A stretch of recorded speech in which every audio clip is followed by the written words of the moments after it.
Good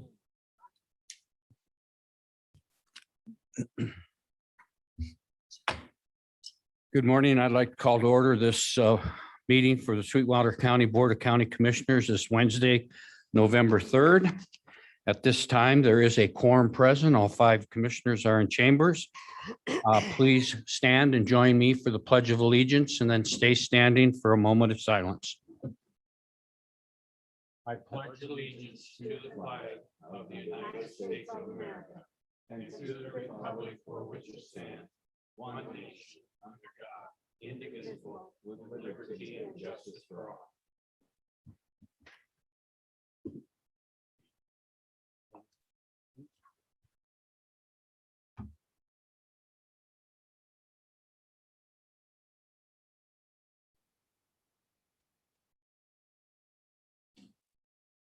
Thank you.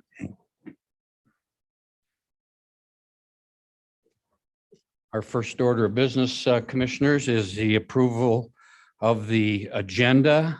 Is there any desire to amend the agenda? I know at this time we have under executive session, pre-decisional, real estate and legal update. So I believe that will stand unless there's something to add. Any amendment to the agenda?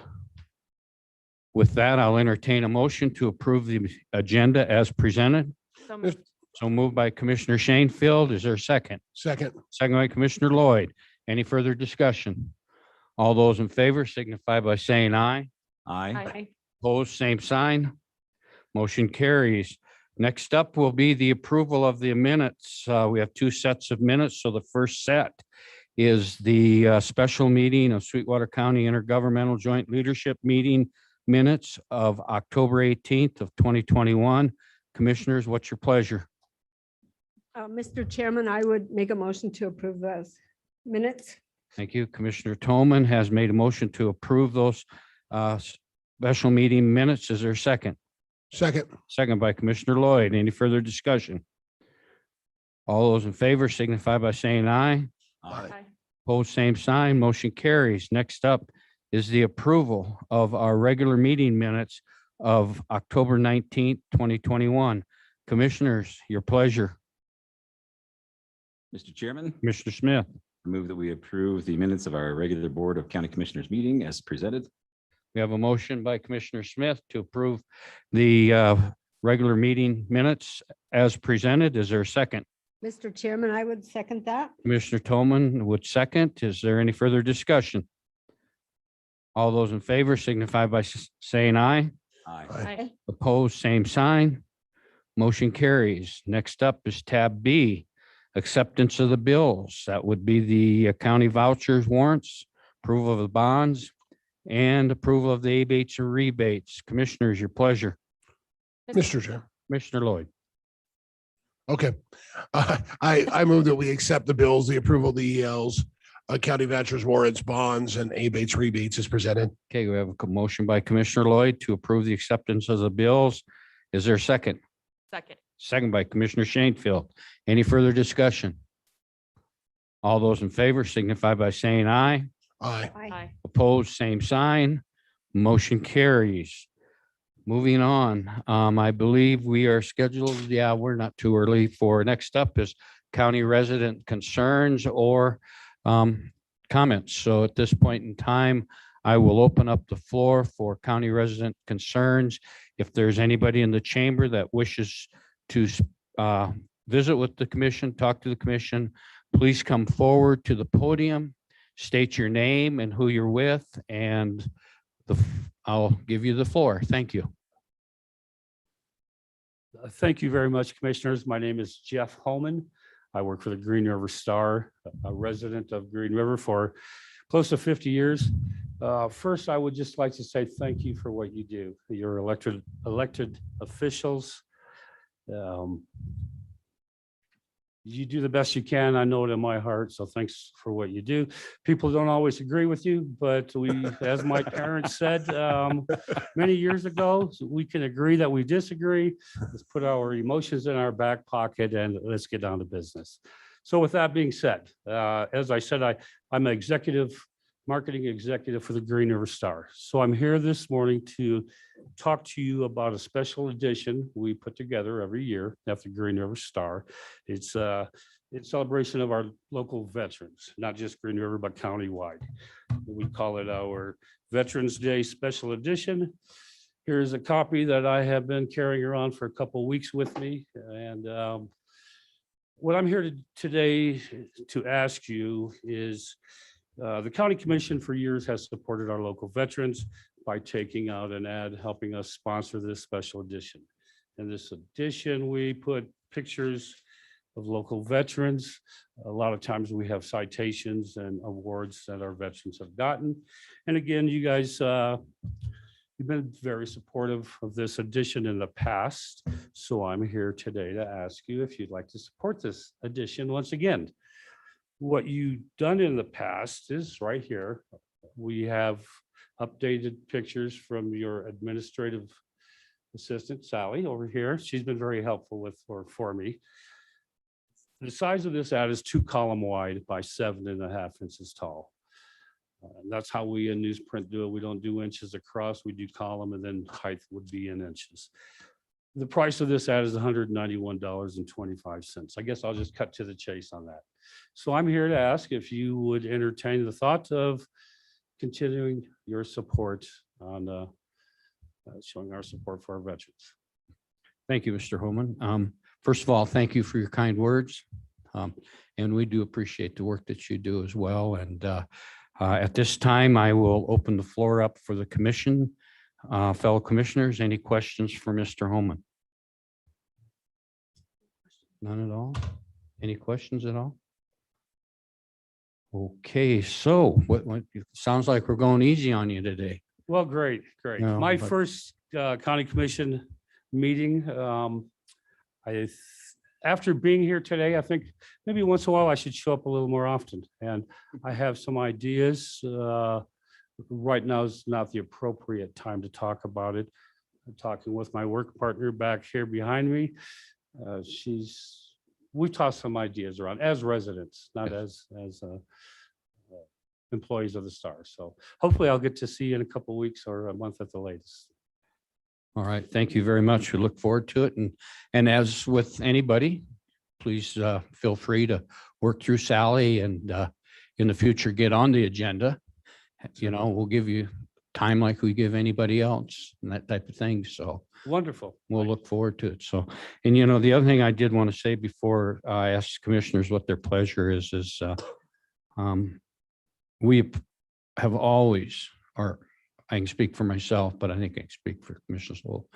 I think we've always very, very dearly supported our veterans and appreciated that if it was not for the veterans and what they have done for this country, we probably wouldn't be where we're at today.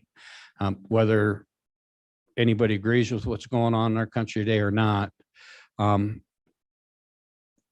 people would not be able to have their say if our veterans hadn't fought as they have so we can remain as a free country and that type of thing. So my dad's a veteran and I have 3 uncles that are veterans. I know a lot of them, classmates in high school and college. And I just truly believe that the veterans of the United States do not get enough recognition. And I'm glad that you're here today to ask us to support it. And my desire is I hope this commission comes forward and continues their work with you in making that addition as quality as it has been in the past. So with that, commissioners, what's your pleasure? Commissioner Tolman. I would just like to say something. Commissioner Don Van Meter created a program, a multi-county program that our HR person, Gary McLean, has continued to enhance. And I think the commission has supported that program of outreach to our veterans. And so I'd be glad to make a motion to support your addition in honor of Commissioner Van Meter also. Thank All you right. very Was a much. veteran. Thank you. So Commissioner Tolman, you are making a motion to approve supporting the addition to the tune of He's specifically $191.25. Yes, sir. I'll just say not to exceed $200. Very good. All right, Commissioner Toman, is that correct? Yes. All right, we have a motion by Commissioner Toman. Is there a second? Second. Second by Commissioner Lloyd. Any further discussion? Thank All you. those in favor signify by saying aye. Aye. Aye. Opposed, same sign. Motion carries. Thank you, Mr. Holman, and continue forward. Thank you very much. May I call you Doc? Yes, you may. Thank you, Doc. And in closing, I have to go to work, okay? So I'm going to run out. I Expect you to stay. It's You'll see okay. me again. I just want to give you a heads up. I worked at the mine, one of the mines for 35 years. And after I got off work at the mine, I was an EMT here in town. My son now is an EMT also. My wife's an ER nurse. I like to think of them as local heroes. I now work for the Green River Star part-time, semi-retired, and I also work for the school district in Green River here as a part-time paraprofessional, usually with kids with disabilities. One of my jobs at the school, we get to put together a Christmas coloring contest. We encourage the elementary kids to color a Christmas scene, whatever their heart's desire, and then also write a letter to Santa Claus. And I put that special edition together also at the Green River Star. You probably are seeing where I'm going with this. I will be in touch with Sally in the near future to discuss that. But I guess what I'm trying to do today is just plant a seed. I'll probably be bugging you a little bit more in the future, both on the professional side and also as a resident. So thank you very much for your time, you guys. Okay. Thank you, Mr. Holman. Again, thanks for all you do. And thank you for all you do, and you be safe out there. Sir, thank you. Thank you.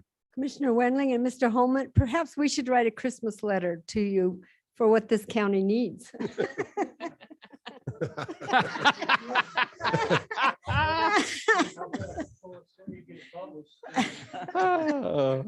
think everybody realizes all the needs we have. Everything's going up as far as prices. And I told Sally the only thing I found out the price is going down is brake pads for my work. They keep going down, don't they?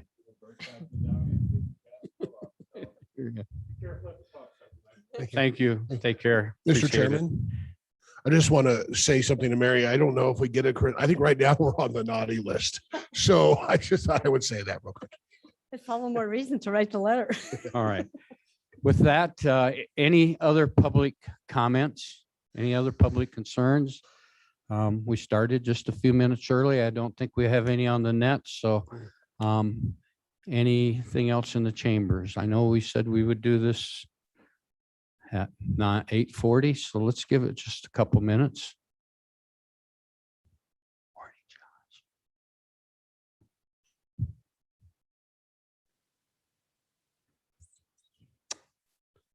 Nothing yet? With that, last call, public comments?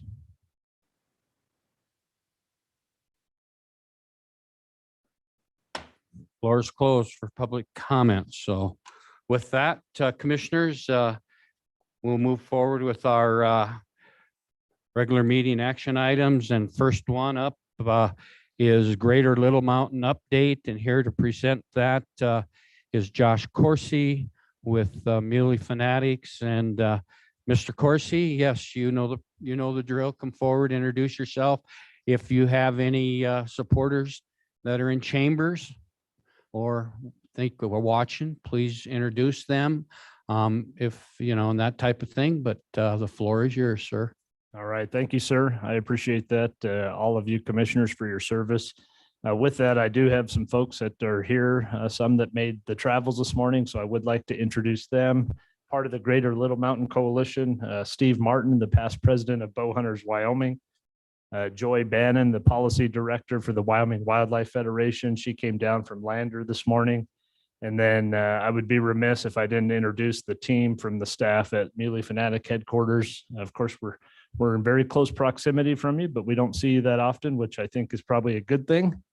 But joining us this morning, Joey Fagel, co-founder with me of the Muley Fanatic Foundation, our office manager, Janet Crofts in the back, and then our director of operations, former Green River Chief of Police, Chris Steffen. And I say this wholeheartedly that we have truly the best team at MFF, and I'm glad to have them here this morning to share in some of this information. This is part in threefold of what I would like to visit about this morning. I did bring a thumb drive. Sally, can I plug into this one? Maybe on this side. Mr. Chairman, if I may say something. Commissioner Toman. I asked Josh Corsi to come because I thought it was important that he give us an update on all of the work that they have done in the greater Little Mountain area. So I have great respect for Josh Corsi and what he's done in projects on the ground for our wildlife and for our people. So I just am excited to have you here today. I just have to preface this. I know you may be asking for a letter of support for the alternatives, but we will have to discuss that in our executive session because we have to stay consistent with the comments that we have already submitted, which are pre-decisional. So I just wanted to tell you that up front. So it's important that you give us an update on what you're doing, but don't be upset if we can't wholeheartedly agree with you because it may be in conflict with what we've already done. Absolutely understand. Thank you for your kind words. I totally get there's a protocol here. We thought we would take this time to give you an update on not only what the coalition has been doing, but some other things that Muley Fanatics have been doing right here in your backyard in the county. So, Josh, is there sound to your PowerPoint presentation? there's one little video, but it's not long. It would be fine without sound.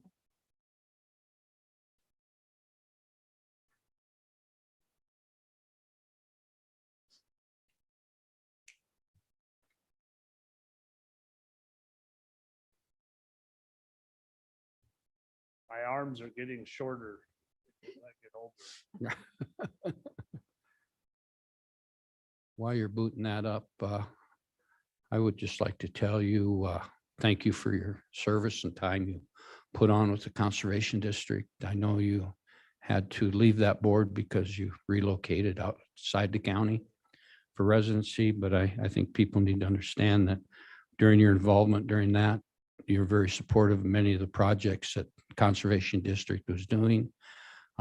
Initiated, I believe, tried to initiate, if not initiated, some of those projects for the Conservation District for the grants that were applied for and that type of thing. So just want you to know how much I appreciate we do, how active you were, and the difference you made on the Conservation District Board. And it was a sad day when you left, in my opinion. Thank you for that. I support appreciate that that. wholeheartedly. I Thank you. very much enjoyed working with you. Yeah, thank you for that. Okay. I've said it many times that Wyoming is home to many resources, but the greatest resource that we have in this county and in this state is our people, and to be able to serve in that capacity and work with those people, very tremendous. So All right, thank you.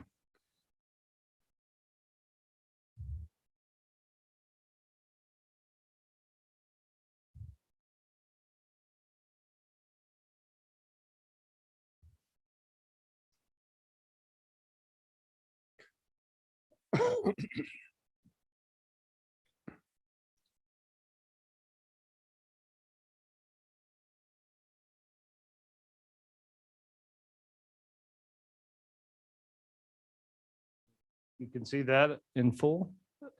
Again, Very good. just a little recap.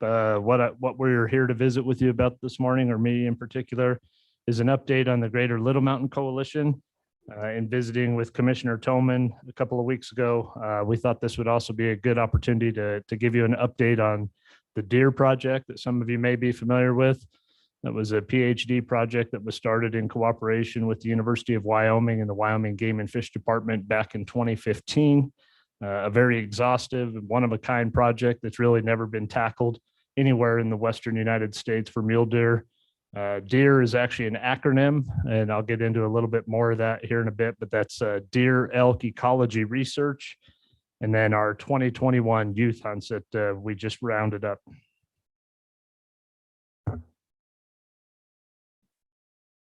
So one of your former colleagues, Commissioner Johnson, of course, was very involved with the Greater Little Mountain area, as you're well aware. But he has coined a phrase that has continued to make the circles time and time again, and that that greater Little Mountain area is the crown jewel of Sweetwater County, in particular Little Mountain, where his passions certainly were and continue to be. But there's a lot of history with the coalition. The coalition was established with our first formal gathering, if you will, at Veterans Park in Rock Springs back in 2008. And that's where really the Greater Little Mountain Coalition was born. And those that represent within that coalition include Bow Hunters of Wyoming, Steelworkers Union 13214, Southwest Labor Council, Teddy Roosevelt Conservation Partnership, Trout Unlimited, Wyoming Wildlife Federation, and the Muley Fanatic Foundation. And I want to preface this by saying, despite having that many conservation groups involved with an effort like this, it would be real easy to draw the conclusion that maybe this is an anti-oil or gas or anti-energy effort. And by no means is that anything what this coalition is about. In fact, it's just the opposite. This is about striking a balance and being sure that the work that's done exceeds all of our living years for the next generation, for an area that is very, very prized by many sportsmen locally, regionally, nationally, and truly globally. The folks that come to this area truly have an opportunity to go somewhere that they can go back in time, and it hasn't changed much from the very first expedition with the Corps Discovery and Lewis and Clark on their trek out west. The Greater Little Mountain area, and here's a map that you can see, it consists of 522,236 acres. As you can see, it's just south of the checkerboard. And what that comprises of in the entire field management of protocol for the Rock Springs BLM that manages our public lands is about 14% of what that field office is in charge of. And this particular map that you can see here, and I think Sally had also probably given you some handouts prior to this, you can see within that there is some designations of various public land holdings, private land holdings, oil and gas leases that are existing, and those that are available.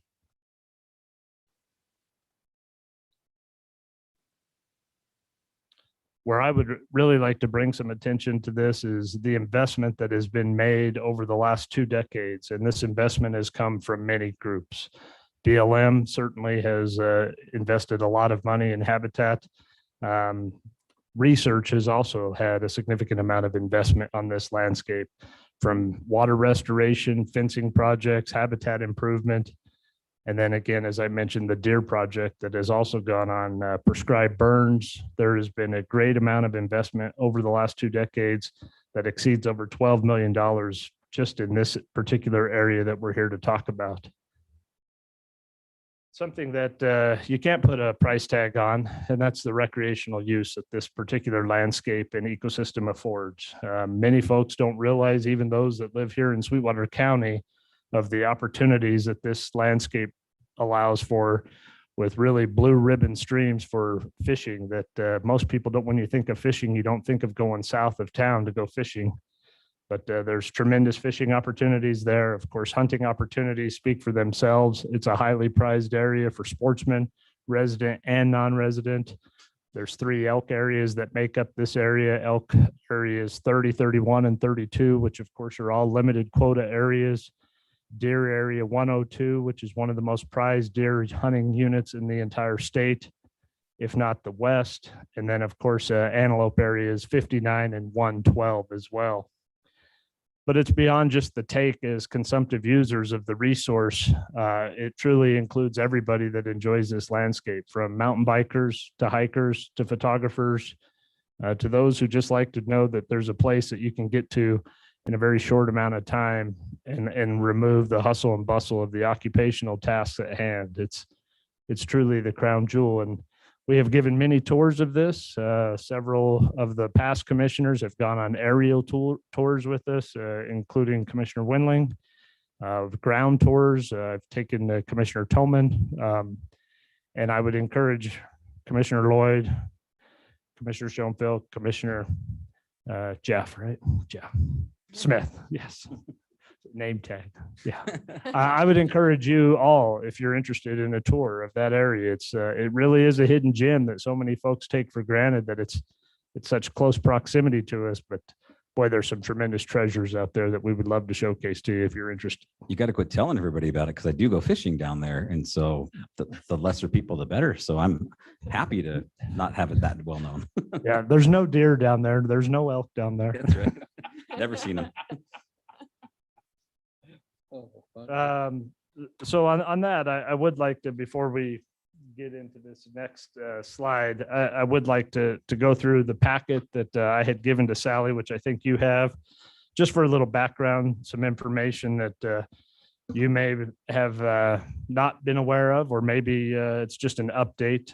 Included in that packet was not only a letter that we had drafted. Certainly, I know you have felt the loss of Mark Cott and what he performed for the county, but he was very engaged to these issues and was a great partner for the sportsman community and just those that just enjoy the recreational opportunities that this county affords. Within there, I've included some past history. There's a letter from 2016, back when Commissioner Kolb, Commissioner West, and Commissioner Van Meter were on the commission, along with, of course, Commissioner Wendling and Commissioner Johnson, and their support of our alternative that was presented to the BLM. There was some maps that gave just a little bit better insight to what this area consists of in association with some of the potential oil and gas development that could occur in that area. An updated letter from 2019, which has all of you, with the exception of Commissioner Toman, that supported it. And then also I've included a letter from both municipalities, the city of Rock Springs, as well as the city of Green River.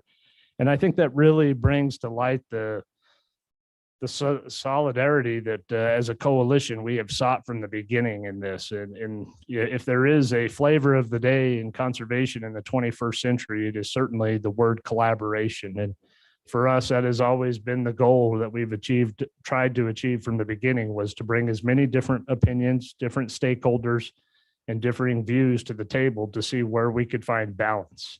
And truly, that's what conservation is about trying to seek balance. We've met with some of the energy holdings that have been in that area, sat down with them, talked about their interests, talked about their motivations, talked to private landowners that are in the area, historically have been in the area for some time, including the Ramsey Ranch. Rock Springs Grazing Association, of course, has been a key player for us to partner with and talk about these discussions.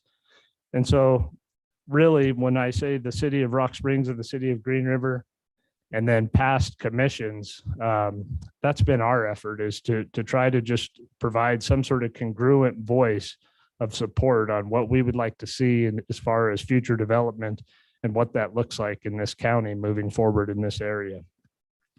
In addition to that, I did provide a letter. There's no letterhead on it or anything like that, but it was just an updated letter so that it would include Commissioner Toman as well, for your continued support.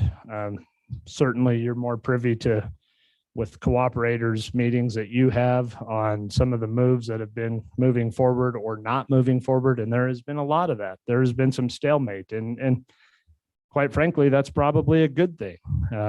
Nobody has a crystal ball, but this is a process that's been going on for 13 years. I was very optimistic that under the past presidential administration that we might see the needle move forward on this, and it certainly did not come to fruition. But maybe that's a good thing. Maybe we'll see something different in the current administration. I know that the BLM has put a detail on this with great priority, and I'm sure we'll see something come forward, but we'll be ready to answer whatever that may be and to move forward to continue to garner public comment and support as that comes to light. So again, I just want to give you an update on that. And before I move on, I guess I would like to give this opportunity for any questions specific to the Greater Little Mountain area or the Greater Little Mountain Coalition. Thank you, Josh. Commissioners, any questions thus far? Okay. You'll carry have to on. show me, Commissioner Smith, where the great fishing spots are. I continue to look, but I found some. He doesn't remember. That's a common theme, isn't it? I don't know. Somewhere. In addition to some of that information in your packet was also a brochure on the Greater Little Mountain area. I don't know if that being a trifold, if that was something that was able to be scanned or not. I did bring a few extras. Is this okay if I hand you one of these? Please.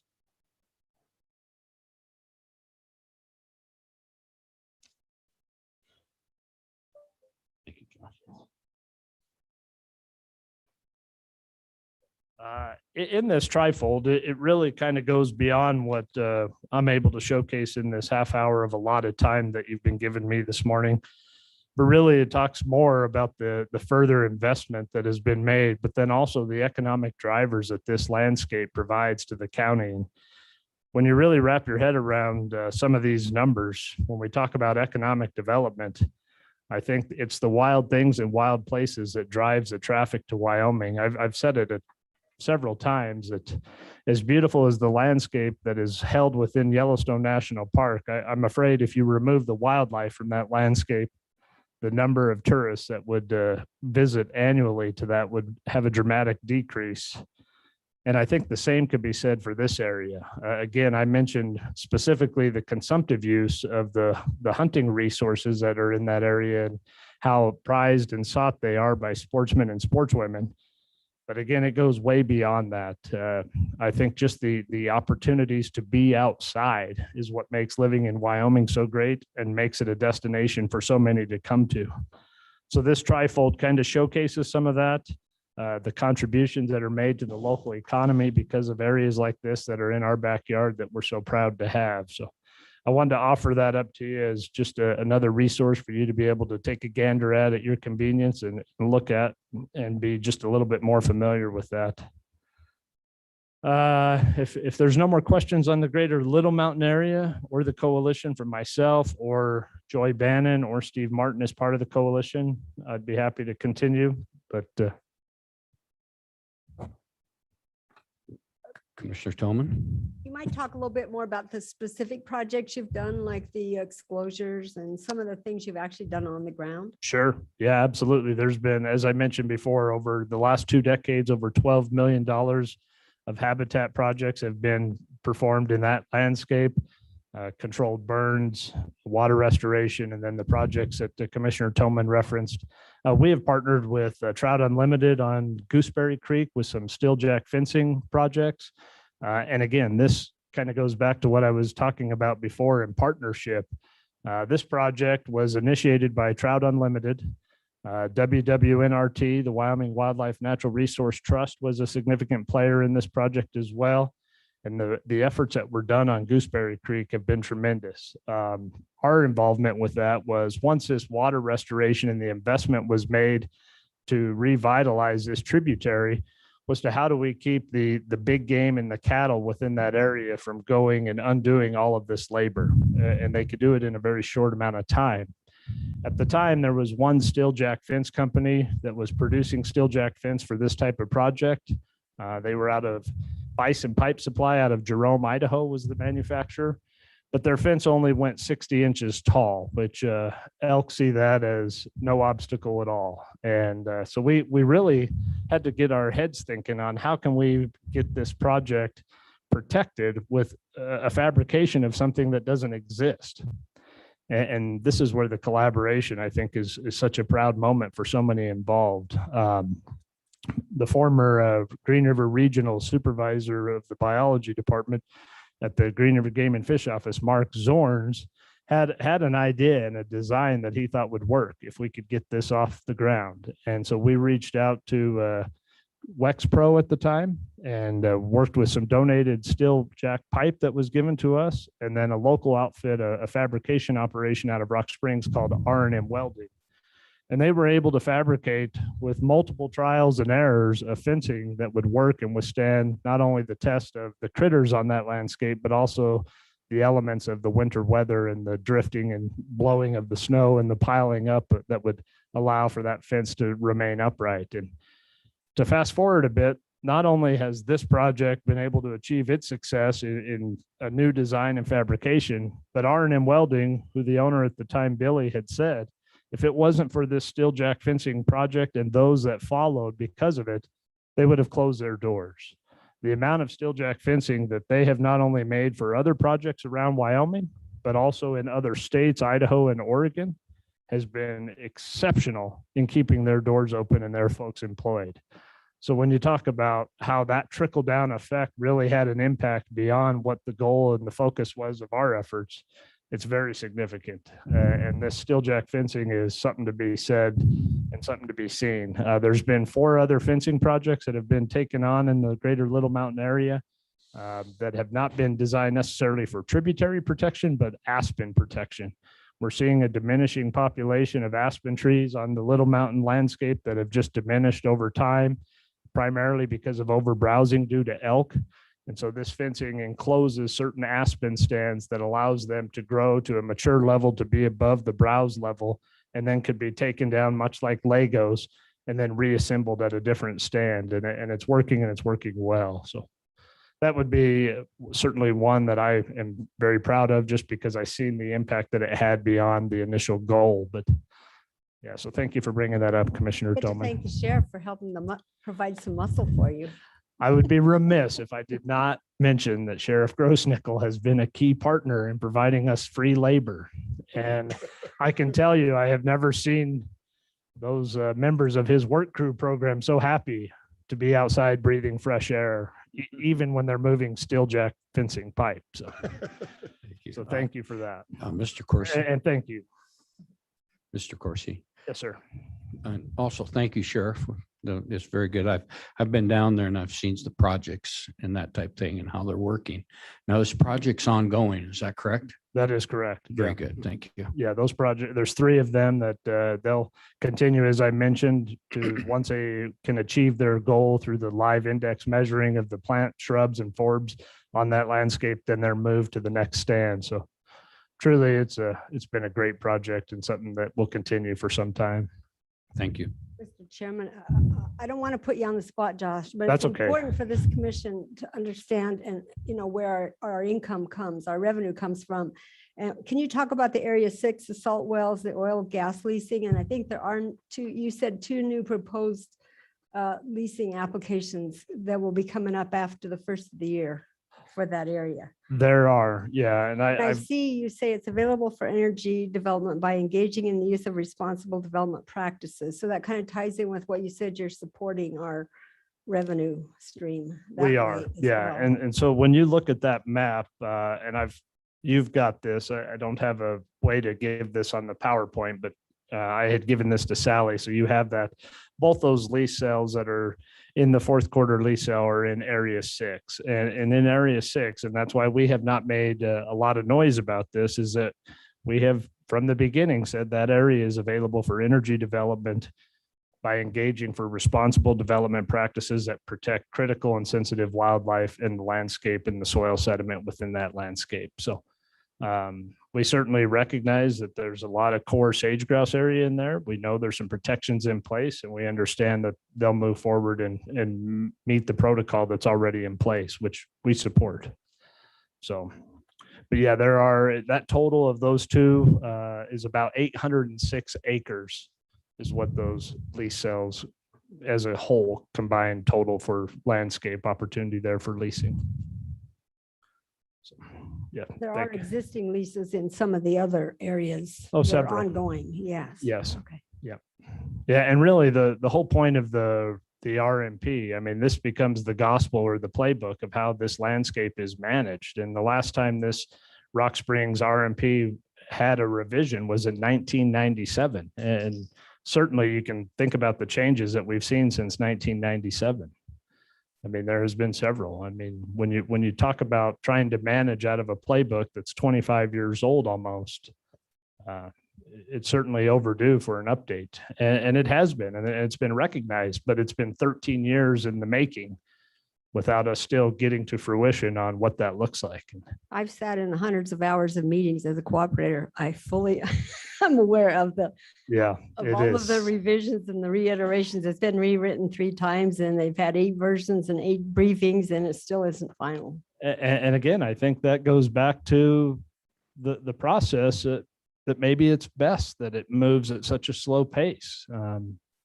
And it doesn't have these knee-jerk reactions, but certainly at some point, there needs to be some action. And we just want to be engaged and involved when that time comes to know that we're looking out for not what's best now, but what's potentially best 25 years from now, because it may take that long again before we get back to this point.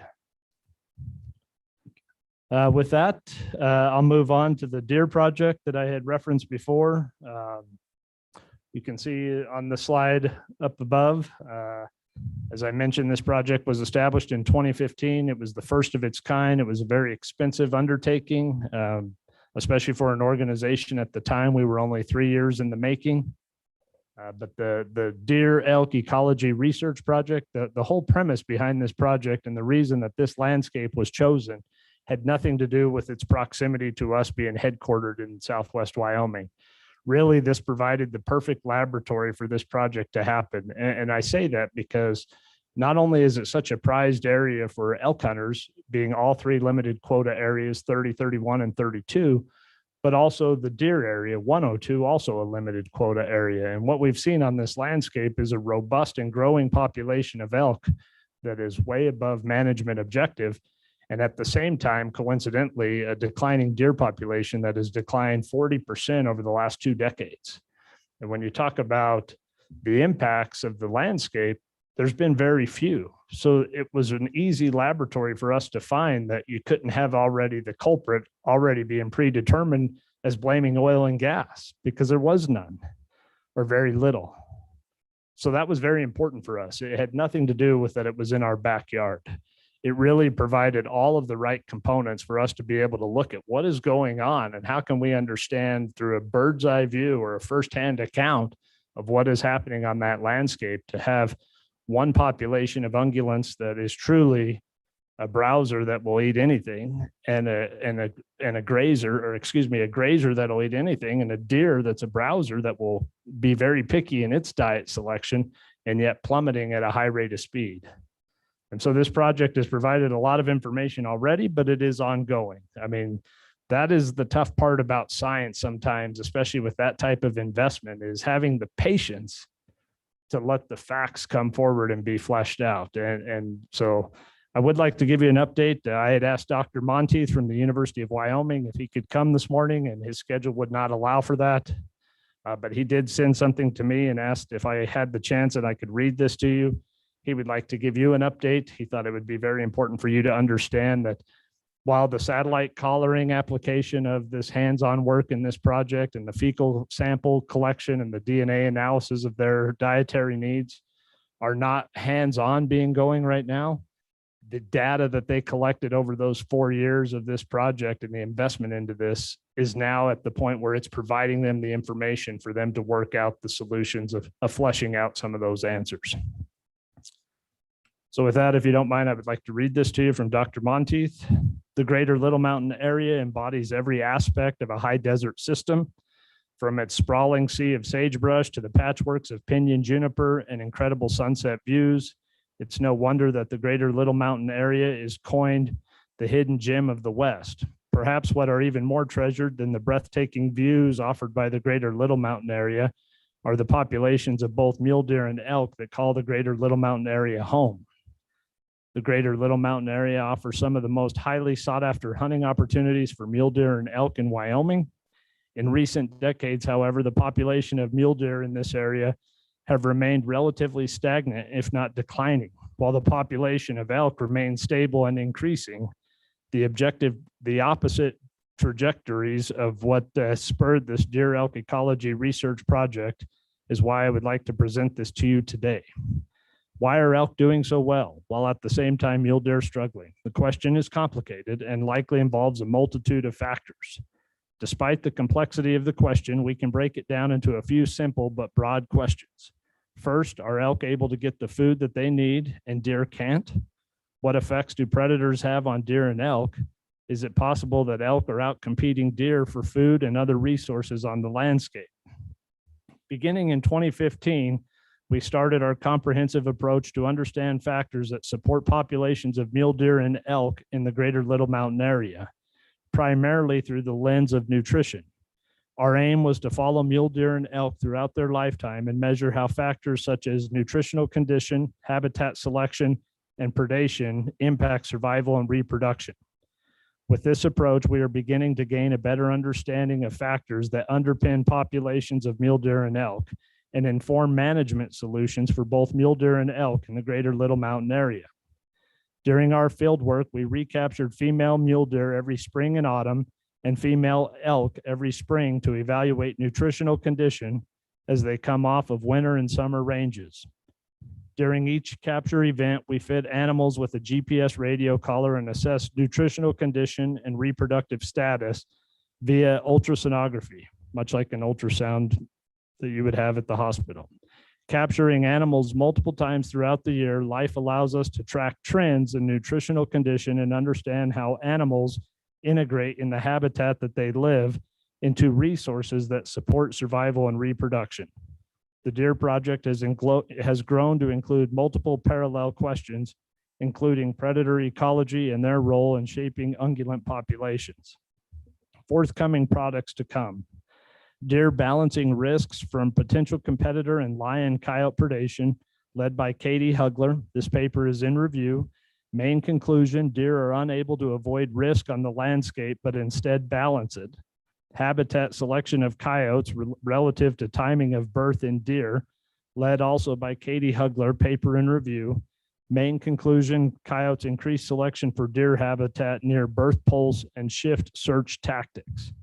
Coyote use of carrion provided by mountain lions, led by Mitch Burnett, paper in review. Main conclusion, coyotes opportunistically use kills made by lions within a few days post-kill. Coyote habitat selection relative to deer prey, led by Mitch Burnett, paper in prep. Preliminary conclusions include that habitat selection of coyotes shift with abundance in primary prey. Habitat selection by deer when faced with direct exposure to elk, led by postdoc Heather Abernethy in prep. Main conclusion, deer shift habitat selection with greater exposure to elk. There are multiple ongoing pieces to this puzzle that we are actively working to tackle and will be for some time. Dr. Heather Abernathy is leading the efforts to characterize potential for direct and indirect competition between mule deer and elk. Mitch Burnett, a current grad student, is focused on predatory prey interactions and will be generating additional products associated with deer survival in the year to come. Katie Hugler, a former master's student, continues to work in collaboration. Moreover, the Deer Project data is currently being leveraged in multiple other scientific inquiries associated with research, methodologies, and deer ecology. We stand at an exciting place with this project as we continue to push through data analysis to understand some of the most complex questions in the ecological world and some of the most vexing challenges facing mule deer. This project and the data set has been amassed, and it is powerfully positioned to bring some of these answers to the surface. So it's a little nerdy because it's written by a scientist, and I get that. And here's what I would like to say is, especially Commissioner Tillman, with your on the ground experience as a landowner and as a rancher, some of this may already seem so obvious. But here's how science plays with game management. Opinion only goes so far. And citizen science certainly has a place, and I recognize that. But it is having sound science that is actually what is needed to move the needle forward to create the actions within game management. I mean, the Game and Fish does a tremendous job in this state in what they do, and I certainly recognize and applaud their efforts and the people that make up that agency. But this is the tool in the toolbox that allows them to have the confidence to move forward with an action or a management change that they need in that toolbox to be able to stand ready when they face the opposition to some of the decisions that may be hard in the coming future. Certainly people enjoy our wildlife resource, and hunting heritage in Wyoming is stronger than it's ever been. But when you start looking at things that you may have to do differently in the management of those resources, you have to have the credibility and the validity of why you're making those decisions. And that's why this tool in the toolbox is so important. So any questions on the Deer Project? Any questions, commissioners? I've got a question, please, Josh. Yes, sir. As much as I truly believe the conclusions are very important, I think the thing that interests me is, are there did they come forth with any recommendations that will set forth any more future hypotheses to be studied with regard to this project?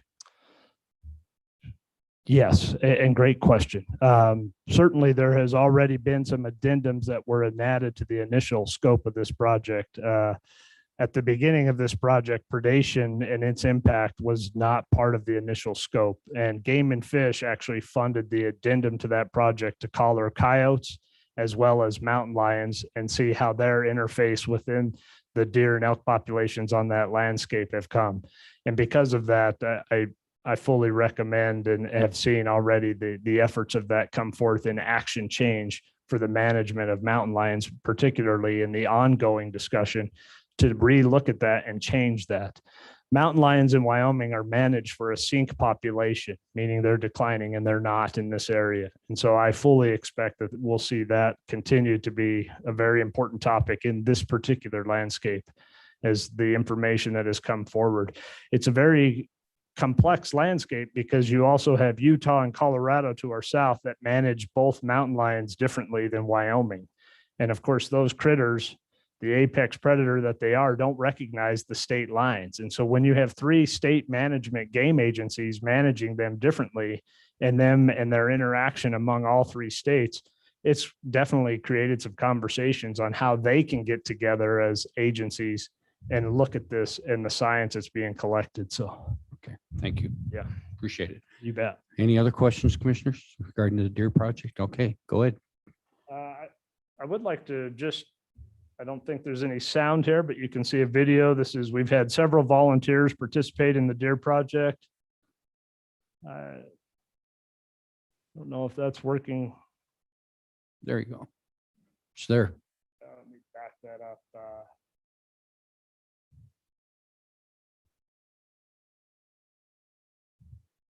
I could see it on here, but I don't think you could see it. This There, is there it actually, is.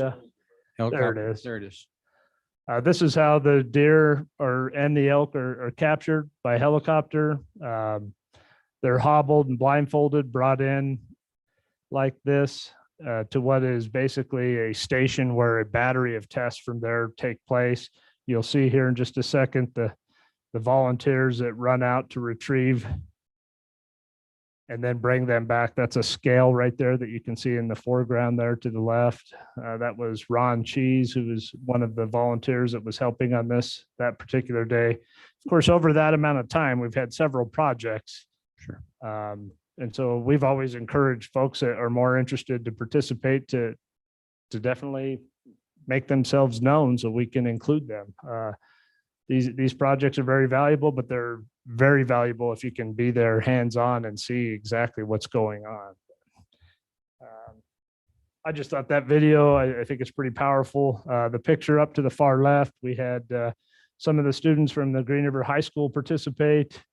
We've had youth from the FFA program, which is astounding in Green River. I mean, that program is, I can't speak highly enough about that program, but anyways, I'm probably getting a little nerdy on this myself. I geek out on this. It's kind of cool, but Alrighty. any questions on the deer project? Commissioners, questions for Josh regarding the deer project? Okay. All right. Well, last but not least, I would like to give you an update, and I would like to first turn your attention to maybe the second picture from the top. It'd be to your top left, that second one in. That's our valuable sheriff, Grossnickel, and his son, Drew. They participated in one of our youth hunts this year. And so far, this program has put 75 youth in the field. These are all youth with life-threatening terminal illnesses, and they've come from all over the entire United States. This year, we had 27 total that were facilitated in Wyoming. Not all of those in the Little Mountain area. Our Southeast Wyoming chapter out of Cheyenne, our Northeast chapter out of Sundance, and our 10 Country chapter out of Lander, Riverton. They facilitated some of these hunts, but we did 5 of these hunts out south, and they're tremendous. I think Sheriff Grossnickel can attest that on this antelope hunt here with this youth from South Carolina, we were getting nervous because we were batting 1,000.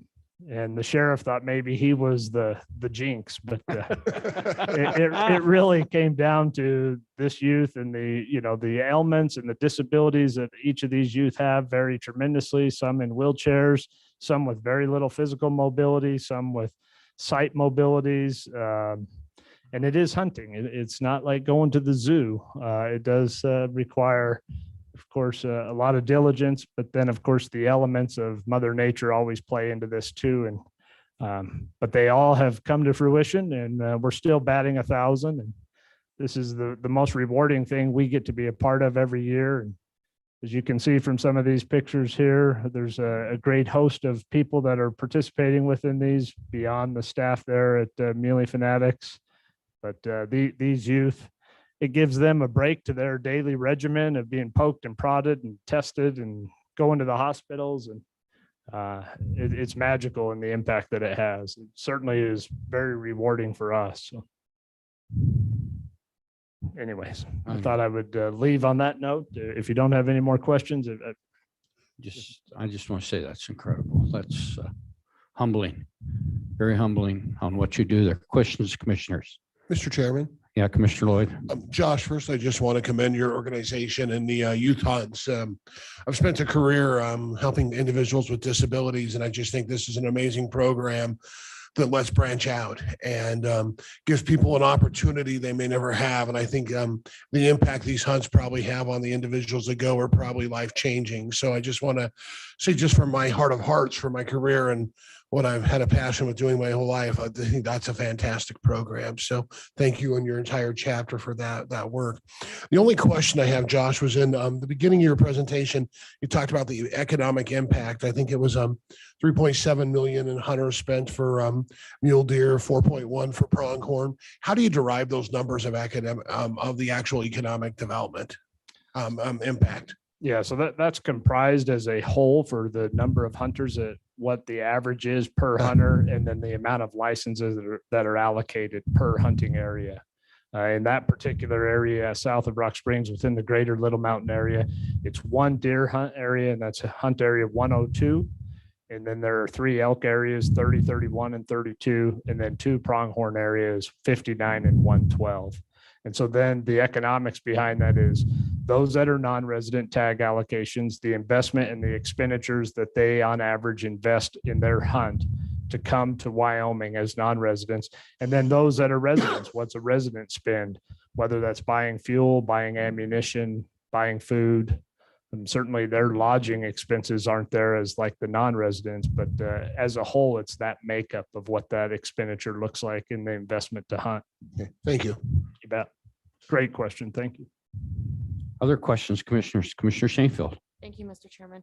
I just wanted to tell you, thank you so much for coming and sharing all of this information with us. I did have the opportunity to do an aerial when I first started, and I would love to go out on the ground and do some follow-up and ask some questions and really see what you guys are doing out in the field as well. So this was fantastic, and the economic impact that it has on our community, as well as the impact that you're having on all of these children and their hunt and everything else it's huge. And it's been awesome to see your organization grow and develop over the last 10 years. I remember when you guys were just getting off the ground and getting moving, and it's pretty incredible. So thank you. Yeah, thank you for that. I will on a parting shot, I guess.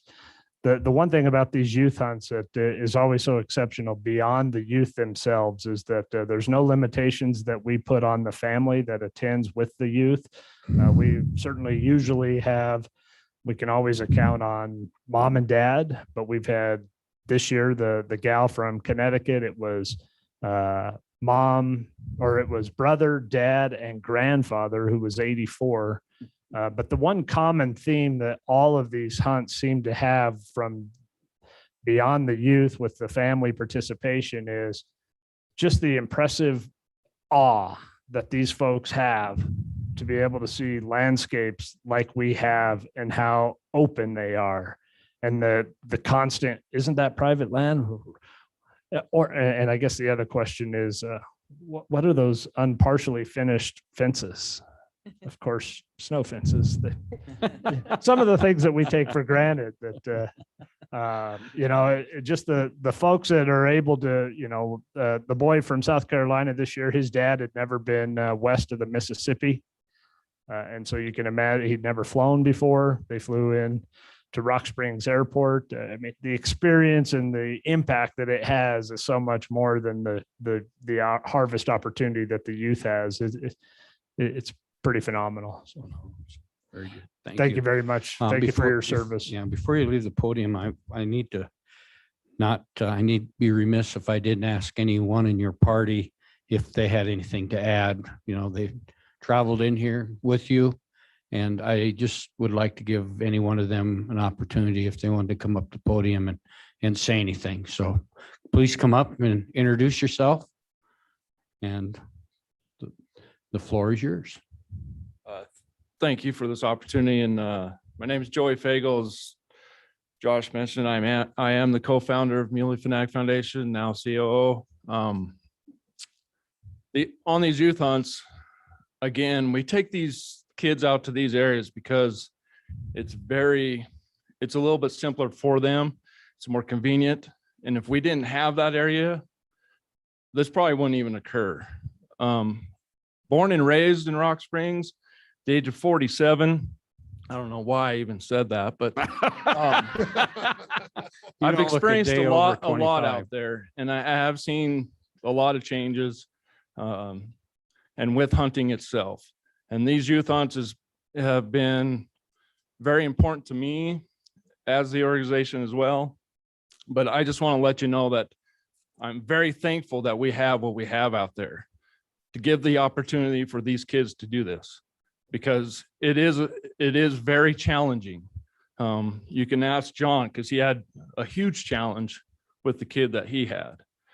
But since it's very vulnerable for these species out there, it's very open, it gives those kids the best opportunity to be successful. So just keep that in mind. And I'm very thankful for that area, the Greater Little Mountain area, and for this opportunity for these kids. So thank you so Mr. much. Fagel. Before you go, any questions for Mr. Fagel? Mr. Fagel, you don't look a day over 25.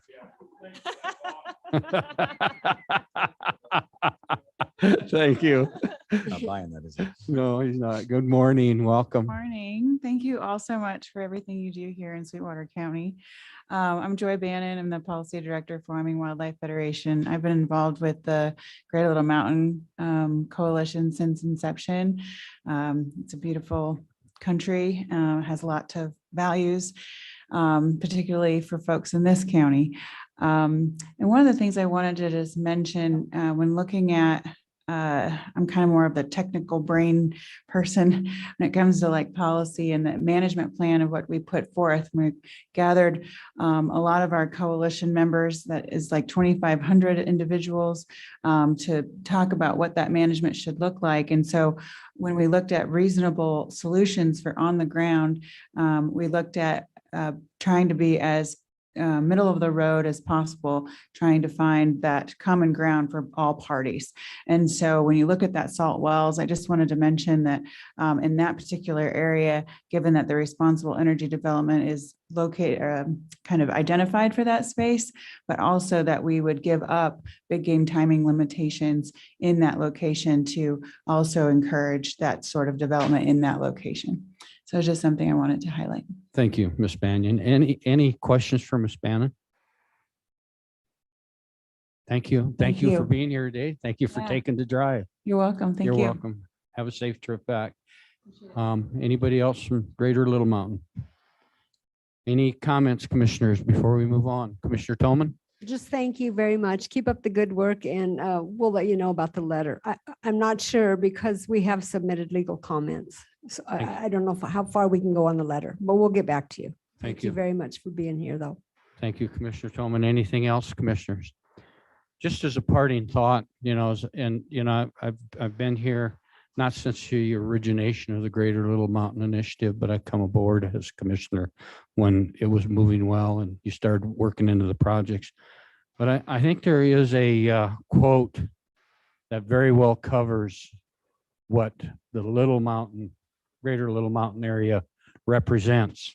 I'd like to read that quote, and that quote comes from former County Commissioner Chairman Wally Johnson. Commissioner Johnson said, oil and gas revenues drive our local economy, and we can balance that with protecting Little Mountain, which is the crown jewel of Sweetwater County. The thing that we have in this county that is nowhere else is intact, wide open spaces. I support protecting those practices or those places. I think that's a quote that all of us really look hard at Little Mountain area and do support it. A good example, I think, when you talk about the Salt Wells area, open up to oil and gas, and then the conversations you've had with industry as they move forward as well as we do. And it's a clear model of still supports what we believe in this county, which is multiple use. And I have yet to, since new commissioners have come aboard, not have heard anybody say they do not support multiple use. But I think it's a great quote that supports not only multiple use, but supports the projects that are ongoing in the Little Mountain areas, such as what Muley Fanatics is doing to continue to scientifically drive the improvement of that area for not only wildlife, but for multiple use. So I'd like to thank you for that. And with that note, I'd like to thank Josh and everyone that supported him in coming here this morning and bringing us this update. And wish you the best luck as you move forward and look forward to future updates anytime, please. Thank you. With that, commissioners, are we ready to move forward? All righty. We'll move forward now with the other items on our agenda. Moving forward is under tab E is a request approval to restaff vacant patrol position in sheriff's office. And we have with us to do that is Mr. McLean, our HR director, also Sheriff Grossnickel, and you brought Under Sheriff Love with you. Is that correct? Welcome. Good morning. First of all, Gary, before you go, I'd like to thank the sheriff in his work with supporting Mule Fanatics and being a partner for that youth hunt and that type of thing. So thank you for that. Also, thank your, I believe Under Sheriff Love. Do you oversee the inmate program? Okay, but anyhow, whoever that is, thank you for their support and your support with the Muley Fanatic projects, because that's very important that that continues. Thank you for that.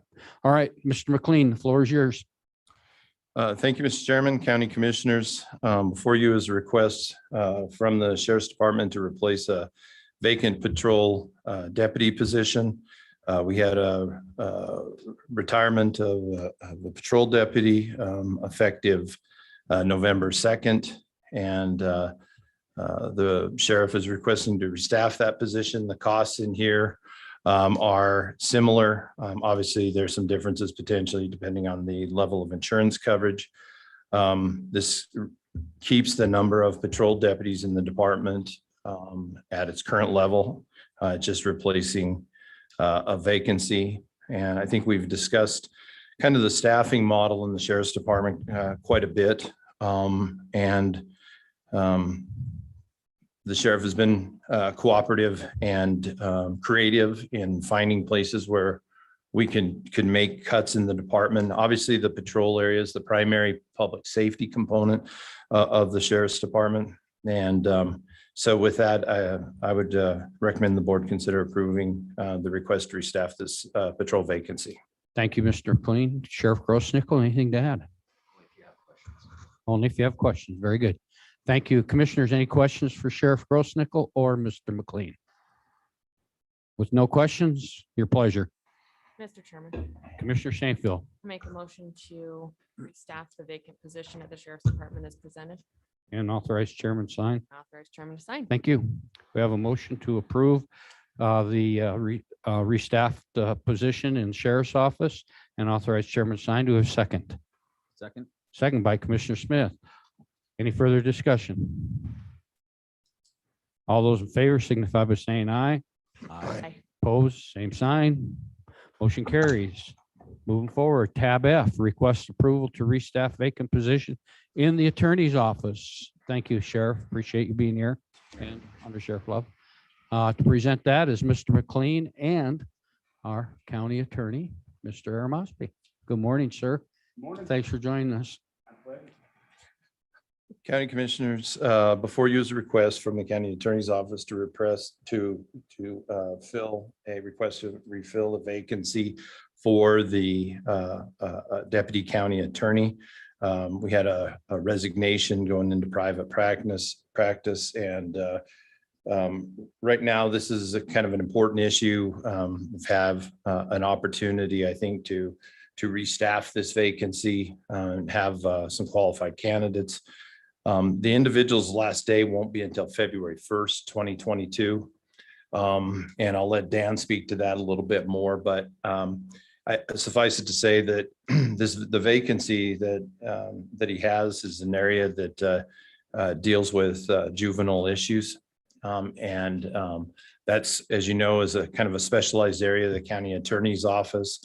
And I think both Dan and I believe it's imperative to get somebody in as soon as possible to make sure that changeover with law enforcement, the courts, the counseling resources, juvenile probation, schools, and other things happens in an effective way. And so this request is to refill that vacancy as soon as practicable. And the cost summary is listed there for your consideration. Thank you, Mr. McLean. Anything to add? Yeah, I think it's important to note our juvenile deputy is going into private practice where the grass is greener. And he's our second most experienced attorney on staff. So, I mean, this is common. And unfortunately, that they get their training, they get experience, and then they go take that into the private practice. And so we've been fortunate that we do have, in my opinion, a qualified candidate to come in, which when I say fortunate, that's an understatement. There's 9 openings across the state for county attorneys that can't be filled. They're just not getting applicants. Fortunately, Sweetwater County pays a little bit better than everybody else, but it's still a nationwide problem that incoming attorneys and first level deputies are underpaid, but it goes up the chart. It's just how it is.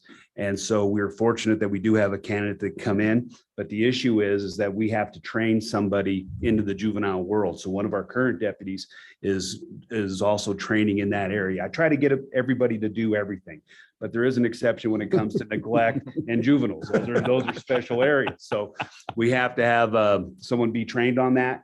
And then in the process, our new candidate has to come in, be trained on our systems, be trained on everything else on how we do the process. They are inexperienced. I think they're qualified, but they're inexperienced. And so that's why we're looking to have somebody come in as soon as possible while maintaining the resignation up until February 1st. All right, thank you. Questions, commissioners, for either Mr. Aramosby or Mr. McLean? Mr. Chairman. Commissioner Lloyd. Yeah, I have a question for for Attorney Aramosby. Danny, I know that it was in committee last year and it was failed, but there was a proposed legislation to increase the rate of pay for the county attorneys, specifically the elected official, that would help because we then could raise our wages for our deputy attorneys. Have you heard any movement or anything on that proposed legislation? Because I know last time it was shot down. Right. But are we seeing, is there a possibility we could see that again, or what are you hearing? That's a good question. We have found a sponsor for a bill, and what the bill would be doing is removing the cap.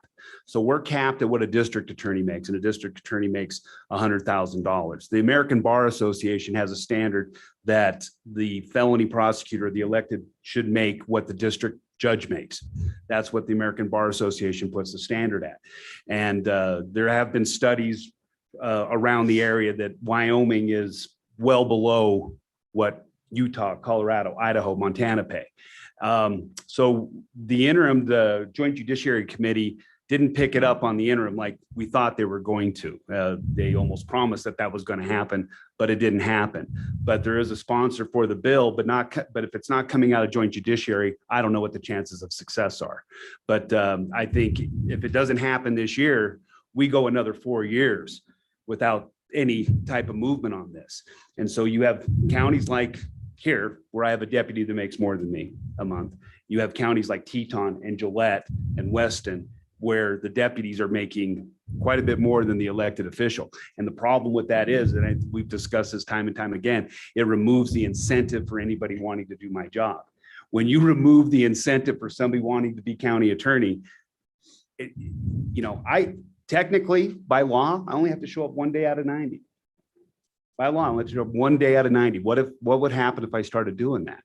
There's no incentives. Nobody's going to be pushing me out of office. So technically I could do that, but that's not the way you do the job. And Thank so, Thank you. Thank you, by the way. Yeah. I appreciate you to show up to work more than It comes once. twice. I'm just glad I got a thank you. And Grossnickel gets a thank you for helping with the dare and a South tag. We'll give you more verbal praise. Danny. So yes, it's up, but it's a budget session. I don't know how much pushback it's going to be, but the whole point of the bill is to give the power back to the local commission, not so much to give us raises, but to allow you guys to make the call on what should be paid in our county. Yeah. Thank you. Any other questions? And if I could just comment on that, a little bit, the state's interest in the county attorney's office, as some of you may or may not be aware, is the reimbursement for the county attorney's salaries and the deputy salary. So currently, they reimburse the county for the elected official salary, and they reimburse 50% of the deputy salaries. So that's one thing. In terms of the over operating costs, that's their interest. And as I've said before, I'm not sure why this is such a sticking point, because as you know, the state recognizes different salaries for people that work in Teton County and other parts of the state, depending on cost of living and other factors. And so I'm not sure why there's a sticking point on allowing you folks representing the people in Sweetwater County to make that decision independent, since you'd be funding the majority of it anyway.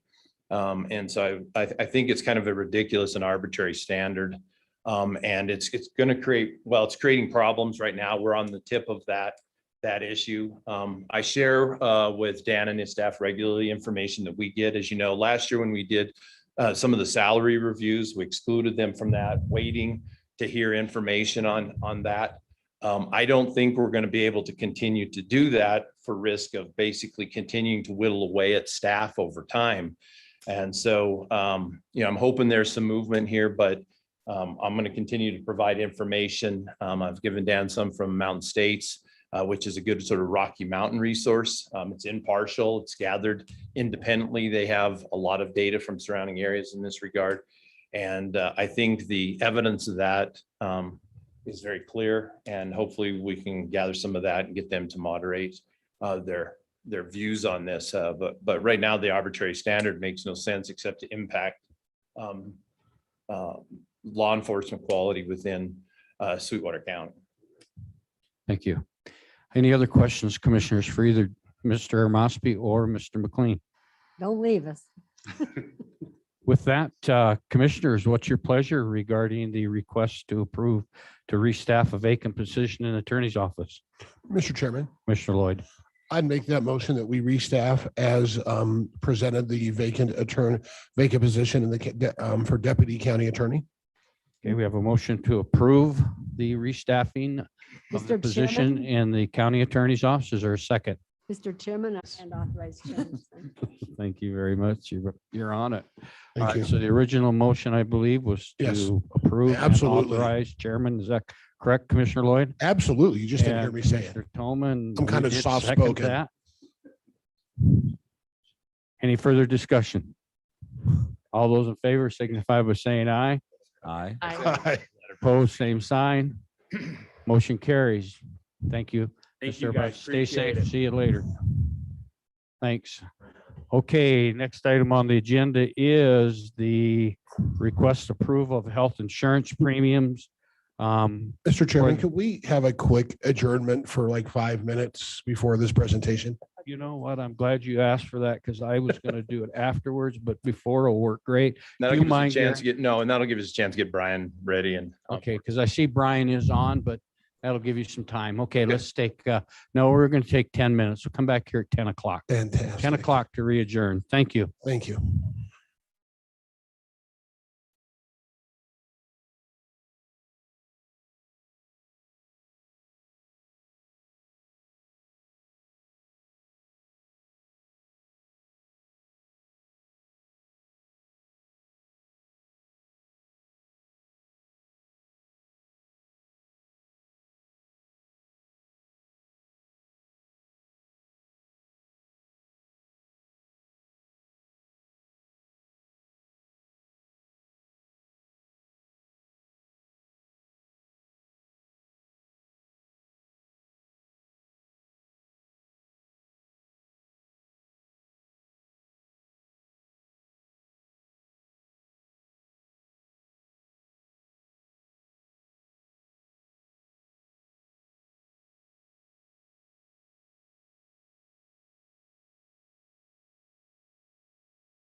Okay, I'd like to call this meeting to order, and as we can't go yet. We're waiting for Sally.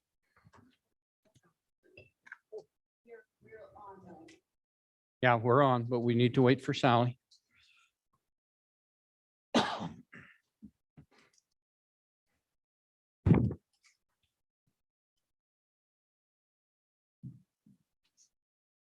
your hands.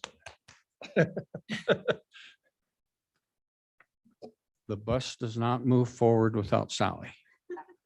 Very good. All right, now we're back to full operations, and we'd like to move on with our agenda. And up under tab G is request approval of health insurance premiums for the calendar year 2022. And here to present that is Mr. McLean, and I believe we have Mr. Carter. Brian Carter, is that correct? Yes. He is also on Zoom. Thank you. Welcome, Brian. Good morning. I'll turn the floor over to Mr. McLean. Thank you, Mr. Chairman, County Commissioners, and thanks, Brian, for hopping on. As you know, the county contracts with Diversified Insurance as our broker to broker our stop loss insurance, and we also use them as an insurance consultant for actuarial purposes and to help with plan design, compliance, and many other issues.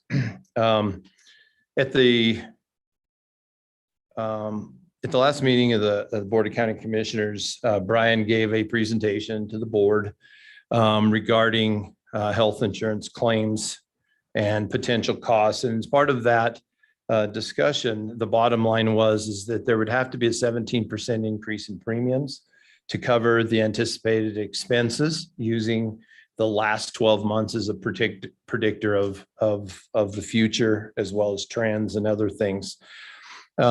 And so as part of that process, we were trying to come up with some ways to analyze that and to give the board some options.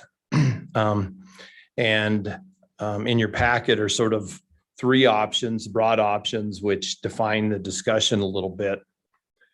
In wrestling with this question, there's not a lot of dials to turn. So there's a lot of numbers and people tend to kind of get cross-eyed looking at this. But I think the most useful way to approach this decision is by looking at which dials we can turn. And there are only a few. So obviously the premium contributions, we're a self-funded plan. We're not purchasing insurance from the insurance company. We are self-funded. So with the premiums that we pay into the plan, we pay the claims up to $200,000, which is a stop loss limit. At that point, the stop loss insurance or reinsurance kicks in and they will reimburse us for any costs above that. Obviously, we do the payout and then get reimbursed with that. And so at the end of the day, those premium contributions from the county or employees or both have to be increased such that they'll cover the anticipated plan costs during the year. Now, one of the things I think Brian touched on at the last presentation is that we're seeing some of the lingering effects of some of the very large claims that we had last year. We've gone through all of those claims and we have reason for optimism. We think a number of those claims going forth will be minimized or will go to zero entirely. But we don't want to look with too rose-colored glasses because, as we know, as some go off, some come on, and they come from places you don't anticipate. Premature babies, somebody gets a cancer diagnosis, things like that. So the prudent thing is to move on the data that we have, deal with the realities that we know, and make some plans to do that. As you know, we have open enrollment starting, hopefully shortly after this meeting or soon thereafter. And we need to get the kind of premium or any plan changes set. So we talked about the dials that we could turn to make changes to the plan. And most of those have to do with where the costs are incurred. So we can change the premiums. We can increase them equally. So if you took 17%, we could increase the county's current contribution 17, increase employees 17, and that would be it. That's kind of the plan one option. The other issues, the other buttons that we can turn are we can change copays. And copays are simply the amount when you go to the doctor that you pay before you get out of there. That's your part of the doctor's visit. Those are generally pretty low. They've been at the current levels for as long as I can remember, 10+ years. So for my part, regardless of what we do, I'm recommending that we increase the copays at least $5.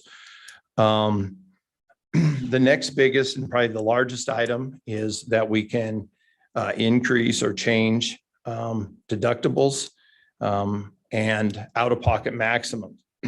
So as you know, when you have a medical procedure, you are responsible up to the deductible amount. After the deductible amount, the insurance pays 80/20. It's why they call it an 80/20 plan.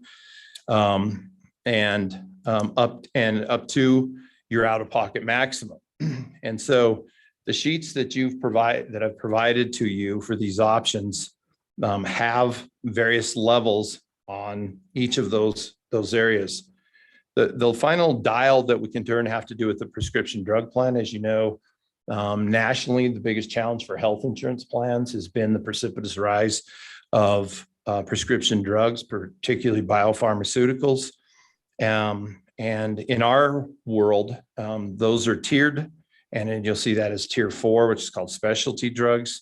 And as with the copays, I'm recommending under any circumstance on any plan that we increase that copay from $250 to $500 on the tier 4 specialty drugs.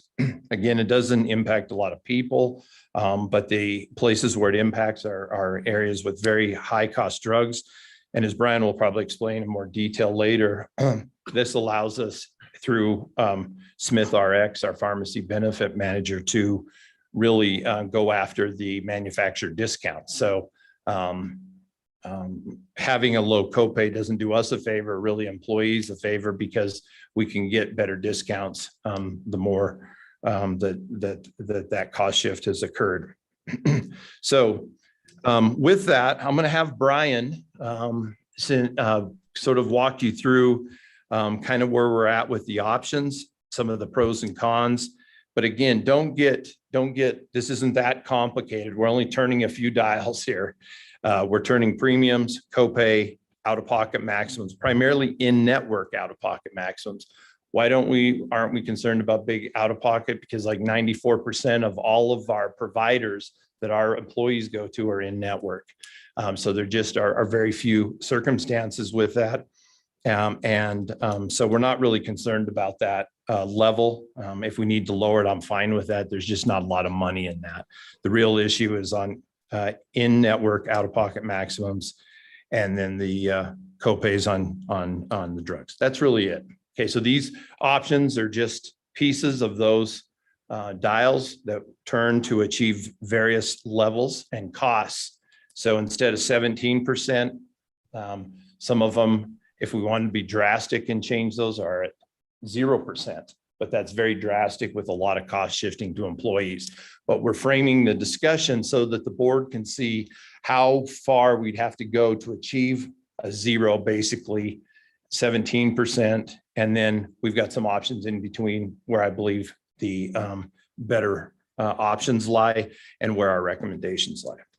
So with that, Brian, if you'd like to jump off there, and then we'll have a little more discussion. Excuse me, Gary, before Brian starts, questions, Commissioner Shanefield? Thank you, Mr. Chairman. I just had a question. I wanted to have this answer before we went into the details. Is there an option? I know some of our some businesses that I've worked with, they allow the employee to choose what their out-of-pocket maximum would be.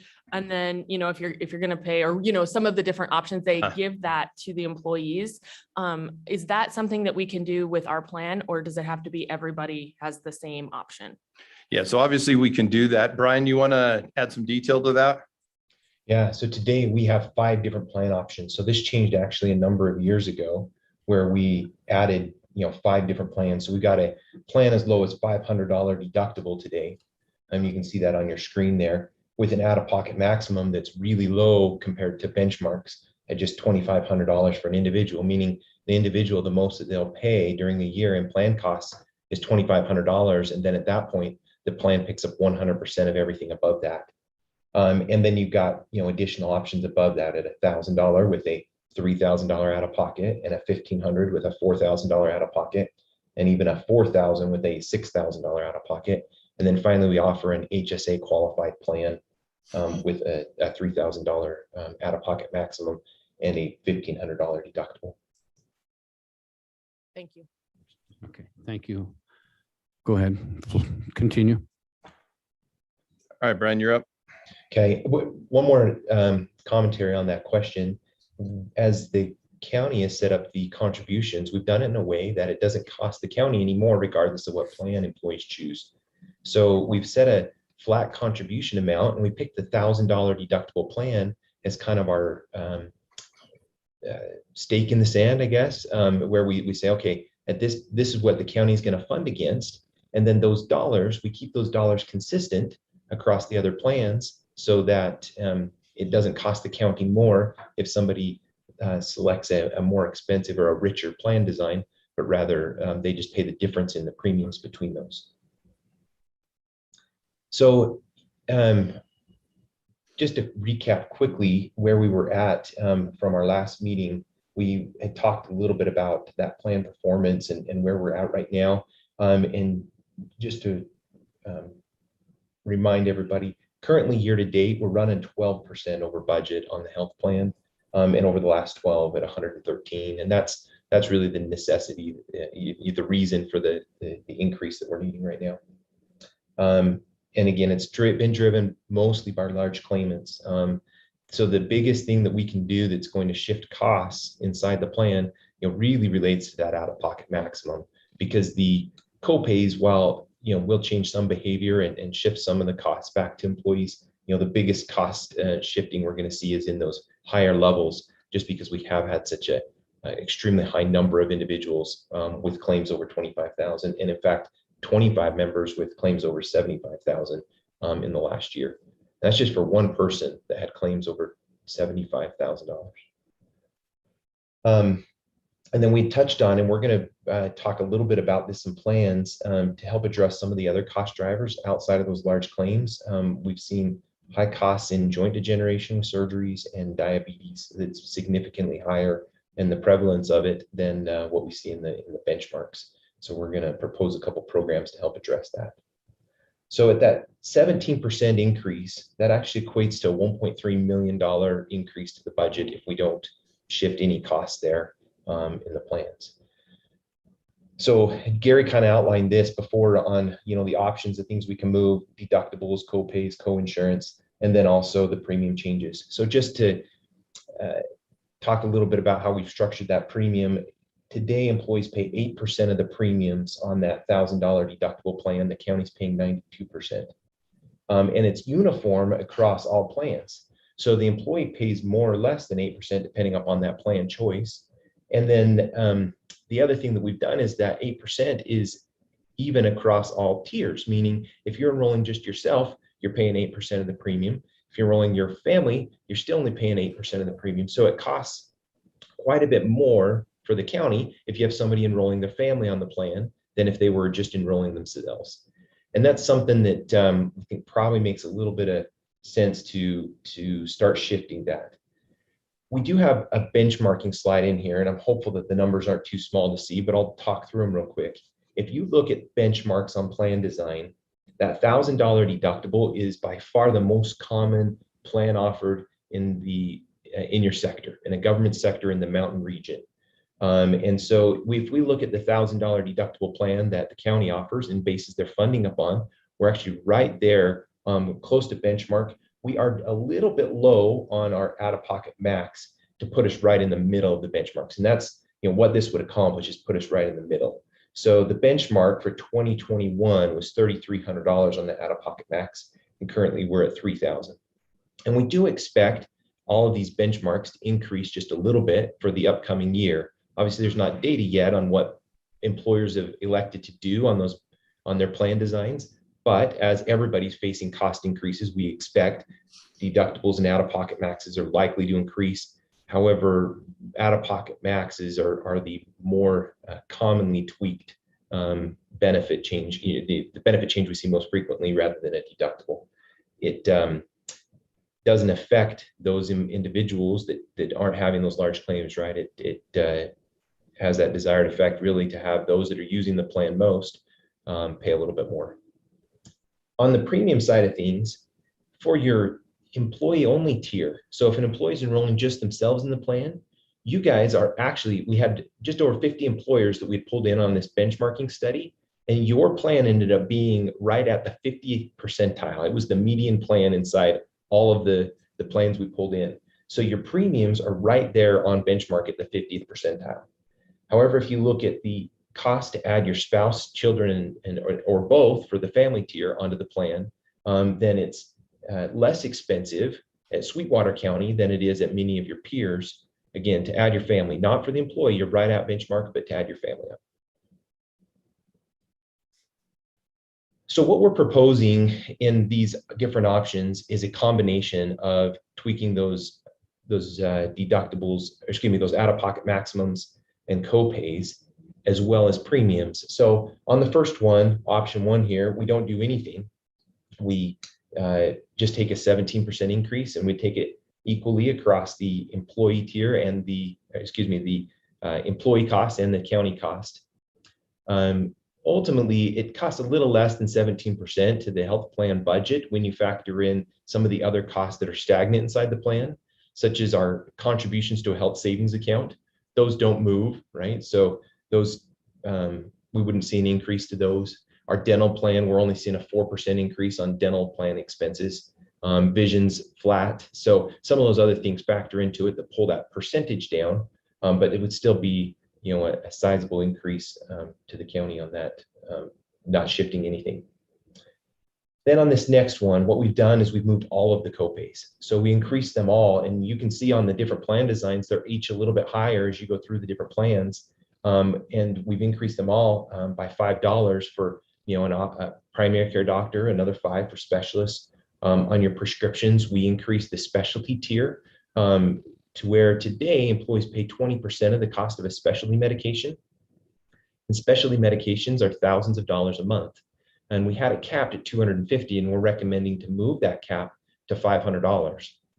And while that may sound scary, if you're one of those individuals that, just saw your costs increase on this expensive medication from $250 to $500, the reality is the drug manufacturers don't want those employee costs to prohibit anybody from getting a medication, or have you look at alternative medications. And so they have coupon programs where they offset employee costs on almost all of those expensive medications, which makes a ton of sense for a manufacturer that's charging $10,000 a month for a medication when they know, okay, if I can waive the $500 that the employee has to pay to make sure I capture the other $9,500, they'll do that every day of the week.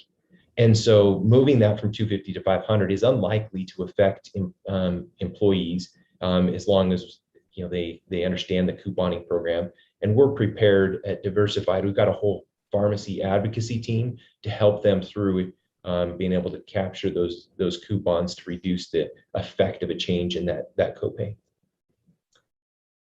So at this plan, if we push the out-of-pocket maximums from $2,500 on that $500 deductible plan to $3,000, and for your family from from $4,000 to $5,000, $5 to $6,000. Sorry, I'm mixing up my deductibles here. And then did a corresponding increase on each of the other plans where they all went up $500 for an individual and $1,000 for a family. That pulls us down from a 17% increase to a 12.9 with both the copay changes and the change to the out-of-pocket max. As we look across the plans, this is probably the plan design that's most palatable. It still keeps you within those benchmark ranges to where we're not suddenly looking at this saying, boy, our health plans are now worse than everybody else, but right in the middle. With a corresponding tweak to the contributions, we can pull down the cost of the county fairly substantially. So what we're proposing, instead of paying 92% across all tiers on this, that for those that are enrolling just themselves in the plan, they'd pay 9% of the premium, the county would pay 91. And for those that are enrolling their families, the county would pay 90, and the employee would be responsible for 10% of the premiums on that. So not a huge jump all at once. It's something that I think we want to slowly step into. And we want to slowly see those numbers diverge a little bit on the percentages that employees pay and what they pay to enroll their families, just because that's what we're seeing more in the market. And it may, from a logical perspective, not make as much sense that somebody that's enrolling their family costs the county significantly more than somebody that isn't. From an employment perspective, it just, I don't know if there's evidence that somebody that has a family is a more effective employee than somebody that doesn't, right? And so that's hard to do all at once, and can be extremely painful. And so something we're slowly stepping into, diverging those two numbers over time. This plan is probably the one, again, that we think makes the most sense as we step into this. And it would change the cost to the county to where it's a 10.6% increase to the healthcare budget for the upcoming year, or about $830,000 rather than the 1.3 million we were talking about. Other options, the next one does the similar type thing. Oh, sorry, here's the numbers on that. So I've got firm numbers, you can see the dollars. So it would be an $833,000 increase to the county here, or 10.6%. And for an employee, it would be an extra, not one employee specifically, but across your entire employee population. As it shifts some of those premiums back to the employees, it'd be a $17,000 increase a month, or $200,000 increase over the course of the year to what employees are paying. The next option just takes that one step further and pushes those out-of-pocket maximums up $1,000 for an individual rather than $500, and for a family, $2,000. And it pulls that increase down to 11.6, or a 9.4 overall. And again, pulls that total cost to the county down from the option we just looked at 833 to 739. So saves another $100,000. However, this one's a little tougher in that it's now going to put your out-of-pocket maximums a little higher than benchmark. And we can just keep going on this. We actually have 5 different options that slowly step into, how deep do we want to go on this? So the next one does a similar type thing, but now we're $1,500 difference on the out-of-pocket maximums, and pulls the cost down to 8.4. And then the next one, we increase those out-of-pocket maximums further, and then we change the co-insurance from 80/20 to 70/30. And this gets us near a 0% increase. So it depends just a little bit on the plan. The $500 deductible, we don't get quite as much bang for our buck. But as you get up into the other higher deductible plans and higher out-of-pocket maximums, it gets us to a 0. And this option here would pull the total county increase down under $100,000, but at a significant loss in the way that county stacks up on benchmarks. The last thing that I want to touch on, I'd mentioned that we wanted to take some steps and to help improve overall health and outcomes. And there's 2 programs that we've been evaluating together, and will likely have a recommendation on programs here, but we want to do a program in each of these 2 areas. The first addresses diabetes, obesity, hypertension, and hyperlipidemia. And what it would involve, intensive health coaching for individuals that fall into one of those categories. You'd have board certified physicians and a health coach team that would help oversee the program, that coordinate with your primary care doctors, and provide glucose monitoring test strips to those with diabetes. That actually feeds data back to these health coaches, and then personalized nutrition counseling.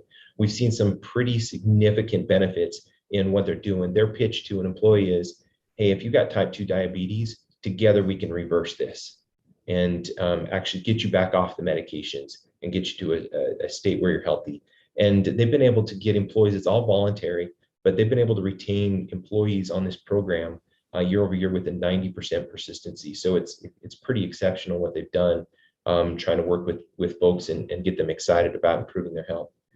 And then on the other side, on the musculoskeletal, as it's the other area where we're seeing some drivers, we want to try and help people address chronic pain and give them another alternative to doing this. So we've got a telemedicine program that works with doctors of physical therapy.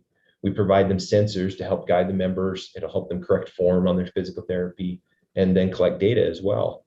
And it'll monitor the member with that sensor feedback for clinical decisions. They've got a really high retention rate as far as people completing their physical therapy at 89% versus traditional physical therapy at 30%. And 70% of members that participate report a decrease in pain and 32% of members report an increase in productivity. So we think these two areas, I know last meeting we had some questions around wellness and what we can do in that area. We think these don't have that fluffy factor to it of a wellness program that may not have teeth, but rather we are addressing specific things inside the plan where we know these are areas that we could use some extra help. And if we could affect members, it would drive costs and better outcomes, better productivity, and just healthier, happier employees. And that's kind of our proposal for 2022. Thank you, Brian. Any questions for Brian before we move forward? Commissioner Smith? Two questions for you, Brian, or maybe Gary has the answers. One would be, what is our utilization across the different plans, the 500,000 and so forth? You mean the number of people that participate in each Each of plan? those, yeah. Yeah. Numbers, how about? Do you have that sheet, Brian? Yep, I've got it right here. So I put it in for the 3 most common plans, and I can tell you the other ones as well. But if you look at our participation, it's primarily concentrated over the $500 deductible, the $1,000 and the $1,500, while the HSA is slowly growing. So I threw those 3 plans in here because you've got about 80% of your enrollment on one of those 3 plans, and it's almost equally spread between those 3. Okay. And then on options 4 and 5, I see the HSA actually decreases the premium. Why is that? How did that happen? Yeah, so the idea behind that is we're trying to keep the amount that the county pays for each member the same, or for each employee, regardless of which health plan they choose. And when you take a 17% increase or a 11.6, depending on which plan design we select, right? And apply it across those plans, you see a greater increase in dollars on those lower deductible plans. And as our contributions are based upon that $1,000 deductible plan, it freed up a few more dollars, and we just spread those out equally across the plans. Now, it doesn't cost you any more or less when somebody enrolls in the HSA, in that the premiums on the HSA for an employee are actually set by taking that total employee county contribution, subtracting out the amount we're putting in the HSA, and that leaves how much you're going to pay towards that HSA for members. Thank you. Thank you. Other questions for Brian, commissioners, before Mr. McLean takes the floor? Mr. Chairman. Commissioner Lloyd? Yeah, and these could be for Brian, and Gary may end up answering a few of them too. But one of the questions, and maybe I misunderstood this, but it looked like in this current year, our plan went up 12%. But we're asking for a 17% increase. Is that based upon projections for next year? Because we've also were told that some of the bigger cases that have created the increase could be coming off this year. So do we really need a 12% or a 17% based upon that information? And one of my other questions kind of that combines with that, and is something I've talked to Mr. McLean about, is how much residual effect are we seeing from COVID? And I know everybody blames everything on COVID, and I'm not trying to do that. But my point is, 2 years ago, when our plan really didn't go up at all, we didn't have as many claims. But at the beginning of COVID, people were avoiding the doctor. They weren't going in and doing preventative things. So when the next plan year came through, people were catching up past appointments. They were now dealing with issues. So we were seeing some residual effect that could have been covered the year prior. But because of people avoiding doctors and that, could that have any impact on the increase in our claims in the last year? So I guess a little 2-pronged question in the second part. And the first is explaining what, and this first question would be explaining when you say it's a 12% increase, but we're now looking to cover it at 17 when other things are coming off. So that's my first question, or a couple. I'd be happy to address that first one at the 12%. So yes, we're 12% over budget for the current plan year.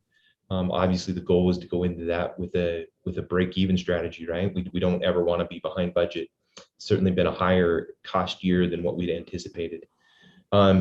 Each year, healthcare costs go up. If you look to the insurance carriers for this upcoming year on the fully insured plans like Blue Cross, they're expecting a 9% increase in 2022 versus what was spent in 2021. United Healthcare across their block, they're actually trending their fully insured groups at a little over 10%. So we're seeing, what the carriers are asking for increases for the upcoming year, quite a bit higher than we've seen for the last few years. we feel like the carriers on their fully insured side are always really aggressive on how much they think claims are going to go up in the coming year versus the past year. We tend to see it be much smaller than what they do on their fully insured side, but it wouldn't be at all unusual to see claims 5% higher in next year than it was this year. And that's kind of the simple math answer to that question, is that, you know, we've got trend in here, medical trend. So we know that claims next year will cost more than what they cost in 2021. So if we're running 12% over budget in 2021, if we didn't do anything, it would be even worse next year, because claims are going to cost, these same claims will cost more. And then in response to the COVID, yeah, we still continue to feel like there are claims that aren't happening, that will get caught up at some point. We did see a window of time in 2021 where a lot of those more elective type procedures, or procedure, I shouldn't say elective, but procedures where you had a looser time frame around when you could do them, were being completed, but then everything tightened up again, and you saw them postponed again. So I do still think some of that catch up is coming, though we saw some of the catch up from 2020 happen in 2021. And so we're hopeful that those offset. And then finally, on the large claims, we have made the mistake in the past of expecting, as you go through the large claims report, that this claim's resolving and this claim's resolving and this member's no longer on the plan, and expecting that the plan, you know, will run significantly better because some of those large claimants have resolved, only to be replaced with new large claimants. And so, you know, our concern is that as we continue to see chronic conditions pop up within the county's plan, that it's wise to try and balance the budget based upon our most recent data, rather than just hope that they don't get replaced with new large claimants. The benefit of having a self-funded plan is that if we are fortunate enough that our 17% projection ends up being too much, that money all stays in the plan. So it'll roll over for future use, and there's no, it doesn't go to any insurance company. You're fully self-funded, short of that, you know, stop loss that you pay. So if we only end up running 12% higher rather than 17, you'll have 5% left over at the end of the year to help offset a future increase. Thank you, Brian. A couple other quick questions on this, on a similar topic. Number one, and I did talk to Mr. McLean a little bit about this, but with our stopgap insurance on some of this bigger claims, how come we're not seeing the benefit of that? Is that, and I think Mr. McLean explained to me that there was gave me a little explanation of that, but could you explain that a little bit about why our stopgap isn't having a bigger effect? Certainly. So part of our issue is that so many of these claims have been between that 75,000 and that 200,000, right? However, on our largest claimant, and there was one other claimant on the plan where they were excluded or had a higher cap on when the stop loss started paying for those. We've seen that over the years. We've always had, they've called them lasers, right? With a laser or a higher deductible for one individual on the plan. And so we had two lasers on the plan where they had a higher deductible.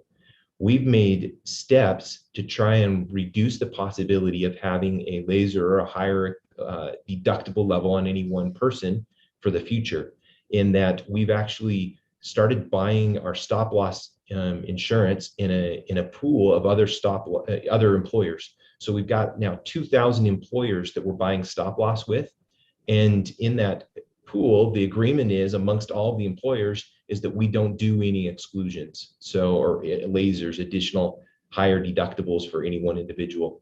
So it's something, again, the county's had to deal with for many, many years. This new pool that we've been building for the last few years will keep us from having that problem in the future. However, they don't want to take bad risk into the pool. So when we first joined it last year, we still had, you know, the same exclusions that your old stop loss carrier had rolled into the new stop loss, but we'll never have the risk of having that a new exclusion going forward.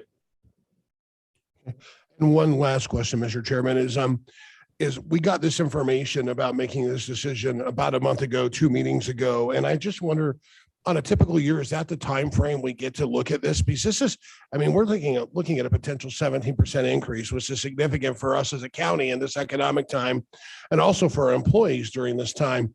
Is there a time frame or an ability to maybe forecast this out a couple months for you, earlier in the future to have a little more time to examine and review these options in a manner that provides a better opportunity to scope and review it. Yeah, it's something we could move up some, right? At least a month earlier. We'd like to be wrapping this up. And the goal is that throughout the year, we have a regular update as to how the plan's running so we can project where we're going. But things are volatile and have been moving probably at a more volatile level of late than ever before. And so, having data that's as current as possible as we're setting these projections is useful. But to answer your question, absolutely, that can be moved up some, but probably not as much as any of us would like. Okay. Those are the questions I have at this time. Thank you. Any other questions, commissioners? Mr. Chairman, I would just like to add to that for Commissioner Lloyd also, which I don't think Brian addressed. We get a report quarterly from UMR regarding COVID-related expenses. So aside from what we talked about, which is deferred healthcare, there's also expenses just related to COVID, meaning employees having vaccinations, healthcare issues related to that. So I haven't seen the most recent one yet. But I do know that is over $300,000 just in those direct care treatments. And so in addition to some of that deferred issue, there is just the direct costs, which obviously previously we didn't have just related to COVID treatment. Thank you, Mr. McLean. Other questions? Thank you, Brian. We'll carry on. Mr. McLean, the floor is yours. Yeah, so I think the main issue here, which is appropriate in this forum, is we're trading off. We've got to be mindful of where the budget situation is, and we've gone through a very difficult budget circumstance this past year. I'm sure it'll be challenging this year. Employee expenses for public entities, service entities in general, are largely related to personnel, depending on department. That's 80%. Some higher, some a little lower, but it's a very large percentage of the budget. It's also how most of government services are delivered. And so there are significant and real budget issues. That's one of the primary responsibilities of the Board of County Commissioners. The second part of this, I think, that makes it particularly challenging also is that as we talk about this, it's at a time where all cost of living nearly across the board is increasing. There are significant increases, both in local communities, statewide, regional, national. You've all seen fuel prices increase significantly this year. Housing prices, grocery prices are very high.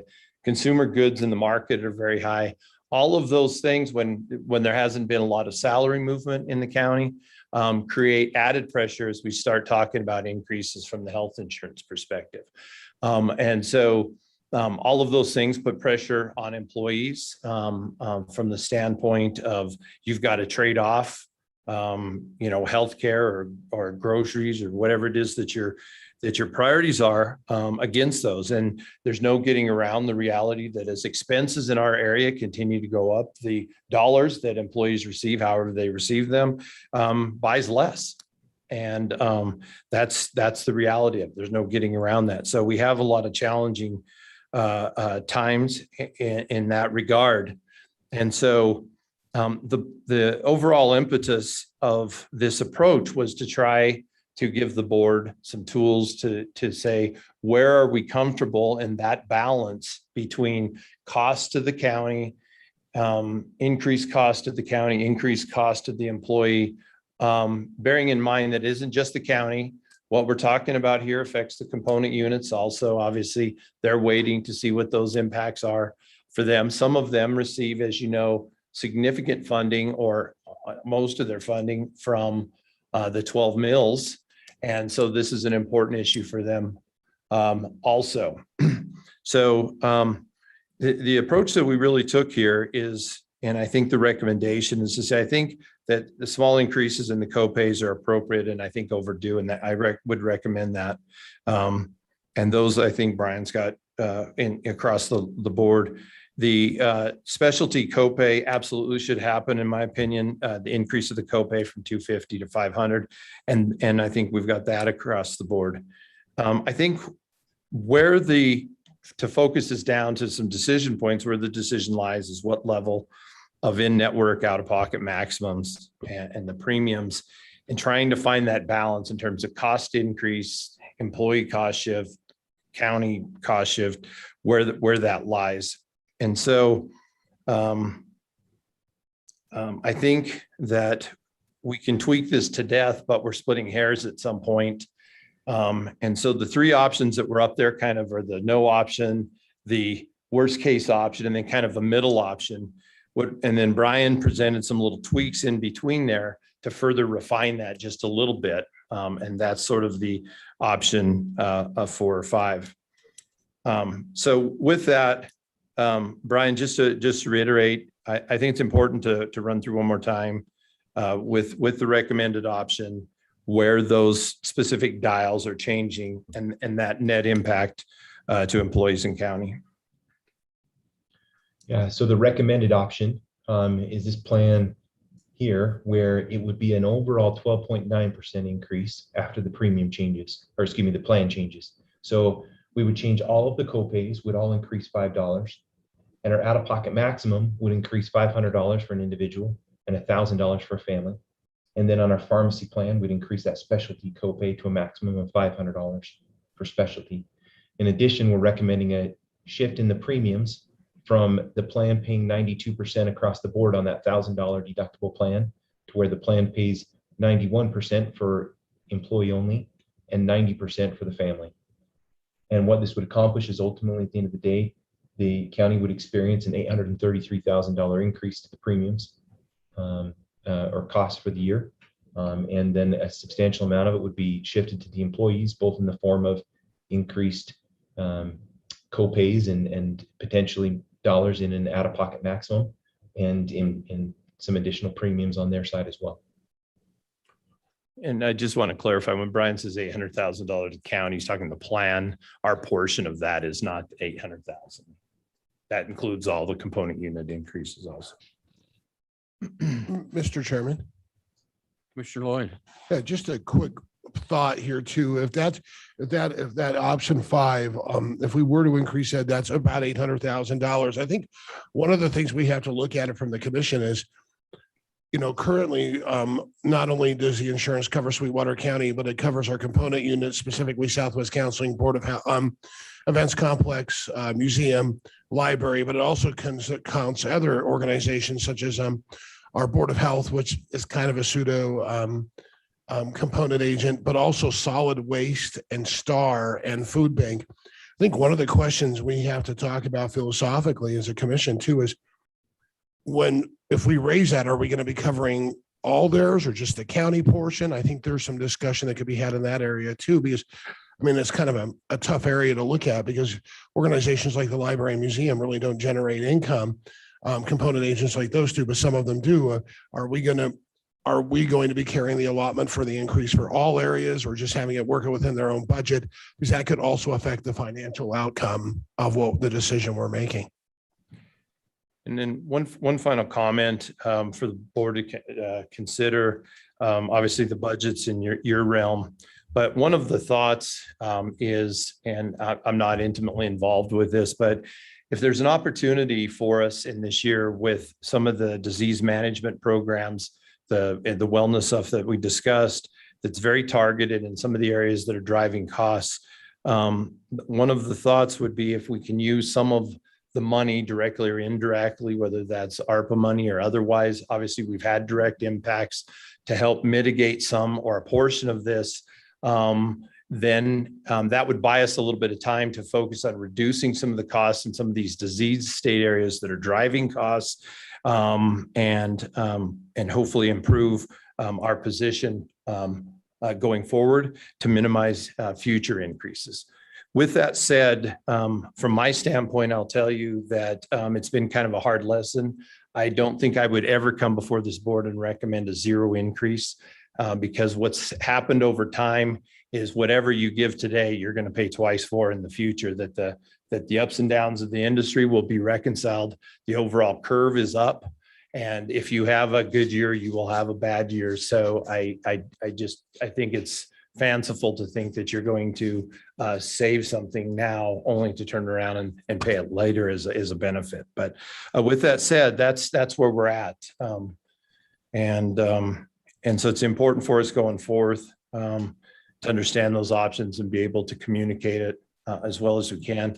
Commissioner Lloyd, to your issue in terms of doing it earlier, it's as Brian indicated, it's sort of we can do it as early as we want. It's just the forecasting. It's the balance point of where you're forecasting, where you have enough data. And this year in particular, as you know, we put some changes in March and stuff that we wanted to get some data on, and especially this stuff. We can try to do it a little bit earlier, but they were juxtaposing that against how good a data we have to predict our future model. So. Okay, thank you, Mr. McLean. Thank you, Commissioner Lloyd. Other questions at this time? Mr. Chairman, Commissioner Lloyd. just, I know we have Mr. McLean, I know we have an insurance fund. And I want to say that I've been told by someone that, and I'm not 100% sure where this came from, that even auditors have said that it's extremely high. Where do we sit in that insurance fund? Is there extra funds in there at this point, or is it where it needs to be, or what's your opinion on that? Yeah, so the audited comments that you're talking about are historical comments. And over the last several years, as you know, with the high claims, that has drawn down that fund significantly. So depending on where and the size of the funds at the end of this year, it'll either be in the negative, meaning we'll have to support it with some additional money, or just under that. But the reality is those surpluses have been depleted each year as these large claims have occurred to continue to fund those changes. And that's what I'm saying is that you don't do the plan any favor, because one year you're at a low point and not have increases to premiums, because just like this year, now you got 17%. If you stayed at an 8 and an 8, you'd be at 16, you'd be about at that point. There's no favors by that. The trends of the industry are 8%, as Brian said, maybe as high as 9 or 10 right now.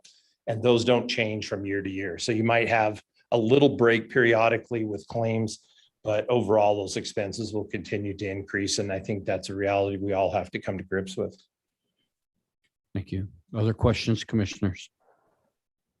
Commissioner Smith. Yeah, Brian, could you compare and contrast option 2 and 4 for me? Those are the two that I'm kind of looking at. We've got the recommended at 2, and then also 4 has some interest in my mind. Yeah, so I'm not sure I've got these in the same 2 and 4 order that you've got in front of you. So you're gonna have to guide me, team it, Gary. Yeah, so I was just the issue between option 2 and 4, and obviously they're very similar. So that's what we're tweaking around are those. So option 2 and option 4 are both 80/20 plans. The co-pays are both up $5. You have the similar maximum out of pocket amounts, and you have tier 4 reductions. The main difference between 2 and 4 is the shift that Brian talked about in the premiums, where instead of this 8% is standardizing that, where under the single plan, the county pays 91% of those premiums and the employee pays 9%, and the shift to the family to 90% and 10% of the premium. So option 4, that's the main difference is that cost shifting on the premium side from, say, 92 and 8% to those that I just indicated.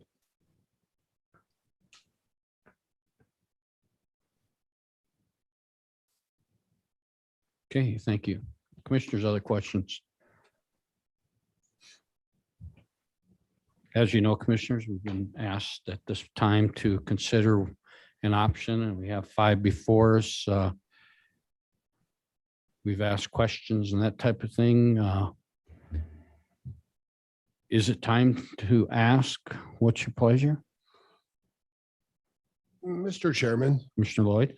just a couple quick things before I think I'm ready to answer that question. I think I want to entertain a couple of thoughts. And the first is something that Mr. McLean kind of threw out there, and that was number one, does this commission want to look at using some of our Recovery Act money to help see how this evens out to reduce some of the stress on the employees?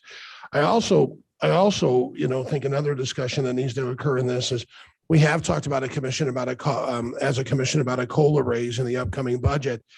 How does that play out with this piece if we're going to increase insurance to them by 1% to 2%, but they can give them a 3% COLA raise? It's really almost moot. I think the other piece of the puzzle is, I wish I had some time to reach out. I did talk to employees prior to coming here today, but get a little more of their input of would they rather see a COLA or have an increase or see the mix there. So I guess the ARPA question, and then, are we still looking at employee raises, because that does kind of affect this. And I think the third question that lays out there for me is the philosophical question is, are we going to be covering the outside entities increase in this portion too, because that's also a significant amount of money. So those are just some thoughts I think that are important for me to look through too before we move forward. And maybe not everyone else is that way, but I think that's important information in making this decision. Okay, any other commissioner comment along that line? Commissioner Shanefield. Thank you, Mr. Chairman. I echo a lot of what Commissioner Lloyd said, and I also want us to remember that our employees often don't get paid as much as some private businesses, and the benefits that we have to offer, insurance being one of them, is one of the big reasons for being employed with a government entity. And I think that we really need to look at when the cost of everything is high and continuing to increase. We haven't given COLA raises for a very long time. We do have some ARPA funds sitting that we've just waited on. And I think that would be a good way to help burden a little bit of this cost and save our employees from having to pay more on top of more on top of more. I think that we do have, I'm not opposed to the co-pays being raised $5. That's something that I think seems really reasonable. And I'd like to look at maybe a different mix of even option 2 and option 1, and maybe not raising our deductibles a full $500 each or something, just a little bit less than what we're asking our employees to cover in option 2. So that's my opinion. Thank you. Other comments? Mr. Smith? I also certainly would be on board with the ARPA money in using it for this purpose to offset the increase in premiums for insurance. I think that'd be an excellent choice to buy us time, see how the market stabilizes or doesn't over the next year. And also it's a way to help our employees, as we've mentioned, with the overall benefit package that we have. And while I'd still encourage some kind of COLA, it would this would also, I think, if we can keep this low or minimal for our employees, I think that's a huge help for them. And so I think that the ARPA money would be well spent here to certainly give us a year to see how things shake out in the future, and also say thanks to our employees for sticking around. Okay. Other comments? Mr. Chairman. Mr. Lloyd. Yeah, and I do think one thing as we look at using the ARPA money, you've often said that ARPA money's soft money because it's only temporary, and I do agree with that. And I think we need to also kind of use this as a plan that, like, this year we're going to use to mitigate it, to have it be much of an impact, but to be able to prepare employees that, hey, next year it could go up 1%. We were able to help cover it this year, and let them know, but it mitigates and spreads out that the effect that it has on them, and lets them prepare a little bit better also, in my opinion. Because that way we may not be committed long-term to it, but we're using it to be able to help soften the blow. And then, like Mr. McLean said, see how some of these other programs happen. The musculoskeletal program, the diabetes, obesity program and those programs and see if they have a positive effect on it too, while we explore other potential programs and wellness areas that may also help reduce some of the claims in some ways. But we also have to know, like I think what Brian said, is healthcare is becoming more expensive and there's no way you can walk around that. So I think based upon that, we need to be prepared for that, but I think we can walk it into an easier realm using the ARPA money. Okay, other comments?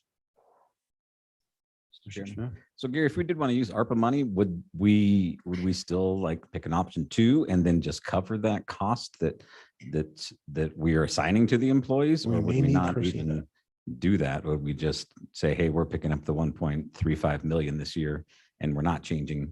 I mean, we'll tweak some of the things, the tier 4 and those kind of things, but the actual expense, we're not going to pass on at all. Yeah, I mean, I think there's probably a number of ways to do that. My thinking on this was that we pick a less restrictive option or where the county perhaps takes a larger share than we maybe otherwise would have, and use that ARPA funding money to help offset that in the budget process. And because obviously these are going to be departmental and component unit increases in the funding. So ultimately what we're talking about is increases to personnel expenses that have to be handled in the budgeting process, and that we do it on that end. So I think where this is such a difficult question to get down to the final, which one are we going to choose, is a question of where all of you feel like we're going to be budgetarily in that regard, and how much we're willing to bear. My thinking on this for the county, and commensurately with the component units, is that if you're looking at I'm not sure this is really the time to talk about it, but I feel like we have to at least get it on the table, is if you talk about COLA increases or any of those things, you're looking at somewhere around 175,000 per percent. So you're talking, say for the county, maybe $500,000 or so. The changes that we're kind of looking at here are in that realm for the county. Now, total county plan, it's higher, it's 800,000, but for the county government, it's about a thing. So what that would mean to you budgetarily would be, $1 million. So depending on how much you think you could get or use in terms of ARPA or other funding sources, then that seems a pretty reasonable approach to me. So that's where we're trying to go with some of these options and say, hey, how can we keep this, but if you look at the budget as being really, obviously the budget, they're going to increase, not just healthcare, but other areas, then maybe you want to be even more restrictive and more cost sharing. And so that's the difficulty. I mean, I feel pretty clear about the things that I mentioned with the copays and the sharing on the prescription drug plan. But it's significant, and people would realize that have significant healthcare costs, the change in out-of-pocket maximums. And so what I asked Brian to do was say, hey, can we make that as Commissioner Schoenfeld suggested, a little bit smaller? So hopefully there's a comfort level that we can pick where that gets us to that point, giving all of these factors, and so from my standpoint, it wouldn't be appropriate if I didn't make a recommendation, and kind of the tweak that Brian made on this existing option to me seems like a reasonable balance of that. But ultimately, it's a budgetary issue, because I think everybody here can agree where we do our business is with people. And the board's been very clear in terms of trying to make that a priority during the budget session, both last year and I believe in the upcoming budget session. I think the board's been very clear about that. We've reduced, as I've shared with most of you, over the last 10 years, 68 positions. We cut 20 positions last year, 10 through the early retirement program and another 10 through attrition. I challenge you to find a public or private entity in this county that's made those kind of staffing reductions. With that said, there's no doubt you're asking the remaining folks to do more, to be more flexible. We've not cut a single program. We've taken on more roads. We've taken on more challenges. So I think that it's okay, to recognize that we're not growing government, we're growing the responsibility with less and less people. And you can't do that without investments mean, both the individuals, and I'm not talking about just pay, but in the quality of the people you have, the skills and capabilities to be able to do that. And I think we've demonstrated that we can do it. And we probably have a few other areas that we can make a little tweaks in, but we're really getting down to that level where there's not a lot of, without some sort of wholesale redesign of government for us to make those changes. So I think that it's important to make that investment. The question is at what level right now and this year, because we really do have to get premium set to move forward with open enrollment. Very good. Thank you, Gary. Other questions, commissioners? Anything else? Commissioner Tillman? Well, I totally support all of the work that our employees do. And I believe that we should help them however we can. But honestly, the health insurance premiums, if we absorb all of that this year and then we get another increase just like this next year and have to put the whole load on them, it's going to be looking like a double rate increase on our employees. So I think we'd be more prudent to adopt like option 5 or something, just so we're easing into it and not taking such a chunk in 1 year when we don't have any other support. If we want to consider a COLA or some kind of bonus with the ARPA funds, I think that would be appropriate, but I think we need to be reasonable with our insurance so that it doesn't hit them all at once. That's my main concern. I mean, we are paying a big share of the premium already. And if we can let them share a little bit of it, we're not asking them to share a lot, maybe in another year when we see another increase. Okay, other comments? Good job, commissioners. Guess it's my turn. I get to be last. I see a couple issues. I hear Commissioner Lloyd talking about, hey, a little more time, as well as Commissioner Shanefield to do a little tweaking. I believe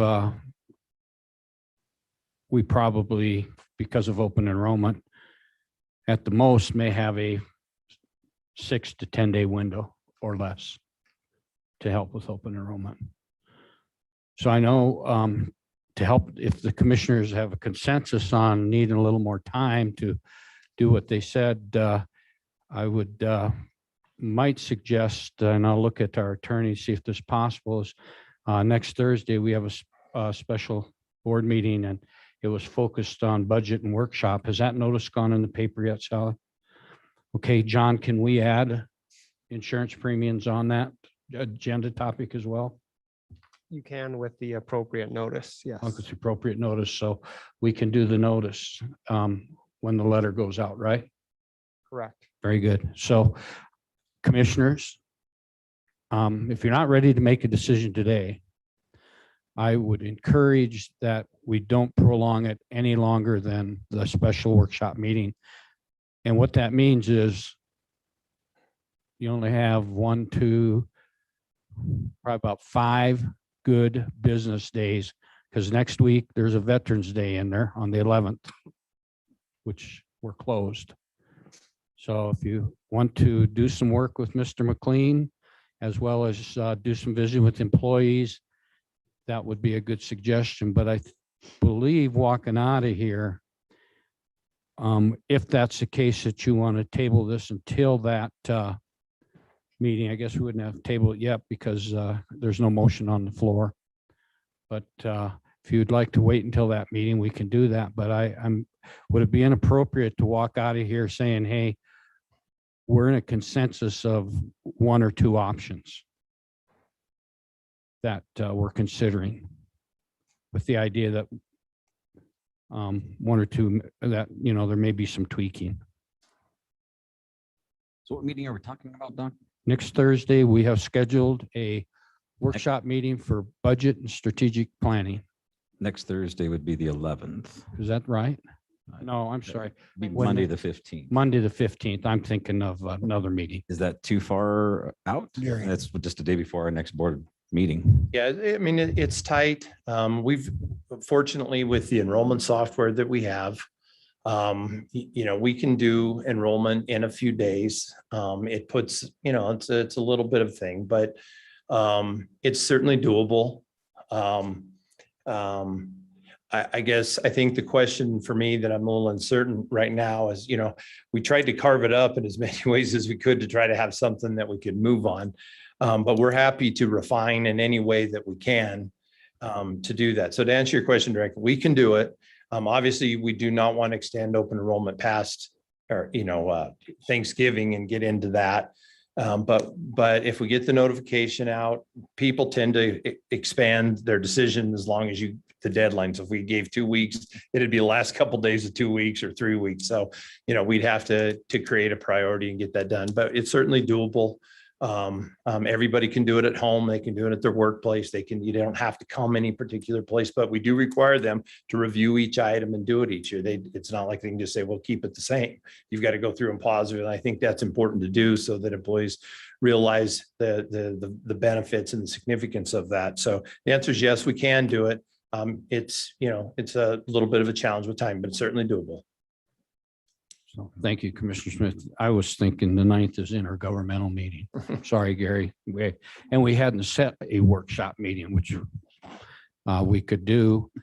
And we could set it for that, for whatever date now that you'd wish, which could even be sooner to help with the window for.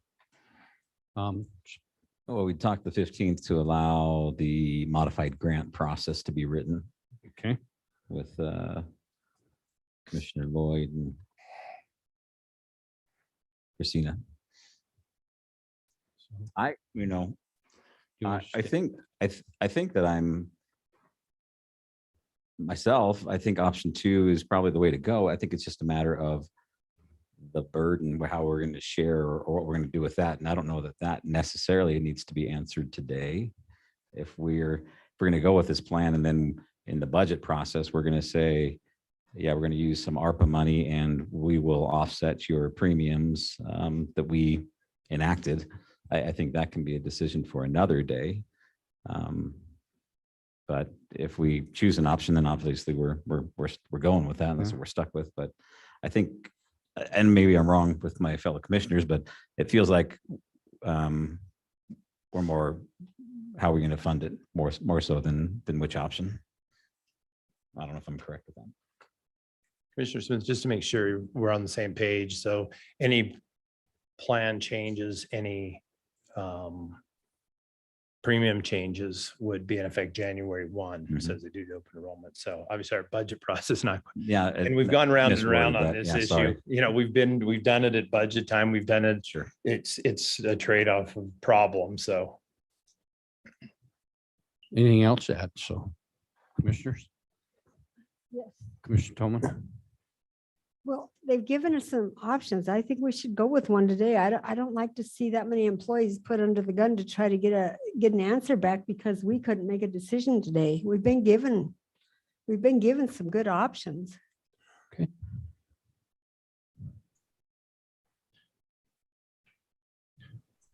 Would it Anything be else? appropriate for me to add any commentary at this point? Yeah, Brian, go ahead.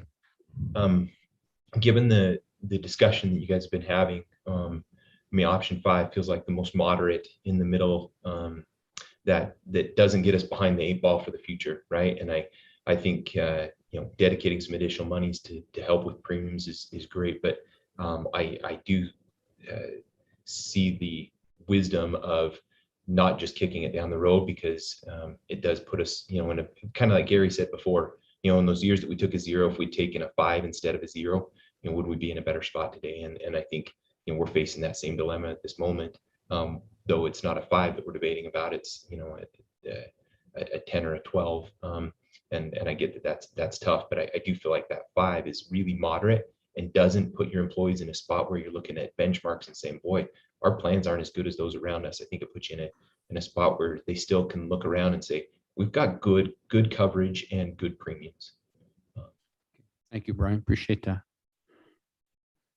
So the budgetary issues with COLA and ARPA money, I know we haven't had those discussions and we will, so that's for later. I think the thing now would be to, see which option of the 5 we'd want to go with the idea that we're responsible to figure out how the funding is and that type of thing. And I'll still say just two things is I'm tired of seeing our employees not get a raise or COLA when we fund other agencies and organizations to their requests. And basically what we end up doing is balancing the budget on our employees' backs because we don't find ways to take care of them. Second of all, again, I had an opportunity to talk to a senator last night and he asked about the ARPA money. And I said, we still have it. To my knowledge, my preference has always been, and it won't change, cautious, slow, careful, and not spent to offset what's truly coming down the road is that gap between revenues and expenditures, which is balancing our budget, kicking the can down the road. So I still think we can choose an option and move forward from there with the idea that in our budget talks, I'm not hearing anybody not supporting a COLA, so we got to find a way to do it. Not hearing anybody not supporting using ARPA money, but I hear only one person saying slowly and carefully, but 3 is a majority and I can live with that. And that's okay. But I'm not for one to kick the can down the road for another year. We've seen the state do that. And ultimately, who pays the price?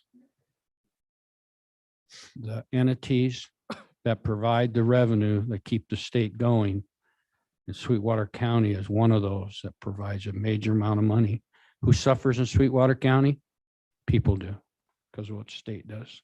So I won't, that's just me personally, but I truly believe that if we feel we can pick an option today, we should go ahead and move forward with it.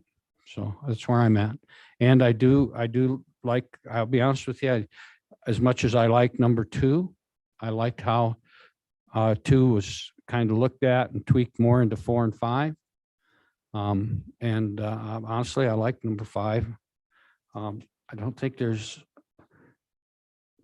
any way that we can move without we moving with our employees.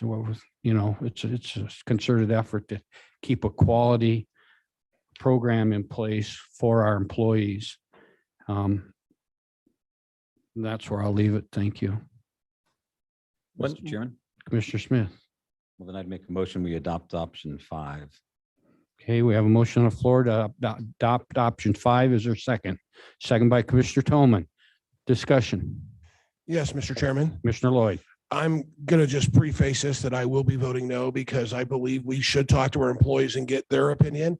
And I believe there are the other issues that we're talking about there, to me, are derivatives to make the best decision. And I think giving it 3 to 5 days to make a better decision and talk to our employees and get their input is important. So I see where you guys are going, but I just want to put it on the record why I will be voting no.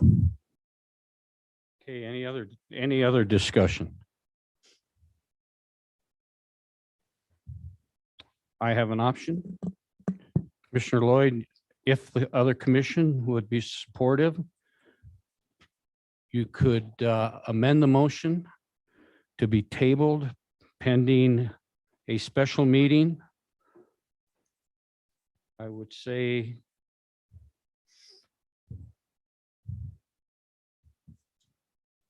just to help out, I don't want to go till the 15th, but to possibly we could go to the 9th, which is same day as our intergovernmental meeting. Is that too short a time, and come back and approve this?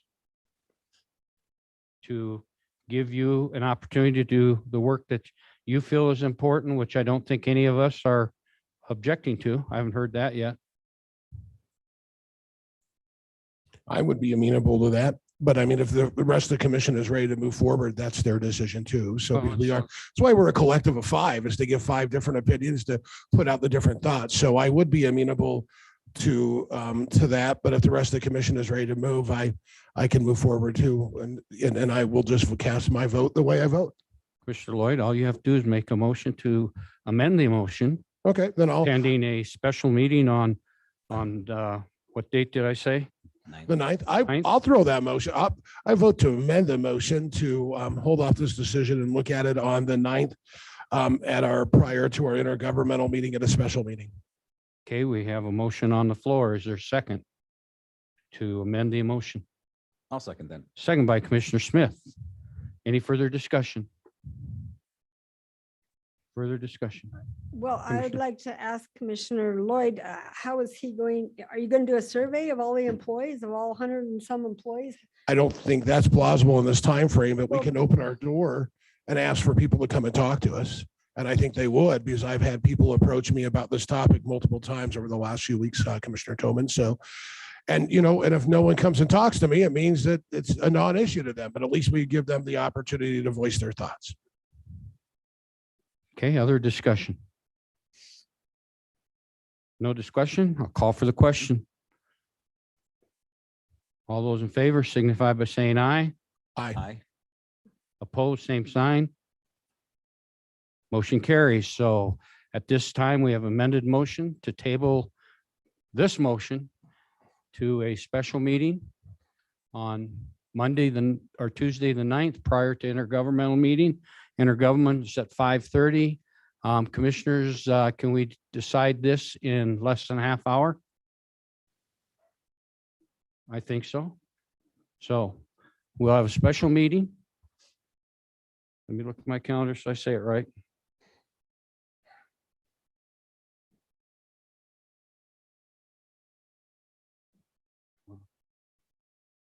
On Tuesday, November 9th at 5 o'clock.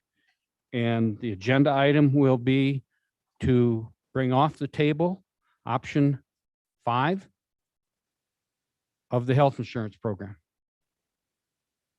Is that correct, John? Help me out.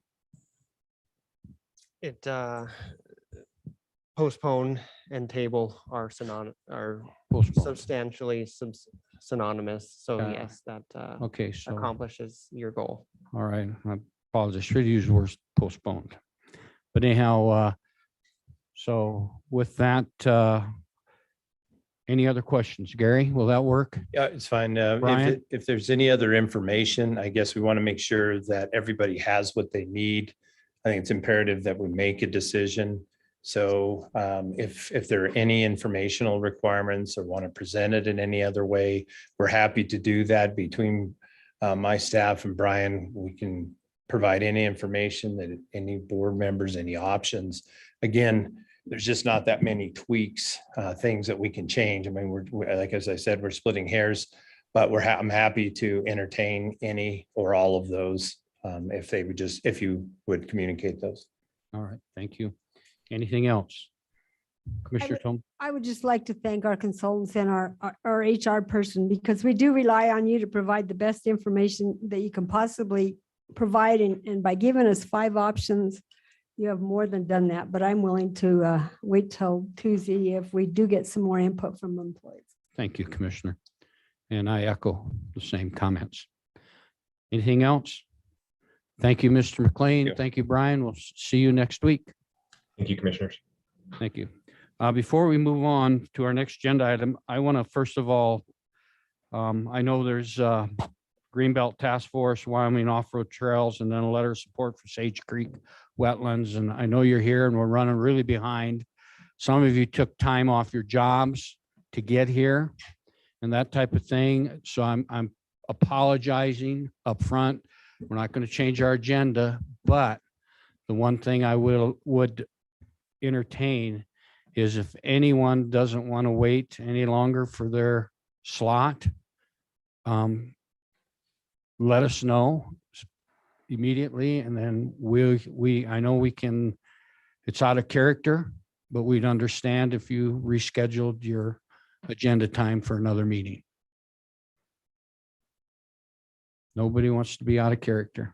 I appreciate that, because I look forward to those last 3 topics. I am like you can't believe. So thank you for being patient with us, commissioners. Let's move on. Our next agenda item is tab H, which is request approval of proposed changes to Chapter 5 Employee Conduct Policy. And here to present that.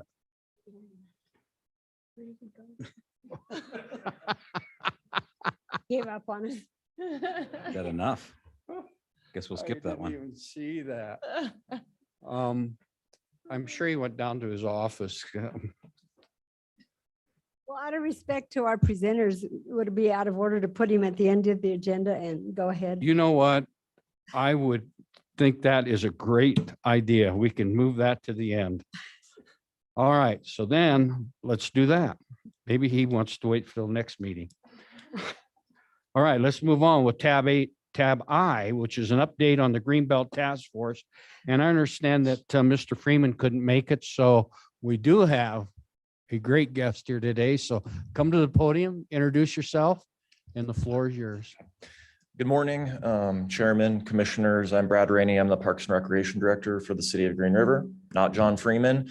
He scheduled this informational update and he's on the road to a funeral right now. So I'm happy to step in his place and cover this.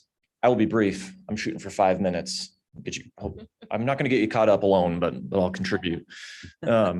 John presented to you guys a couple months ago an update on the Greenbelt Task Force and presented that they're updating their master plan. The master plan was done 30 years ago. And in short, it's the reason why Greenbelt has such a wonderful pathway system and parks along the Greenbelt. When we refer to the Greenbelt, we're talking about just the corridor along the Green River throughout the city. When I refer to that, part of the process of the master plan, we did a public survey. And we had a big response to the survey. We had over 160 responses. If you've done surveys before, that's a big response, bigger than I've ever seen in my time here. And so we just wanted to share some of the information from the survey with you. This is the voice of your constituents. A lot of people from Green River responded, but we had a lot from Rock Springs and all over the county that responded. It was advertised countywide. And if it's okay, John wanted me to give you a handout just with results. I'm not going to go through every detail, but that way you can take it and we can be quick. So.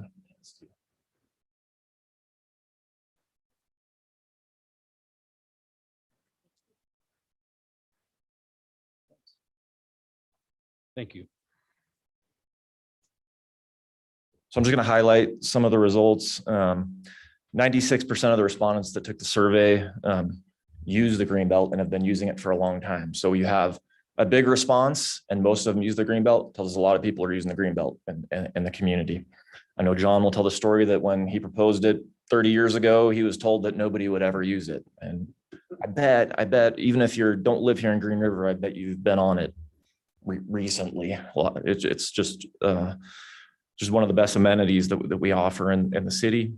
People are pleased with the access to the Greenbelt. Most people drive to locations and hop on the pathway system there.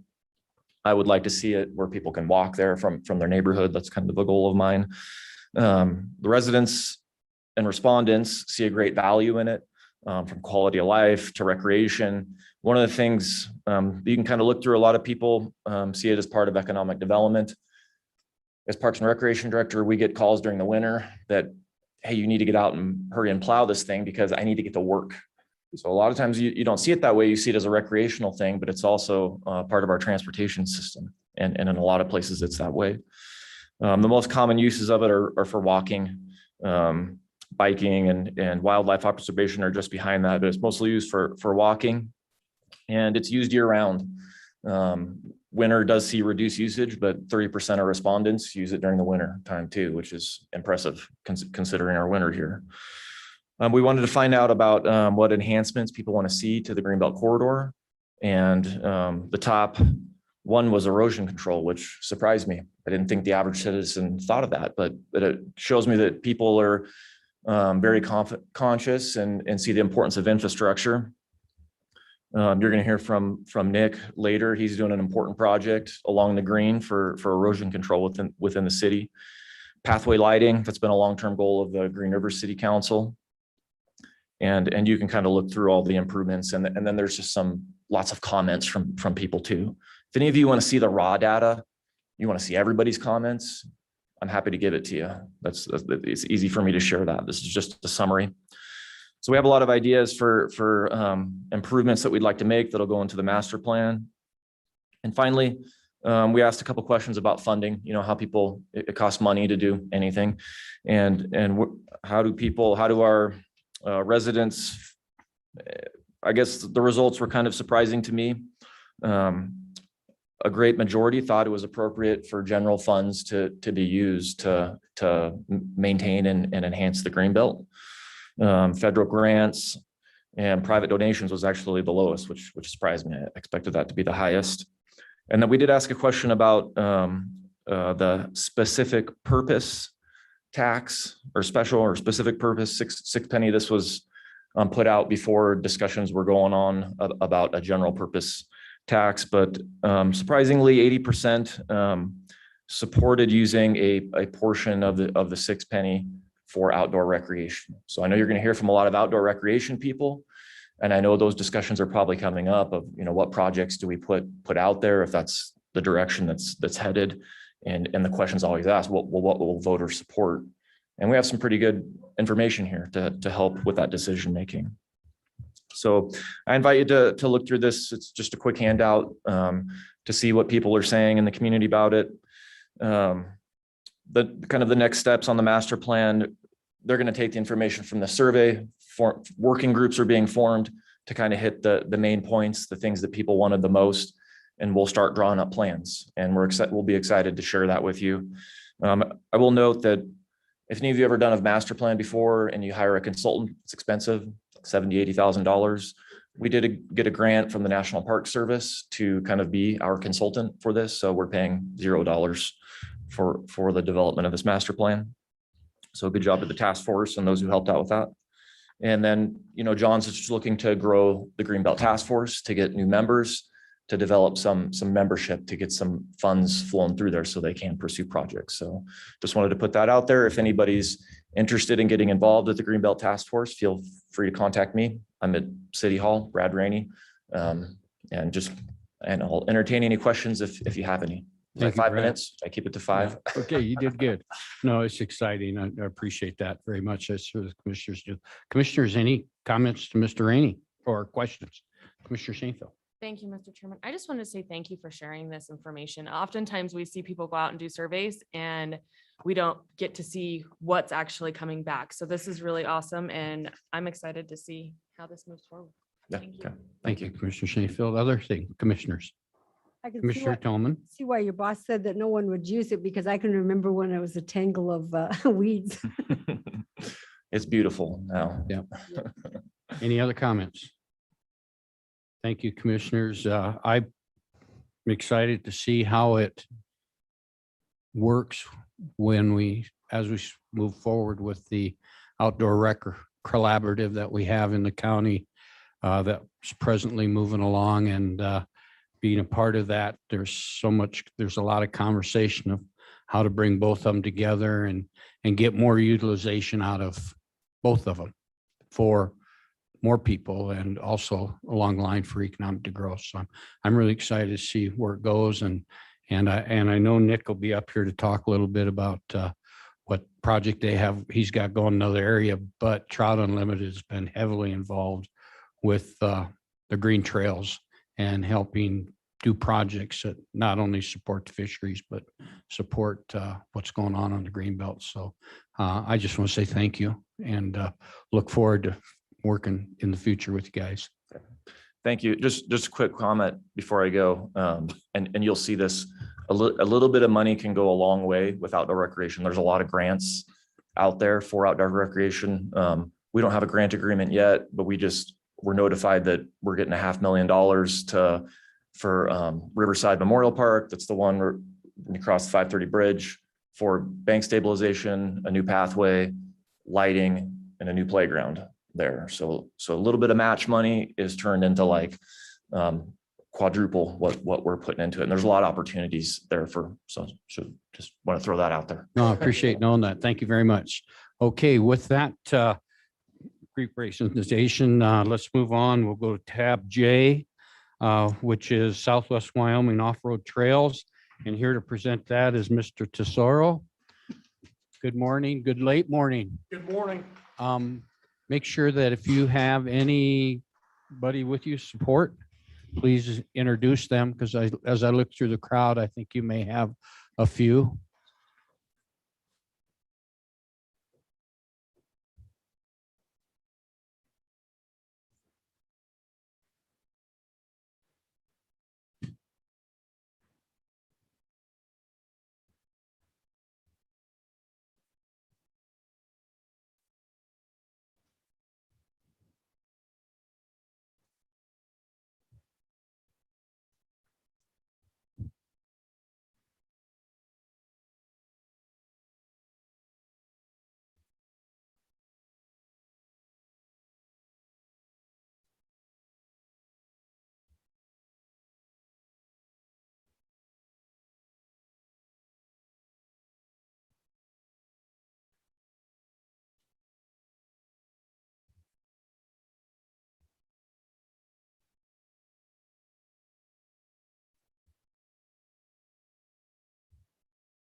I don't think so.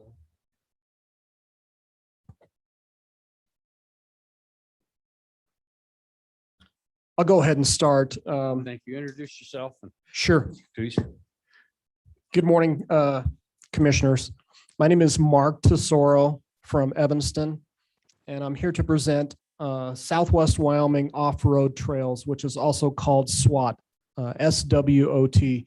About 6 months ago, I had the chance to visit with Commissioner Wendling and pitched the idea to him and had a great conversation. And he said, well, when you're ready to move in this direction towards Sweetwater County, make sure you come over and visit with the commission and let us know about the project. SWOT, Southwest Wyoming Off-Road Trails, is an economic development project for Southwest Wyoming. About a year and a half ago, maybe almost 2 years ago, I gave a presentation much like this to the Economic Development Commission in Evanston. That's a division of the county commissioners there, and pitched the idea to them, the possibility of connecting the communities of Southwest Wyoming with a series of off-road motorized trails. And the idea behind the project is to have a system of trails that people could come in and ride ATVs and side-by-sides between the communities and be able to access the communities. And the county commission economic development group said, okay, why don't you put together a working group? My idea was that they would take the idea and run with it, but instead they pushed it back in my lap and said, why don't you do it? So I was like, okay, I get it now. Sometimes it's maybe not always best to involve government. It might be best to just try and get a grassroots organization together to get something like this off the ground.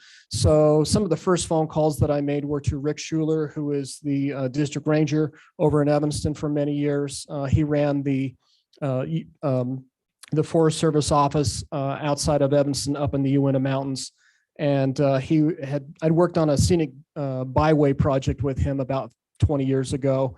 And I pitched the idea to him and I said, what do you think of connecting Southwest Wyoming with off-road trails? And he said, I think it's a great idea. I've wanted to do this for many years, but could never find the right partner.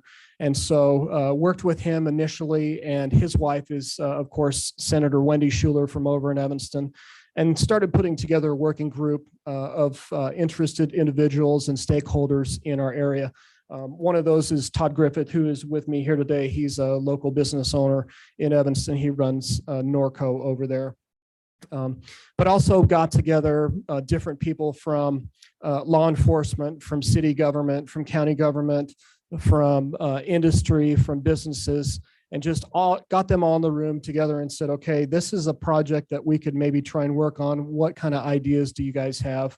And how could we get this off the ground? Since it's an economic development project, the accessibility into and out of the communities is paramount. So the first thing we did is start working with the city of Evanston and pitched the idea to the city council there in some work sessions, and just said, okay, people that are going to come in and ride in the communities have to be able to access things like hotels, restaurants, convenience stores, shops, in order for this to benefit the communities. Outside of Evanston, the UNOs, we already have 350 miles of trails up in the mountains, but those people only are passing through Evanston to go to those trail systems. So instead, we're able to bring people into the communities and spend money there. So after a handful of meetings and working with the city officials, they adopted an ordinance to allow ATVs and side-by-sides in city streets, on city streets in Evanston. With the connection that we had from Rick Schuler, who worked on the State Trails Department, we immediately got on the phone with the Wyoming State Trails State Trails in Cheyenne, and that was Forrest Kaminga, who is here today from Wyoming State Trails, and then also Chris Floyd from the Wyoming State Outdoor Rec Office, and Chris is here today as well.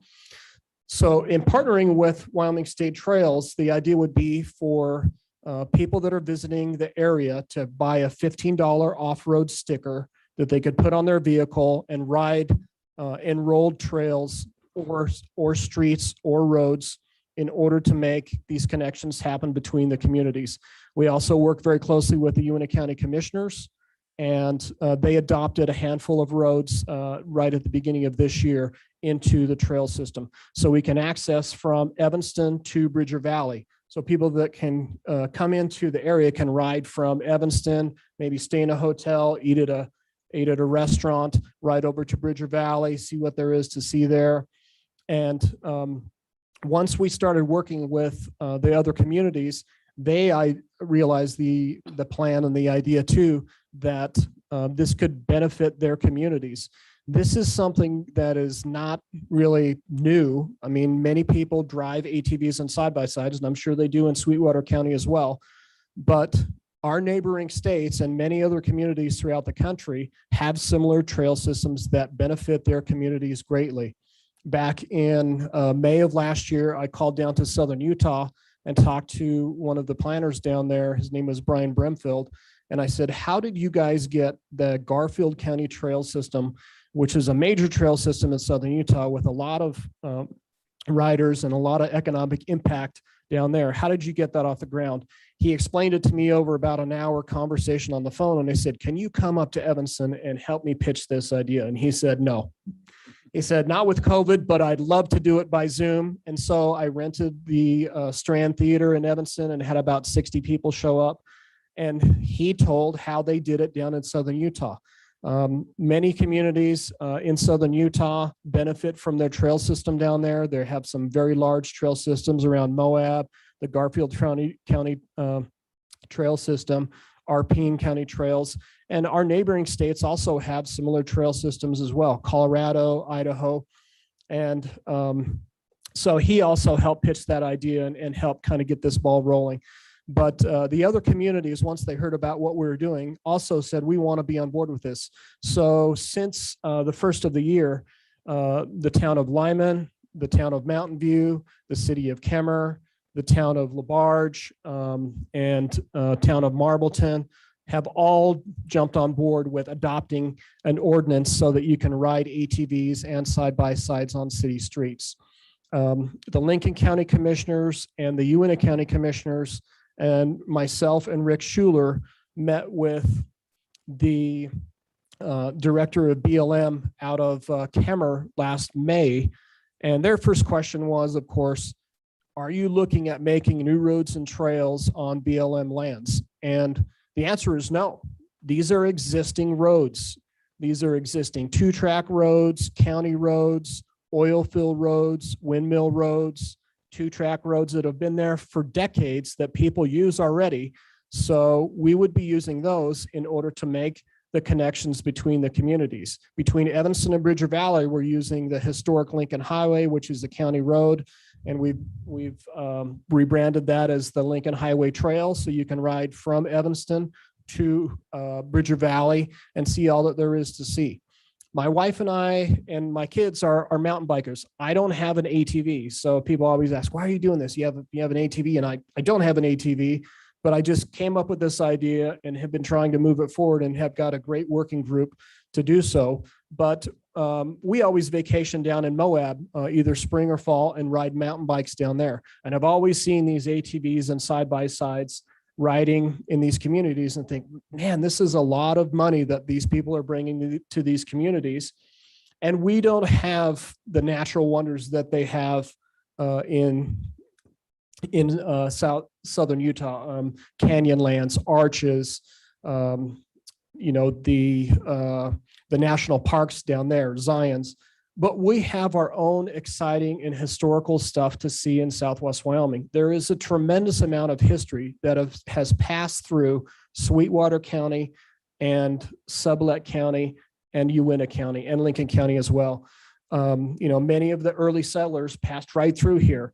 And so people could be coming here to see all that there is to see. And I've just, I have just a quick list, but historic Fort Bridger, the Oregon Trail, the Mormon Trail, Fossil Butte National Monument, Spring Valley, Cumberland, the Red Desert, the Wild Horses, the Boar's Tusk, Kilpecker Sand Dunes, Pony Express stations, and Pilot Butte. That's just a few of the possibilities of historical sites that people could come to this region and see. From very early on, we came up with the motto at SWAT, which is connect the communities, connect the forest, and connect the historical sites. And that's really been our roadmap to get this project off the ground. Some of the stakeholders that have been to the table, who we've either presented to, or I've called and pitched the idea to, or they've come to our board meetings, city councils, county commissioners, chambers of commerce, private landowners, BLM, game and fish commissioners, officers and biologists, industry, senators and representatives, law enforcement, sheriff's offices, highway patrol, WYDOT, advocacy groups, including AMPLE, Wyoming Wildlife Federation, and Muley Fanatics, private businesses, Wyoming State Trails, Wyoming State Parks, and Wyoming Office of Outdoor Recreation. I did present in Rollins to the Transportation, Highways, and Military Affairs Committee earlier this summer, and then also to the Legislative Travel, Recreation, Wildlife, and Cultural Resources Committee. Also the Wyoming Business Council, and most recently the Sweetwater Outdoor Recreation Collaborative last month. So many stakeholders have heard about this project and have been excited and on board with what we're trying to do. So I'm asking here today to ask the commissioners to consider enrolling all or some of your county roads into the Trails project. Carbon County has all of their county roads enrolled. Lincoln County has all of theirs enrolled. And Uintah County has a handful, but we're working on getting more enrolled right now.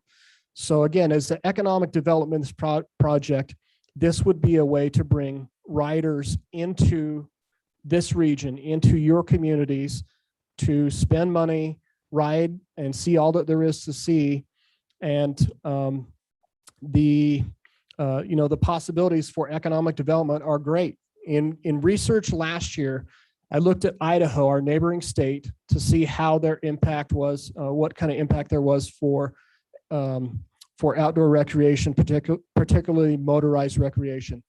In Idaho, it's $1 billion industry with a B, $1 billion industry. A third of that is power boating, a third of that is snowmobiling, and the other third of that is ATV and side-by-side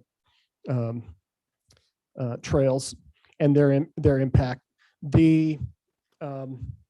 the people that buy these machines, and if you've seen or if you've heard of anybody that has one of these machines, they're tough to get right now because there is such an explosion in the industry.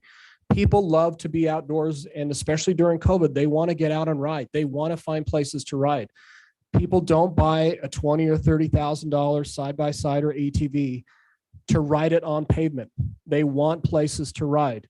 And when it's 110 in southern Utah, what better time to invite them to Southwest Wyoming, where it's maybe 85, and say, hey, come up and ride here. Come see all that there is to see for this region.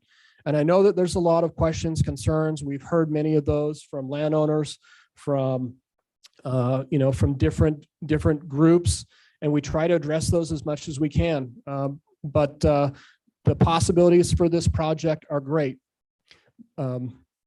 The state of Wyoming has done a fantastic job for many years of pushing tourism to a handful of places in the state. Those are, of course, Yellowstone and Jackson and Devil's Tower. But the other communities that are here have largely been pass-through communities, people passing through to go someplace else and recreate. And this could be a way to bring riders into your towns and recreate here, leave from here. They don't have to start in Evanston. They don't have to start in Kimmer. They could start right here in Green River, in Rock Springs, in Pinedale, and ride all of Southwest Wyoming. Earlier this summer, I run the newspaper in Evanston and a handful of other papers in the region as well. But earlier this summer, I saw across the street from Evanston, a guy pulling, he had a big truck and he was pulling a big trailer with 6 or 8 side-by-sides and ATVs. And I was like, wow, these guys are really going somewhere. I'm going to go talk to them. I walked over there, started to talk to him, and I said, are you guys riding somewhere? Have you been somewhere? And he said, we just got back from an 800-mile trip in southern Utah.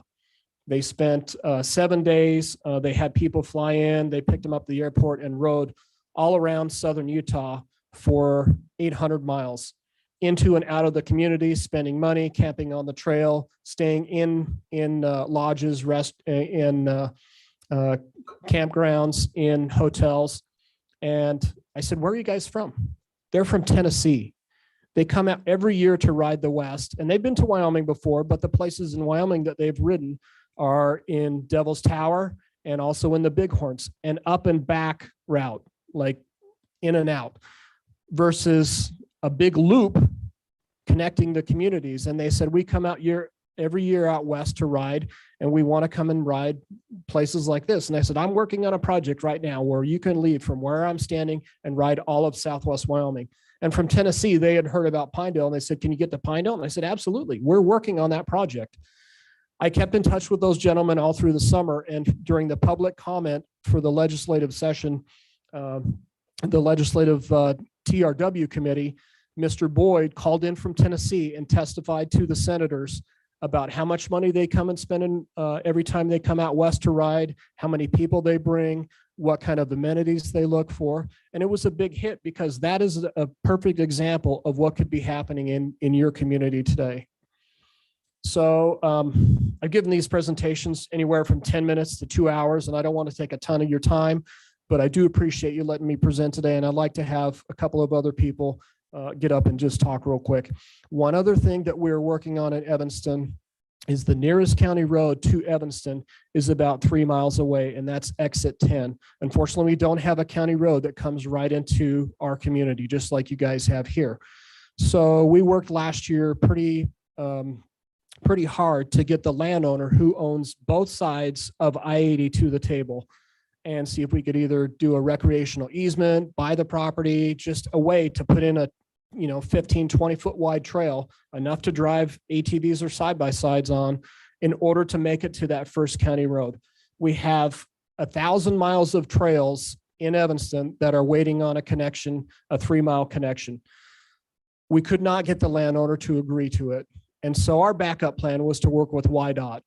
And that conversation happened just after the first of the year between YDOT, the State Trails group, and the Outdoor Rec Office. And much to our surprise, and that was on behalf of SWAT, much to our surprise, the folks at YDOT, Director Reiner and his leadership team said, we want to try and figure out a way to get to yes on this project. It would be rather unprecedented in Wyoming to have a recreational trail, recreational easement inside the highway right of way. And we're working on that for 3 miles to make that happen. And there are several people from YDOT here today, and we appreciate them and their support. So all the way up to the very highest levels of the state are working on this project with us as well. So it's very exciting. And I'm going to turn the microphone over just to Chris Floyd for a few, and then also to Forrest Kaminga. All right, come on up, Chris. This is Chris Floyd from State of Wyoming Outdoor Recreation Office. Welcome, Chris. Glad to see you again. Thank you, Mr. Chairman and Commissioners. Appreciate the opportunity. So I'm the manager of the State Office of Outdoor Rec. We're part of State Parks and Cultural Resources. Also in State Parks and Cultural Resources is the State Trails Program. Forrest Kaminga is in charge of that. And he'll come up here and talk a little bit too. Just wanted to talk a little bit more about some of the stuff Mark kind of touched on, to just sort of put a point on, what SWAT would be asking for from you eventually. But I just want to first say that, I've been working with Mark almost 2 years now, and in SWAT, they've done this the right way. He listed all the different groups they've reached out to. They're great at communicating with people and trying to explain the concept, taking the show on the road, answering questions. And sometimes, they go into the lion's den. Some people wonder, like, what are you trying to do here? Are you trying to flood us with OHVs? And so they have interfaced with those folks, and they've come up with good responses, and they've tried to address those concerns in any way that they can. They've done a great job of reaching out, lots of public meetings and engagement, and obviously with elected officials too. We share some common goals with SWAT in the Outdoor Rec Office. We were created to help grow and diversify the state's recreation economy. We understand that the extraction industries are facing headwinds, and so our job is to try to, help mitigate that as best we can through growing the recreation sector. It's already a big part of our economy. It's 1.6 billion in economic impact already in Wyoming, and we hope we can grow that. For comparison, Colorado is almost 13 billion, and they're about the same size we are. We just have more people. So anyway, we have our work cut out for us, but when we heard about SWAT, we thought that what they were doing was a great idea. They're focused on not just attracting people to Southwest Wyoming to travel and see the historic sites and the natural beauty of this area, but also to do it the right way, to practice responsible recreation and to put management controls into place that can help with that. Okay, so at some point, Mark and his group are going to come to you with a specific request in terms of, enrolling certain of your dirt county roads and maybe some of the short stretches of paved into the state trails program. And that doesn't change anybody else's use of the road who already uses that. Doesn't affect your ability to drive your car, your pickup truck down that road, anything. What it does give you, though, if you designate those roads, is access to the funding source that the state trails program has through that ORV sticker program. When you get on an ORV and you're on these state trails, you put a sticker on there. There's a gas tax match for that. They get over $30 a sticker for it total. And that goes into an account that can be used for maintenance, law enforcement, signage, construction, etc. And even an education program and marketing programs. It can go to all that kind of stuff. They have, and I can let Forrest talk about the details of that grant program, but they have grant opportunities twice a year, and they rarely, if ever, turn anybody down. It's a robust funding source. So what Mark and them would be doing is saying, we want to run the SWAT path through this county road, and maybe at some point on some BLM trails and 2 tracks and whatnot. And if they're enrolled in the state trails program, if you have concerns, you want signage like this put up on the roads, you want law enforcement, whatnot, there's a funding source for that if you enroll. So that's the benefit of it. So it's not just, hey, let's invite, thousands and thousands of people to Southwest Wyoming to ride their machines and have no management structure in place. This gives you the management structure to do that. So that's what they would be looking at. Now, another thing is that if you enrolled those routes, if you were, let's say you're from Colorado.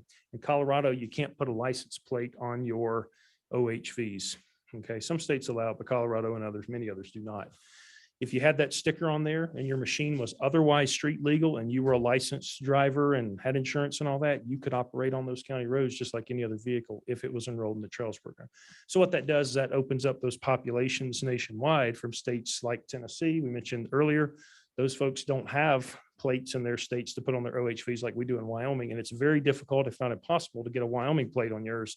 So if they can slap a sticker on there and they're street legal otherwise, then they can roll through Sweetwater County on your designated routes. And again, you've got the funding source to back all that up. So that's all I wanted to say. I just want to say that we do support this and we appreciate your willingness and receptivity to listen to what we have to say today. And thanks to Mark and his team for all the great work they're doing. And with that, I'll turn it over, unless you have questions, I'll turn it over to Forrest. Yeah, that's just it. You gotta wait, see. Questions, commissioners? Good. Okay, great. Thank you, Mr. Chairman. So does this include snow machines as well?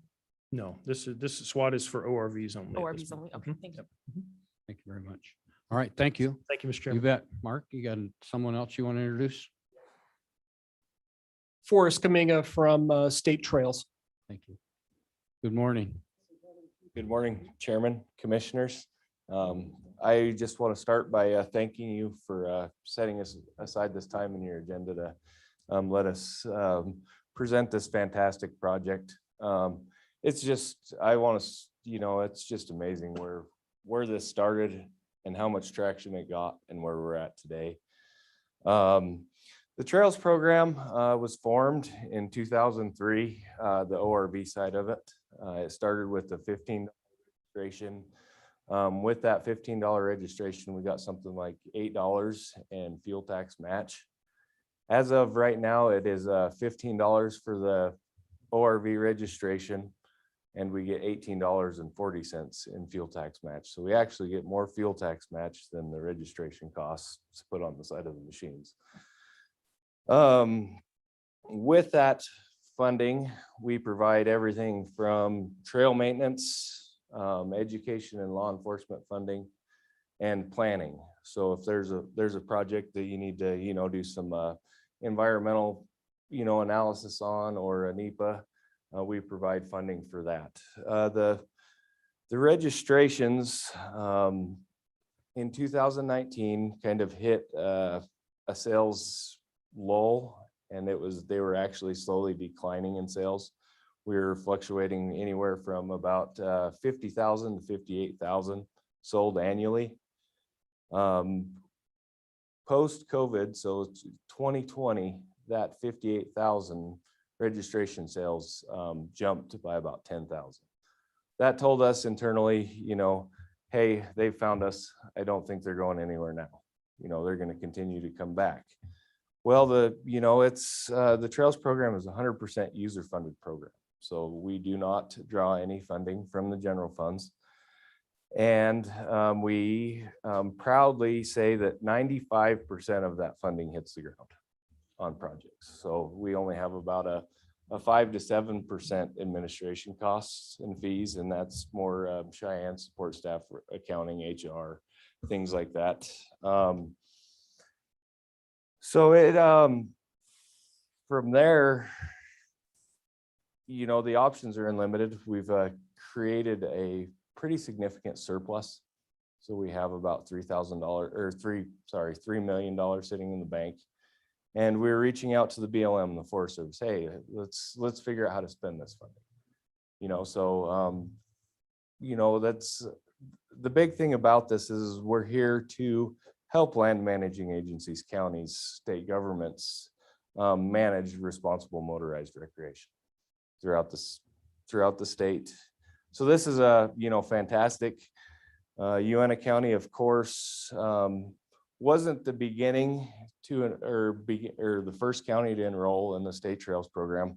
It actually started in Fremont County with just a select few roads. And then, of course, the town of DuBois enrolled all of their city streets into the Trails program. And from there, it spread. Lincoln County started enrolling. Carbon County reached out, wanted to know what they could do to just have a blanket agreement or blanket resolution to enroll all their county roads.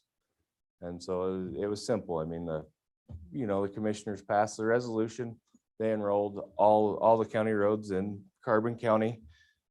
Since then, Fremont County, we've sat back down with Fremont County, and they're going to do the same. I have a I'm on the agenda next Tuesday with Fremont County to create the blanket resolution with them to enroll 100% of the county roads in Fremont. And I just foresee it happening throughout the state. And here we've got some handouts. What I put together is the program. This covers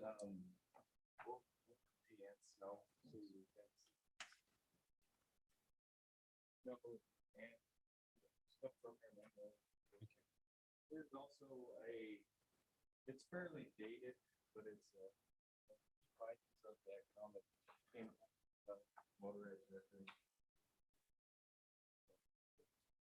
Some more stuff for you to read. We love that. We enjoy that. Yep. And then, of course, like you said, this economic impact study is dated. As of right now, we are in contract with the University of Wyoming, and they're updating this. So hopefully by this time next year, that'll be ready to release to public. And I guess other than questions that you have of me, I think Mark and Chris did a fantastic job covering everything else. Okay, questions, commissioners? Any questions for our speaker? I don't Commissioner have a Tillman? question. I would just remind you that we're in the checkerboard. Make sure you involve Rock Springs Grazing Association and our roadsman, Gene Legursky.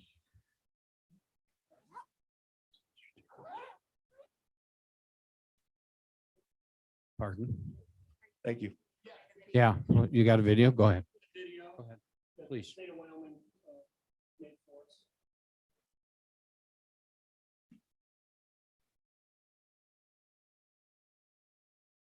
No volume?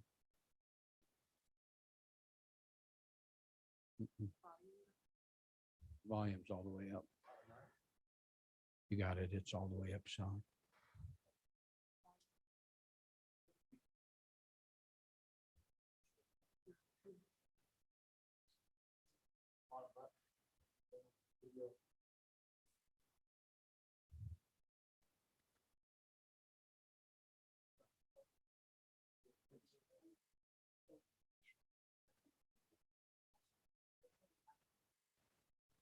Okay, while we're waiting to see if this will work, again, as an economic development project for the region, if you look to what many people in Wyoming have said for years, that we should try and diversify revenue for the state. We should figure out other ways to bring people in the state and spend money.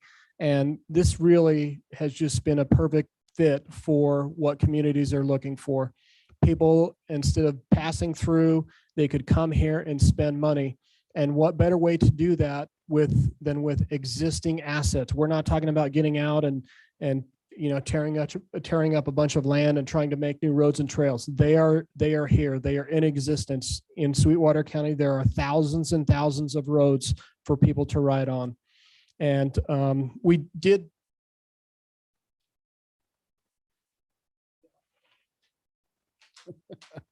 did recently receive a grant from Wyoming State Trails, so we can start working on signage in Uintah County. So these are some examples of what signage would look like out on the trail with our logo on there, a little American flag. We did from some of the information from the Forest Service. If you have a flag, any kind of a flag on a sign, people are less likely to shoot it up.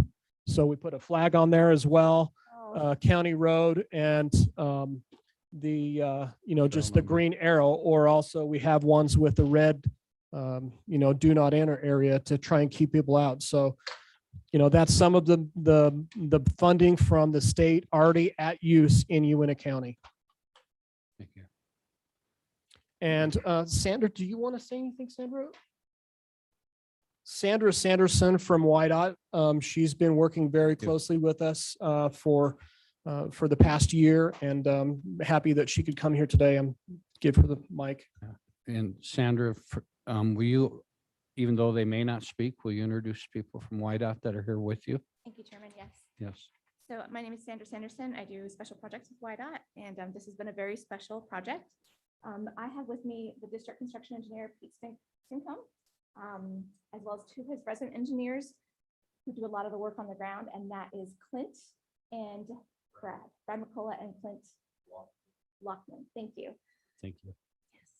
I really don't have much to say except for the project in Uinta County was, You need to speak into the mic, otherwise people can't hear you. is that better? I don't want to be overdone. Okay, Oh, you can't overdo these. okay. The project in Uinta, You got to get close to the mic. See how I am? you're eating it. Not quite, but almost. You're right, but that's what it takes. Okay, better? Better. Oh, All right. wonderful. So the project in Uinta County had some specific requirements in that we have done some ORB trails within highway right-of-ways in the state. We haven't done it with, I would say, consistency, and we wanted to make sure that if we were going to invite tourists from out of state to be using our trails and roads and things that we have, that we did it in a way that was safe and anywhere transportation was regarded, or if it was within our right-of-way, that we were, I guess, having a say and doing it the best way we could safely. So that's one piece. And so the connection piece, the 3 miles in Uinta County between Evanston and Old Lincoln Highway is interstate right of way. That's nearly unprecedented. And I learned that from FHWA this year when, just to validate some of the information we were hearing was accurate, and FHWA will allow it. There are definitely some requirements and standards that we have to comply with. So right now, that is kind of the unique nature, I would say, of the connecting piece in Uinta County. In addition to that, there's statute that's being reviewed currently in order to allow WIDA to do what they need to do within that right of way. So that's kind of where we are in that project. But the reason why it's unique is because the interstate, most states, and there's only one other state that's even requested that of FHWA. And in the past, they've always said no, probably with good reason. And now are considering it and have done it. So. Okay. Thank you very much, Sandra. Don't leave. In case anybody has any questions for you. Chairman. Questions? Comments? Of course, me. I was at Waco when Director Reiner presented what they were doing with Uinta County regarding that section of road. And first of all, there's a lot of work that goes in to getting that section taken care of. It just isn't a yes, no. It's like you said, we got to go into statutes. We got to, do a lot. There's a lot of work that's going to take place for a small section of road, but end results can be very important.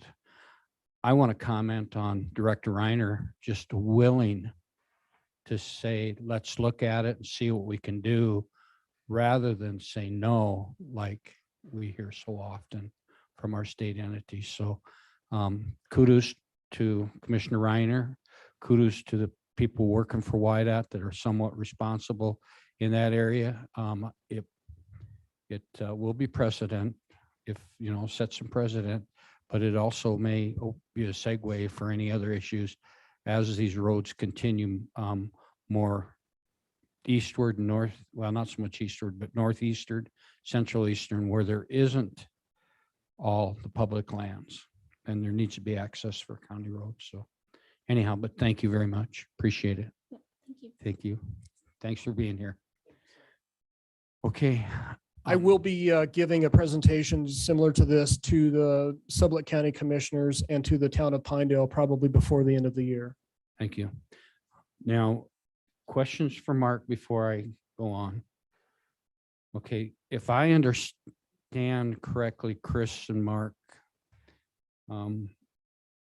what you're asking is for us to make a decision to bring all our county roads in and make them SWAT accessible. Is that correct? That's correct, Commissioner. All right. I'm not going to say there's no support for it, but I'm going to say one thing is I think we need to take some time here for two things. One, I think, and if any other commissioner would like to comment on this, I think we have to have our public works director look at our roads and recommend which roads, make a recommendation. And if he thinks all of them are accurate, then come with a resolution either way. But also we need to make sure it's on the agenda that that's going to take place, consideration of county roads for SWAT designation. That we have it on the agenda so public can comment during our comment time prior to the agenda issue, the way we set our agendas up and that type of thing. So I know right now, did any commissioners want to say anything more about that? If it's a different direction, Commissioner Shanefield? Mr. Chairman, I would just urge you to get with our economic development director as well, Kayla McDonald. Just because I think, and it sounds like maybe even travel and tourism would be able to support, some of the cause, because we definitely want those to be involved in this conversation right up front. Absolutely. And I did make a handful of phone calls in advance of this meeting and thank you to you, the commissioners that I was able to visit with. But I did reach out, and I think Rick Lee from the Rock Springs Chamber, I spoke with him, and I appreciate him coming today. And also did reach out to Travel and Tourism and to Green River Chamber as well.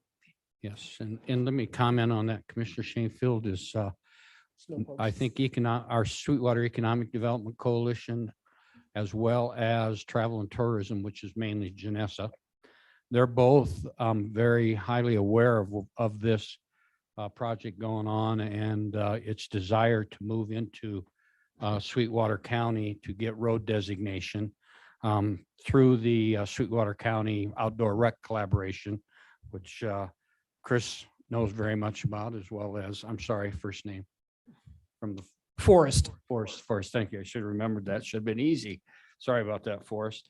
But anyhow, yeah, there's some players that very much aware of it. And Eric Bingham is on the steering committee, who is part of SEDC and that type of thing, but we still need to bring them aboard. And I still think it's viable that those people be present, or give them an opportunity to speak during public comment time regarding this issue on the day it's on the agenda, which also will allow anybody who opposes it, that prior time. Of course. So with that, other comments, commissioners, regarding moving forward? I think it'll be an impetus to begin talking with the cities when as we move into that agenda item because we're going to need their help. Go ahead, Forrest.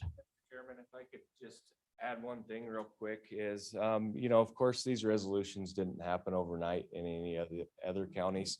Fremont County, we're going up against about 1.5 years of discussions. And what we did there is we organized somewhat of a working group. And we brought the county sheriff in as a law enforcement voice, and adjacent lands like BLM enforcement officers, county roads and bridge supervisor, anyone that would, have concerns about this. And that was, when we spent several meetings together before we, finally came to terms with, okay, this is safe. The other thing I'd like to say is that, this by no means there's going to be a free for all on all the county roads. Of course, all the machines that are going to be running your county roads are still going to require a licensed driver, and liability insurance, and have to abide by all the all the rules of the road and laws out there. So yeah, I guess I just take that into consideration, when we're thinking through this. It's not just opening up everything for an off-road mega free for all out there.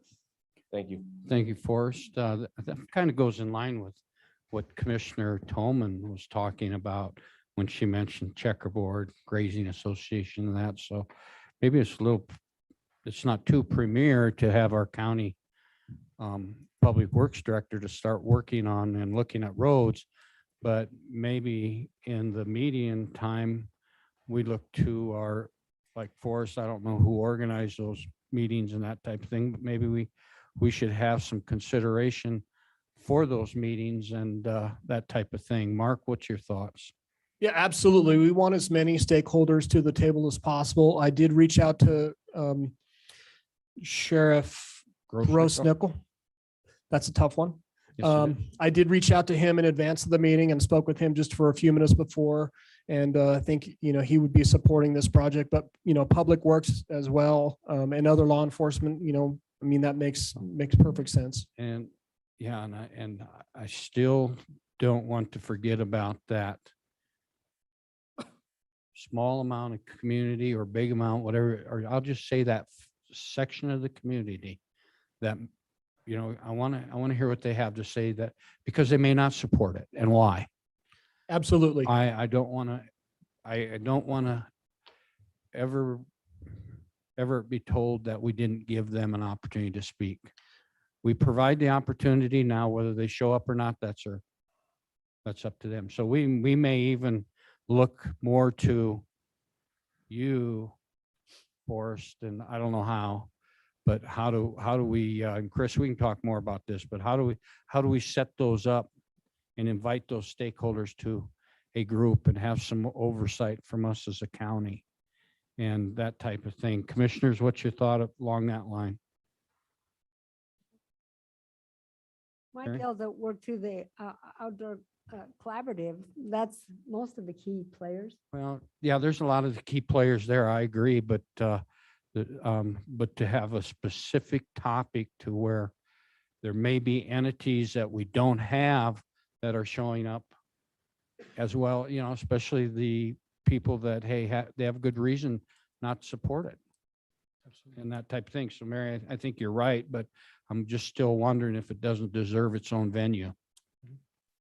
Go ahead, Chris. Mr. Chairman, yeah, we'd be happy to set up public meetings, one or more if needed, about this topic specifically and get into more detail. Mark's already been doing that on the road as well, and he's obviously got his talking points ready, and Forrest has been showing up, so we can provide all the information that's needed and answer questions that people have. We'd be happy to engage with people who have concerns about it. Absolutely. Well, and that would be great. Let's make sure that we try a couple of those efforts while our liaisons for Road and Bridge talk with Gene about this. And so he has some opportunity. Our liaisons are two commissioners that work with Road and Bridge Department. Mr. Chairman, ahead, Chris. who's your road superintendent? It's Gene Legursky. Gene Legursky. Thank you. You're welcome. And that type of thing. Now, make sure you include the chairman of the County Board of Commissioners and other commissioners. If you set the meeting and it's your meeting and not ours, more than 3 of us can be there. It's not a quorum. Okay. Because it's not our meeting. Okay. Am I saying that okay, Mr. De Leon? If they schedule a meeting and it's their meeting and not ours, more than 3 commissioners can be there. Yep. Thank you. All righty. With that, any other questions for Chris, Mark, or Forrest, or Sandra? And that, all right. Thank you very much. Thanks for being Thank you, here. Mr. Chairman. You bet. Chairman, this gentleman would like to have a couple of comments. I'm not sure, I don't know him, but he's from Snowpokes, maybe? Well, come on up. Commissioners, my name is Bert Smith, and everybody here is from someplace else. I live right here in Green River, and I vote. Welcome. Just to let you know that I do vote. I am a member and representative of Sweetwater Snowpokes and ATV Club. Okay, now somebody mentioned snowmobiles a while ago. There's more ATVs being sold in the state of Wyoming than are snowmobiles, by far, almost 5 to 1. Okay, so the ATV Club the Snowpokes were a snowmobile club formed in 1972. And I've been a member since 1979. So I know a little bit about the Snowpokes. A couple of years ago, they started making ATVs. People started using ATVs. So we became involved with ATVs. And we have quite a few members that have ATVs and snowmobiles. the thing that I'm trying to get at is here in Sweetwater County, there are a hell of a lot of ATVs. If you go out to the sand dunes any weekend, you'll see what I'm talking about. If you go up on White Mountain and drive around up there, there's a lot of roads up there and a lot of ATVs. Personally, I own an ATV and a Jeep. My Jeep has air conditioning and power steering, and it also has a heater. So I can go year round. My ATV is just a four-wheeler. So I mean, just a four-wheeler. But what I'm trying to get at is there's a numerous number of people here in Sweetwater County that support this project. And I've been to several meetings and I went on a couple of rides with them in my Jeep. And if you noticed, I don't know if you watched the video up there, but there was a sedan, what do they call them? A SUV in it and riding in the trail.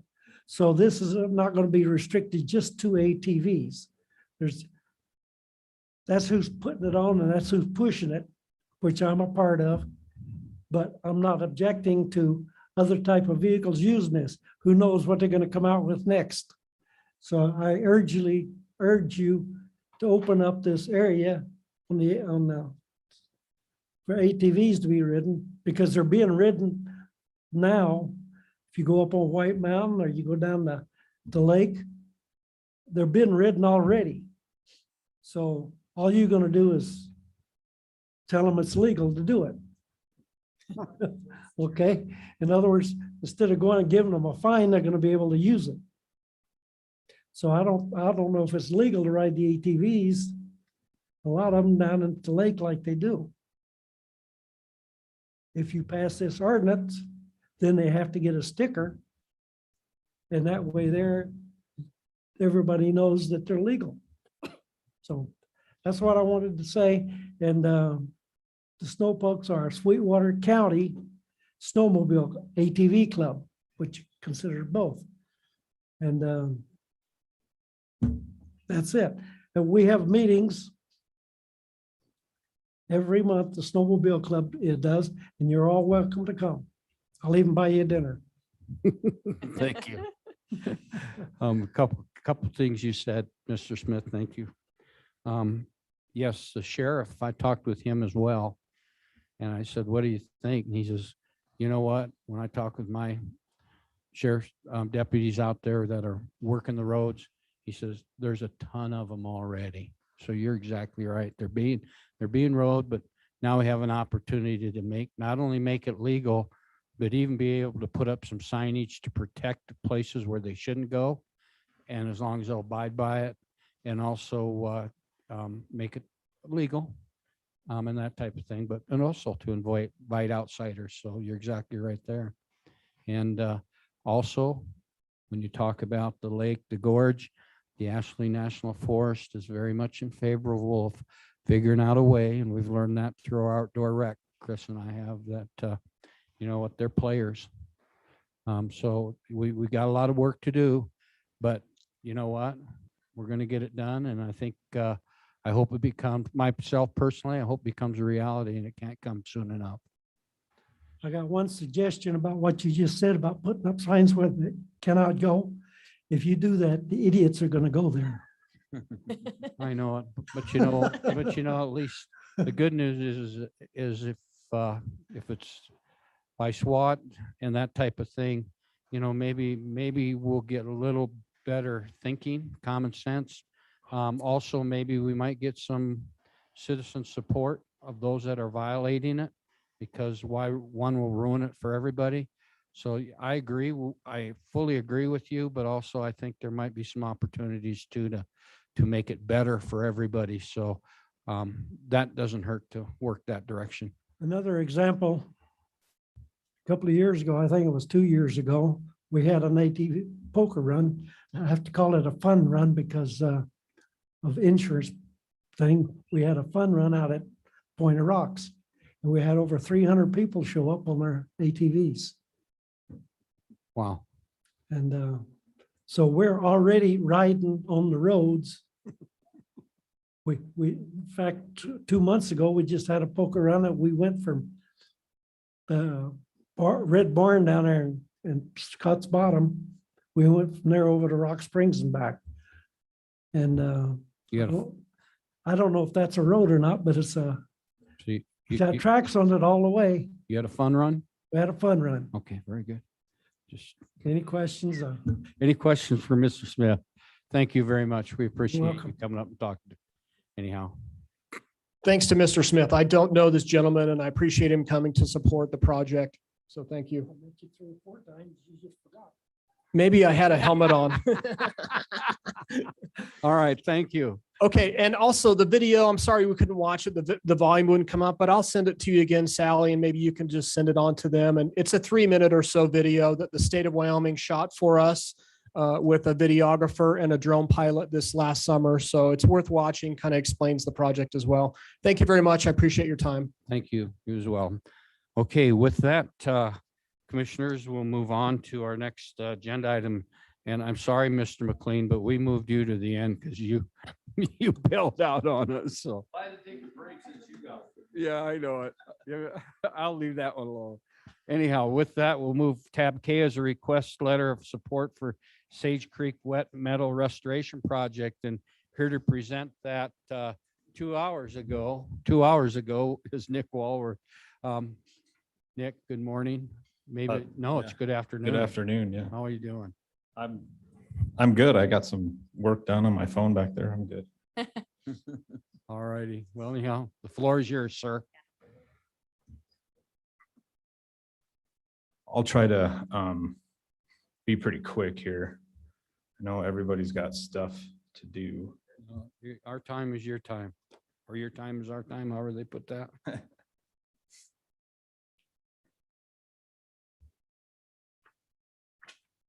All right. So as you may have seen in your packets, I sent a letter of support or a request for a letter of support over to Chairman Winling. For a project that I'm working on down on Little Mountain. And I guess this morning you heard from Corsi and the Greater Little Mountain Coalition, which is a partner in this. They're looking over this project and in support of it also. And what this is I'm asking for your support, a letter of support for a grant that I'm putting together with a handful of different partners to do a large scale wet metal restoration project on the Sage Creek drainage down on Little Mountain. What this grant is it's a BOR grant, and this year's the very first year that this Water Smart grant is actually going to start funding environmental water resource projects. And Trout Unlimited and other nonprofits they kind of pushed them into this and said, hey, you guys should start funding these because it's going to be beneficial to the BOR and some of your facilities. And that's where I had some folks reach out to me and ask me if I had any ideas. And that's where this Sage Creek project kind of came up. And it really is a drainage wide project. We've kind of put together a project where we can restore, or hopefully to restore, the entire Sage Creek drainage. That's our plan. As you can see, this grant has a cap per project of $2 million, and that's a 75-25% split. And on top of that, one thing that's a problem with some of these BOR grants is you have to have some of the match up front. And we've actually reached out to some of our foundations and private funders to come up with this Blue Commons Community Blue Bank. And this project will be kind of the catalyst. This will be the very first one that the Blue Bank will fund if we do get this BOR grant.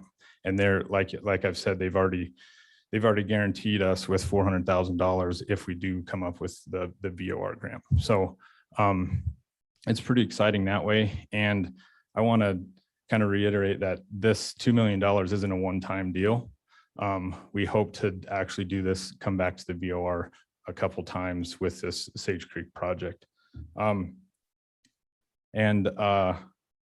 just kind of shoot through some of these. We put together a couple maps. This is a map of the Sage Creek drainage that we're working in. And obviously we're dealing with checkerboard and the lower parts, and Rock Springs Grazing is on board with what we're doing. BLM, the Ramsey Ranch, and right now we're working with those folks right now. We hope to get the state on board and things like that as we move forward. But as you can see on this map, once you have those handful of players, that's the majority of Sage Creek drainage. We've gotten, comments from the Game and Fish and the BLM and all those big players in this drainage. Again, Little Mountain area is super important. Like you said, it's the gem of Sweetwater County, and doing this type of restoration work is really going to capitalize and improve that area a bunch. So, and I'll get into the kind of nitty gritty of the project as we move on here. With all those project partners, we've kind of come up with a priority map of where we really want to do some of this restoration work. The red here is that priority 1. And that, I don't know if a lot of you have probably been down in Little Mountain and seen Sage Creek drainage. It's down cut in probably the last 50, 60 years, over 30 feet. And it's going to be a big lift to lift it up that far, but because that's essentially what this wet meadow restoration job project is doing. It's raising the water table, catching sediment. As we all know, there's lots of sediment available in this system. What we want to do is catch that sediment before it gets to the reservoir and start raising the water table, so we have large riparian areas. Everything in the desert uses riparian areas and water. So coming up with ways to do that in the Sage Creek drainage is really important. And as you can see here, we've come up with a priority of where we really want to start working first. So this first one will kind of focus on those priority 1 areas, and then as the years go on, we'll start attacking the next priorities. And I'll kind of run through this really quick. So like I said, the Sage Creek drainage has really degraded over time. And what happened is there's been a numerous down or head cuts move through the system. And what that does is it lowers the water table. And it makes that water not available to the plants near the surface. And then it essentially turns it into upland right next to the stream. And that's what we have out at Sage Creek. And that's what this project is addressing. It wants to increase riparian areas, increase those wet meadows. I have another cool slide here that'll go backwards. So we want to take this desertification or this down cut system in Sage Creek and raise the water table by slowing the water down and catching the sediment and raising the water table back up. And how we're going to do that? Essentially build beaver dams. So these are called beaver dam analogs. We're going to do these and a handful of other techniques, but there's lots of ways to restore streams.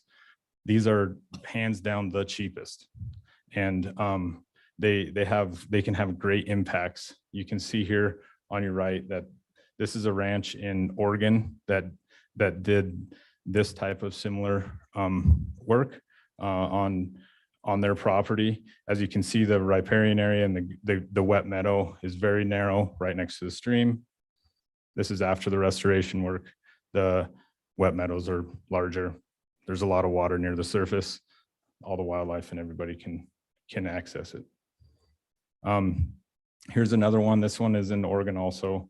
A downcut stream, and then they turned it into this big wet meadow where everything has access to to that water. And I can go on some more, but right now we can just kind of take some questions. I have more slides that we can run through, but yeah, I guess we'll take some questions. So I get, essentially what I'm asking the commissioners is to essentially get on board with this project. The letter of recommend or the letter of support, and let's get some money from the BOR so we can put it in Sweetwater County. Sounds good. Thanks, Nick. Questions for Nick, commissioners? Commissioner Tobin?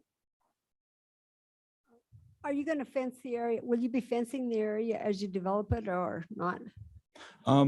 That's not in the plans right now. I think that'll definitely be something that we'll talk about with the grazers in the area. It's definitely not necessary in all circumstances. Yep. And we've actually done a little of this work already on the Ramsey Ranch, and it's really performing well. Yeah, I've seen some of Mhm. that. Yep. Are you getting any major opposition or is everyone pretty well on board then?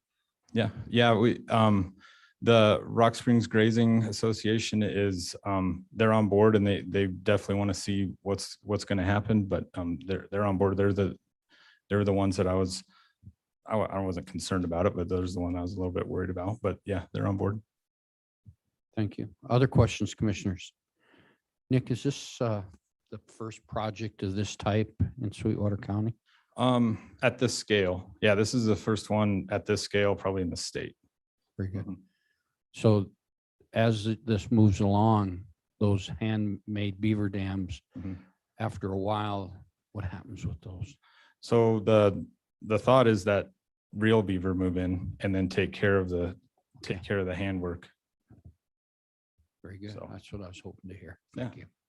All right. Other questions, commissioners? Did you get a chance to look at the letter was in our packet for us if we approved writing one? Yeah, I think so. Yeah. Mhm. Okay. I think it was a template that you may have Mhm. said, Sally. Okay, very good. With that in mind, commissioners, any questions about the letter? If there's not, what Mr. Walworth has asked is that the letter that was in our packet that we be a letter of support that we approve as commissioners and sign. And so that it can be part of I'll use this support for the grant. Commissioners, your pleasure. Mr. Chairman, Commissioner Shanefield. make a motion that we approve the Sage Creek Wet Meadow Restoration Project letter as presented. Okay, I have a motion to approve the letter as presented. Is there a second? Second. Second by Commissioner Lloyd. Any further discussion? All those in favor signify by saying aye. Aye. Aye. Opposed, same sign. Motion carries. Good job. All right, Thanks thank for you. waiting on us. Thanks for being patient. Where are the chocolates? I should have brought, maybe next time I will. And I Yeah. just want to tell the YDOT, thank you for being patient with us, and thanks for hanging out with us, and as well as SWAT, Mark. Just appreciate it. I tell you what was nice, and maybe I slowed things down. It was nice to have bodies in the chamber again. And this many, I looked and I said, is there any way we can slow this down and make it last? We did a pretty good job. Smiling you. bodies too. All right. Yeah. Thank you, Gary and Brian. Anyhow, with that, thank you, Nick. We'll have the letter signed here. You'll be able to pick it up when, Sally? I can email it to you if you'd like, or That'd be great. Yep. All right. Very good. All right. Thank Thanks, you. Chairman. See you later. I was thinking homemade chocolate because of your store. That's why I said that. We'll see. Okay, with that, we'll go back to the item that we moved to the bottom of the list, and that was item H, which is request approval of proposed changes to Chapter 5 Employee Conduct Policy. And here to present that is Mr. McLean, our HR Director. Mr. Chairman, Yes. can we take a quick break, please? All I'm sorry. righty. It's been like 2 Gary, hours since it our has last been. break. Okay, we need to, Gary, I'm sorry. We're fine. I'm gonna be sorry. here anyway. You're right. You're into executive. Okay, let's go, be back here at 10:02. Is that enough? Yeah. All right, at 12:50, we will come back to order. So break.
Okay, we'll call this meeting back to order and we'll finish up our business, which is tab H, request approval of proposed changes to chapter 5 employee conduct policy.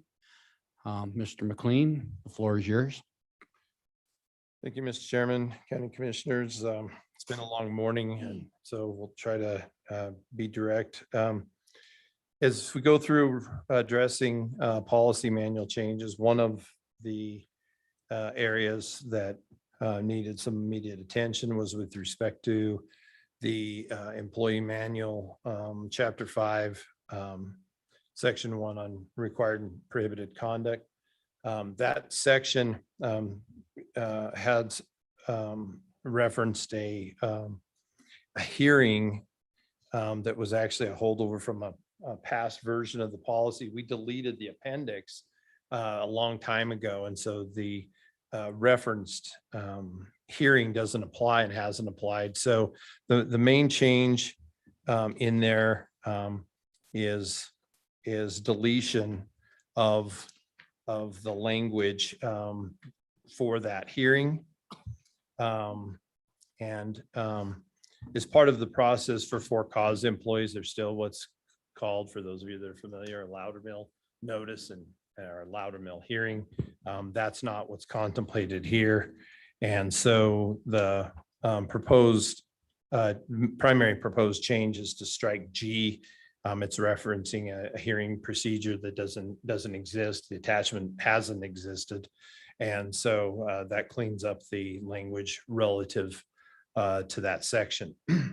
We'll be talking about this a little bit more in terms of some broad policy issues later as it ties in to some other discussions. But this is one that is important to be resolved because it's referencing a process that doesn't exist. There's no appendix or procedures. Those have been deleted a long time ago. So with that, I'd be happy to entertain any questions that the board may have. Thank you, Mr. McLean. Questions, commissioners? None? Roy?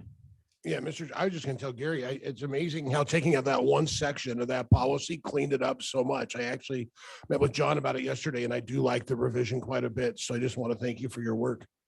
Yeah, thank you, Commissioner Lloyd. I'll echo that because I met with John as well. It was very noticeable, had to go. So, but very good job. Any other comments, commissioners? Yeah, and I'll just share that John, I believe John's okay with it the way it is. So after our conversation yesterday, but it's always nice to have it on record that he does believe it's correct. So with that, commissioners, your pleasure regarding the approval of the proposed changes to chapter 5 employee conduct policy, specifically section G, I believe. Thank you. I would move that we accept those changes as presented. We have a motion by Commissioner Smith to accept those changes as presented. Is there a second? Second. Second by Commissioner Shanefield. Any further discussion? All those in favor signify by saying aye. Aye. Aye. Opposed, same sign. Motion carries. Nice job. Nice job. What's next for policy? Probably the next section is going to be actually chapter 1. Okay. There's some areas of discussion in there that we'll do and perhaps some changes that result from that. Okay, be able to keep moving. Yep. Each meeting, so Yep. we can plan on next meeting. Thank you very much, Gary. Appreciate it. I know it takes time with everything else that's going on, and your staff is really busy, but they also jump in and continue to take care of that stuff as well for us. And I think that just goes back to signifying what else is going on in the county, in our departments, that people are accepting to do more and more with less and less help. And I think we need to make sure we keep that in mind as we move forward over the next few months, commissioners. So thank you, Gary, and thank your staff. Okay, with that, anything under other for the good of the order or would like to see on the agenda at the next meeting? Anything? All right, looks like, Sally, we're going to charge forward when we set the agenda, okay? or organize the agenda. These guys will set it, ladies and gentlemen. Okay, with that, commissioner comments. And we'll start out with Commissioner Toman. Well, I have to say special thanks to Cindy Lane, our clerk, for conducting the election. And thank you to our citizens for voting. We said we wanted to hear what they had to say, and 20% said good and 80% said no. So to our special purpose 6-cent tax, we've learned some lessons, and it's not that we don't need the money, but we shall figure out how to make it work. And just because we're up slightly in our income due to Biden's oil and gas moratoriums and the slowdown in the oil and gas, the upturn is created by the rising costs that we are paying for our oil and gas. And there is an emphasis to get more and more offshore oil and gas into our country when we were almost becoming self-sufficient. So good and bad on all fronts with our minerals. I enjoyed the meeting today. I hope our other commissioners did too. We didn't really plan it, but it was heavy outdoor recreation and natural resources. So that was sort of our theme today, even though we didn't really plan it that way. So I want to thank our presenters. Those were some very good updates, and we appreciated them. In a county that is the 8th largest in the United States, 7,000 acres, we have a big playground to work with and to take care of. My next item, I did attend a coalition of local governments meeting on the 20th of October. Our main discussion was with the Ashley National Forest. We have been working with them, providing comments, and in executive session today, we will have some pre-decisional comments to consider to submit to the Ashley National Forest for their planning purposes. On the 25th, I attended the strategic budget planning meeting, and hopefully we can be ahead of the curve and have some good input in developing our budget this year. Attended an 1.5-hour emergency airport board meeting on the federal vaccine mandate, and I'm sure we're all going to be learning more about that as the legislature moves through and Biden moves forward. I don't know what's going to happen. Attended Western Interstate Region monthly update meeting on public lands. The major item on there was the updates on the federal funding, but also on the PILT, or the payments in lieu of taxes. The supplemental PILT payment still has not been finalized. They are going to be making another payment, but they're still working on how they're going to do that. So that's just an update on that, and it should be another piece of income for our county whenever we get that. Yesterday, I attended a 4-hour Zoom meeting with the Bighorn Sheep, Domestic Sheep Interacting Working Group. I helped co-found that group 20 years ago. We meet annually.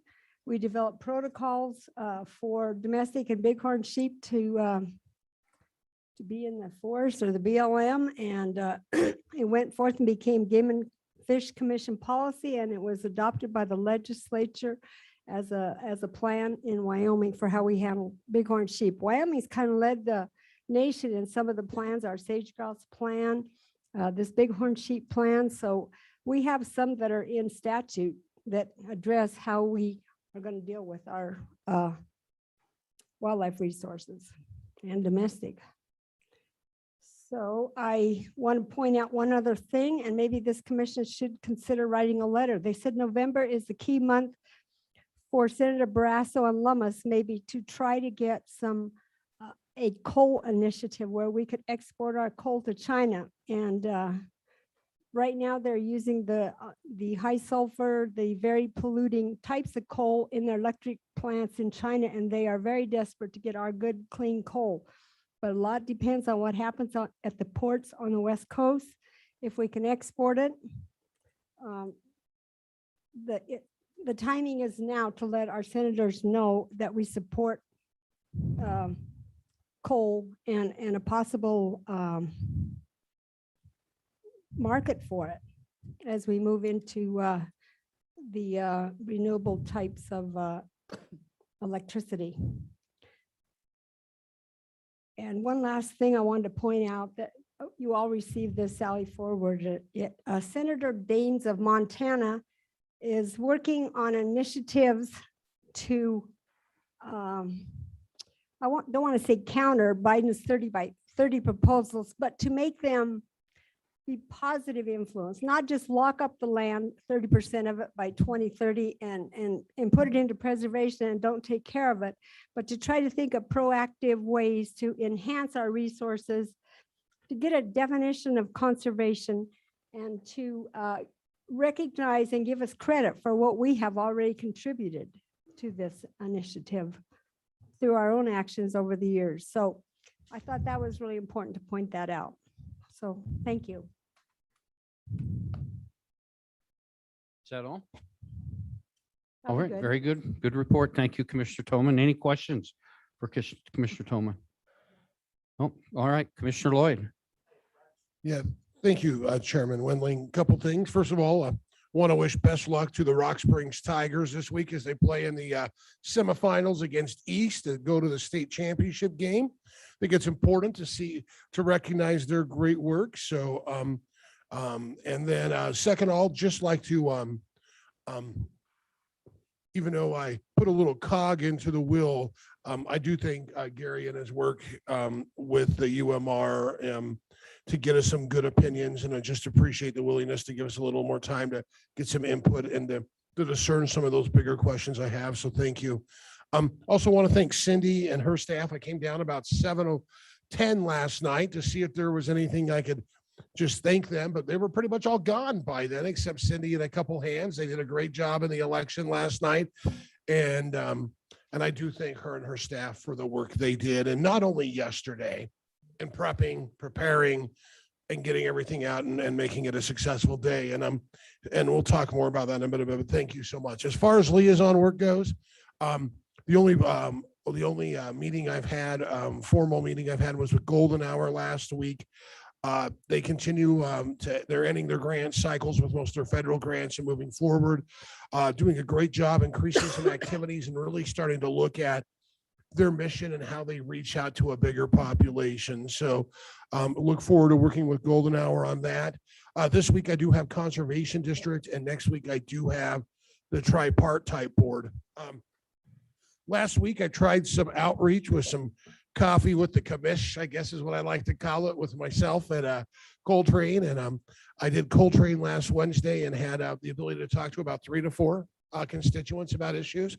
And on last Thursday, I had the opportunity to talk to about 6 to 8 people at the Rock Springs Coltrane, and knowing that it worked really well, I'm going to continue to do that again this month. I'm going to try to find some other avenues to get it out, advertised a little better.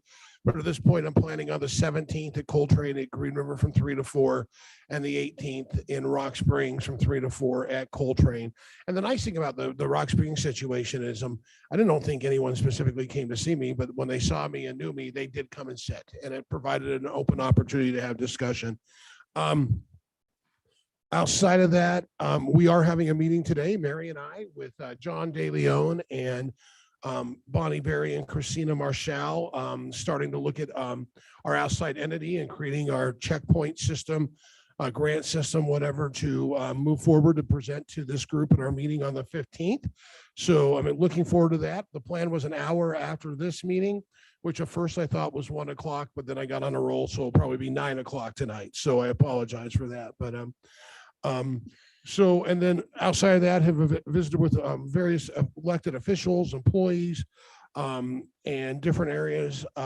Had a meeting with Christina Marshall regarding ARPA funds a couple of weeks ago with Mary, so that was nice. I do want to note, I have had some employees reach out, and I have talked to Gary about this a little bit, but I did just want to put it out there to the commission, and I've been very honest with the person that's brought it to me. I don't know if I really support these or still marinating on it as I want, but number one, the concept of using some of the COVID money if there's illness due to the shot, and then also the concept of could it be a discussion to provide concept for down the road as a commission regarding vaccinations and healthy employees and those kind of things. And like I said, I'm not sure where I stand on those stances, but I did tell the employee I spoke to that I definitely would bring that up and make sure it was spoke up about it at the commission meeting.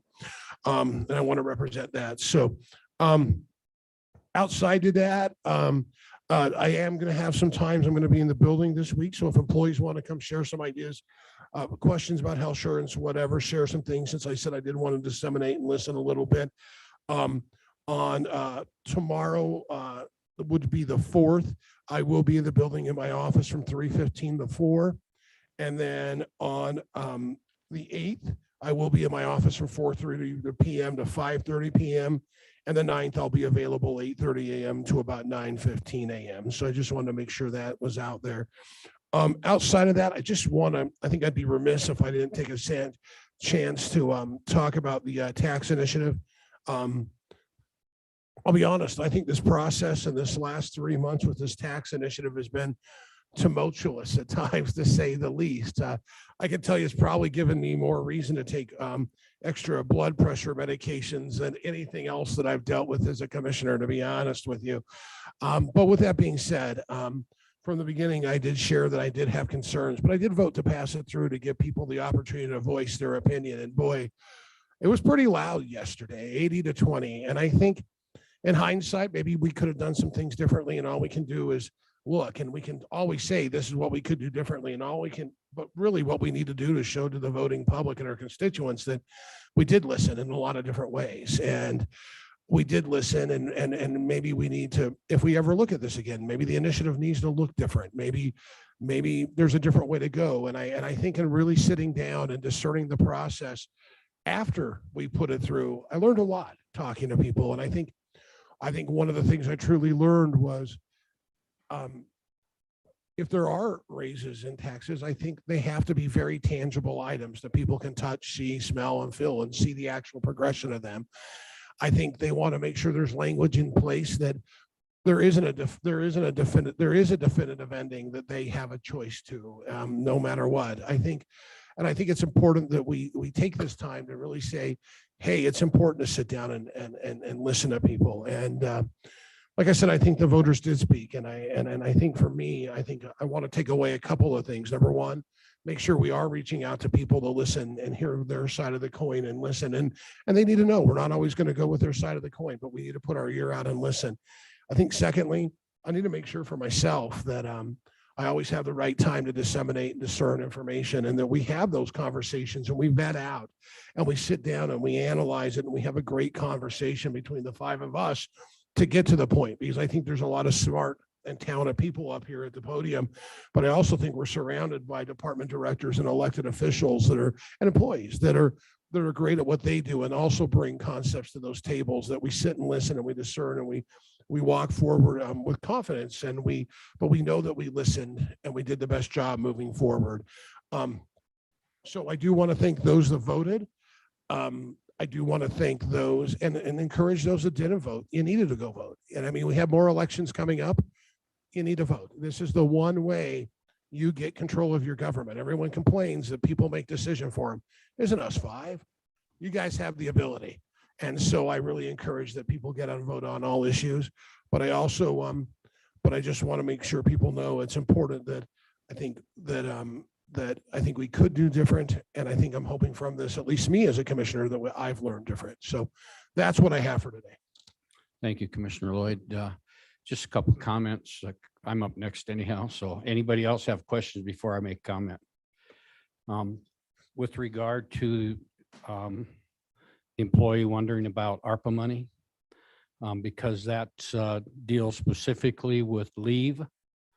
Make sure, it deals with opportunity to leave or reimbursement for absenteeism.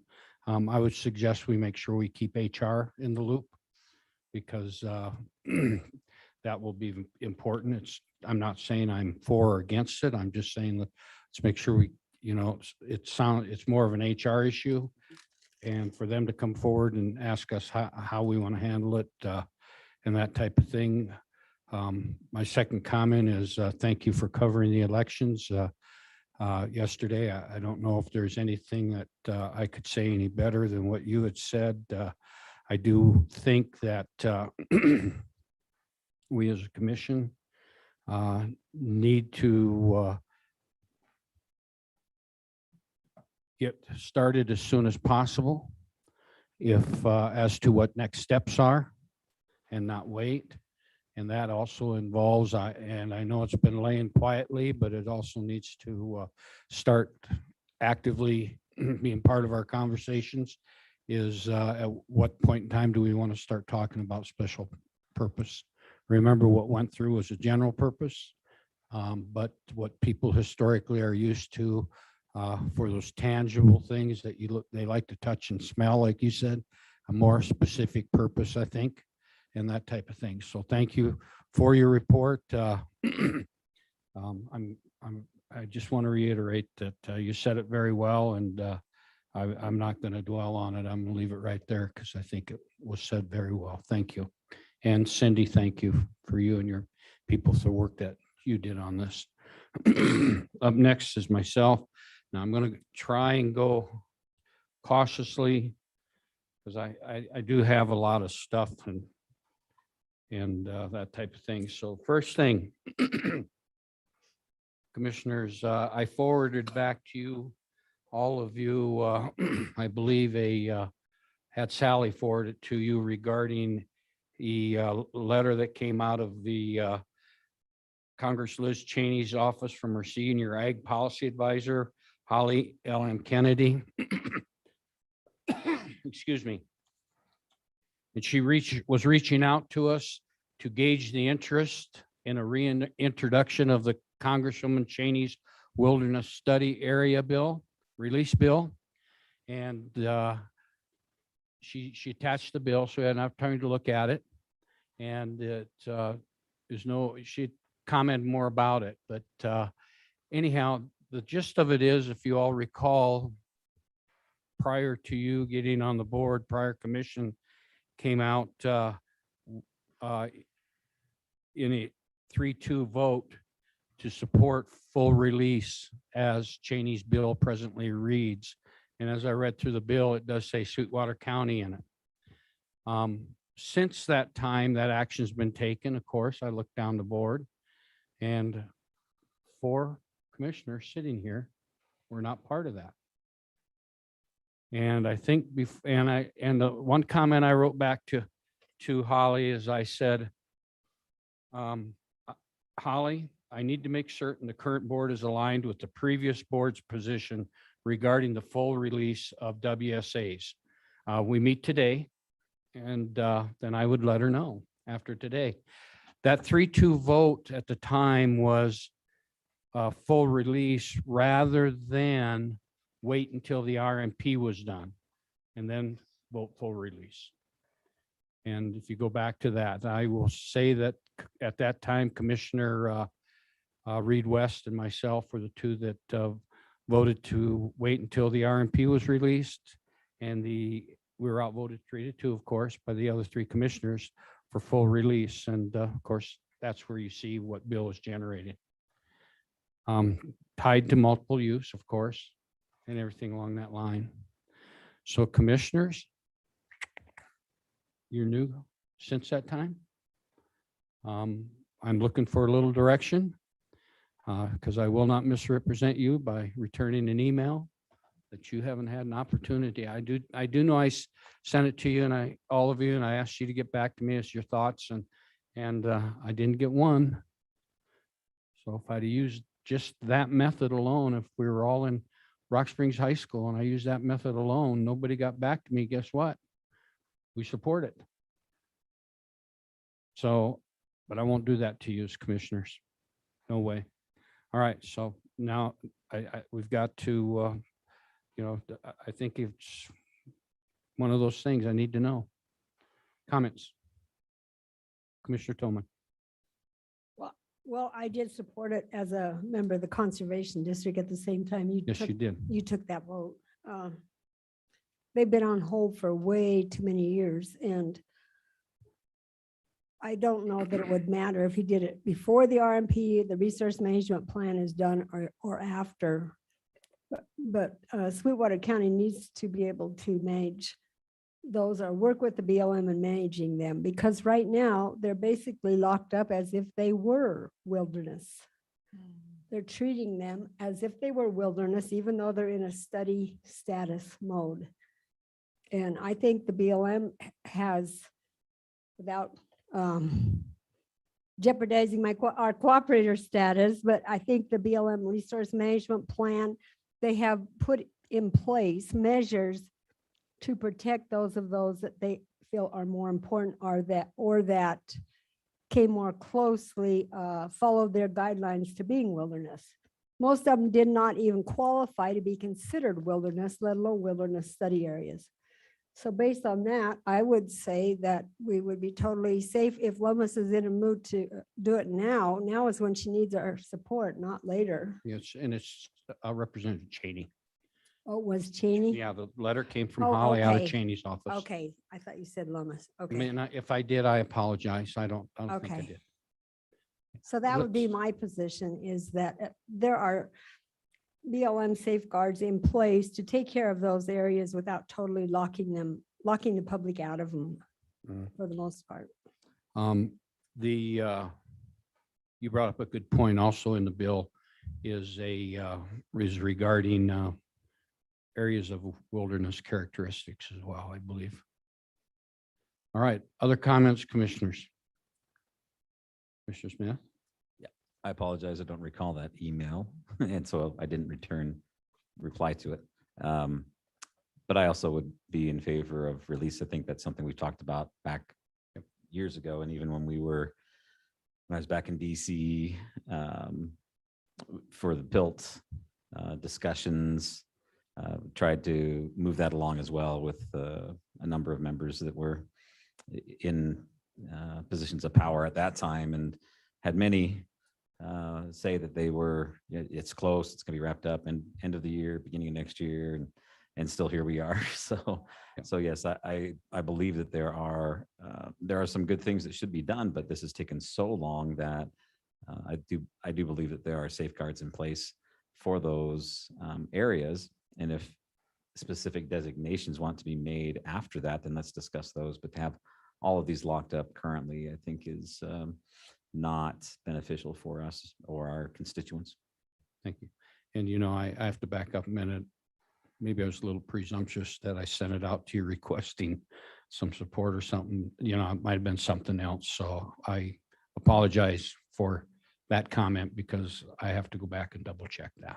But sorry I about did that. not, I don't. If you didn't receive it, then okay. don't Then recall it seeing might it. have been something else. So I apologize. It Thank could you. be lost in the emails though. No, Good it probably, avoidance. I just probably thought about it and then I thought, no, let's bring it to the meeting, but this is a good place for it rather than in email anyhow. Lauren, your thoughts?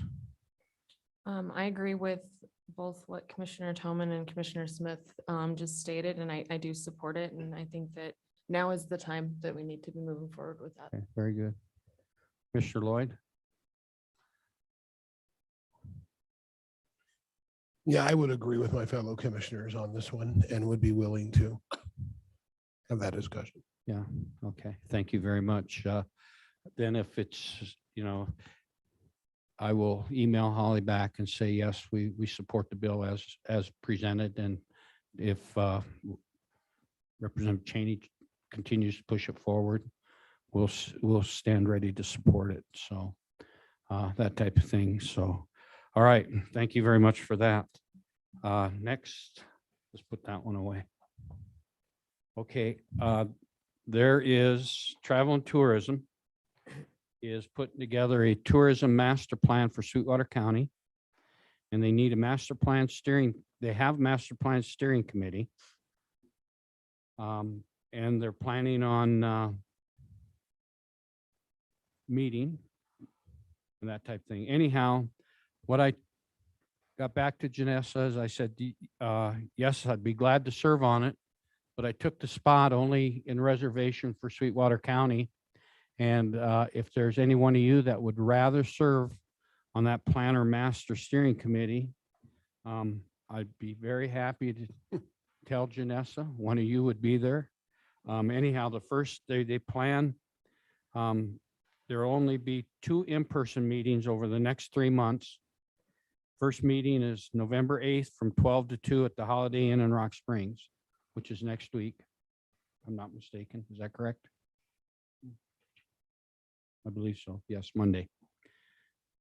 So I did RSVP, but I'm more than happy to give that seat up to any one of you. But I do believe it provides an opportunity for Sweetwater County to be at the table. Anybody want to volunteer? Okay, I'll tell you what. I will continue on unless I hear from one of you. How's that Mr. sound? Chairman? Yes. Just so you know, too, Kayla McDonald is on there also. Oh, good. She'll be on. Great, great. So, okay, we'll have I good would base. volunteer, but I'm going to be out of town next week. No, and yeah, and that's fine. But you know what? If between now and Monday, somebody says they want to do 2 meetings over the next 3 months, just tell me. I'll notify Janessa and go from there. Okay? All right, very good. Okay, put that one aside. Next up, I got a email. I did receive an email from Miss Lane. And Miss Lane is beginning to work, beginning to look at how payroll is affected over the next year, and made the comment that there are institutions out there that are scheduling closure for Juneteenth, which is a holiday. I mean, it's recognized as a holiday, but not everybody's taken. I do remember a while back, we met with Mr. McLean and had a little bit of conversation about Juneteenth, whether we wanted to include it as one of the county's 2022 holidays. So as the first of the year rolls around, I'm sure there could be some adjustments after that, but there is payroll considerations and that type of thing coming out of the clerk's office. So commissioners, would you like this holiday Juneteenth for discussion and recommendation, and ask HR, Mr. McLean, to be on the agenda so we can decide if what we want to do with that day, like we said we would earlier? What's your thoughts?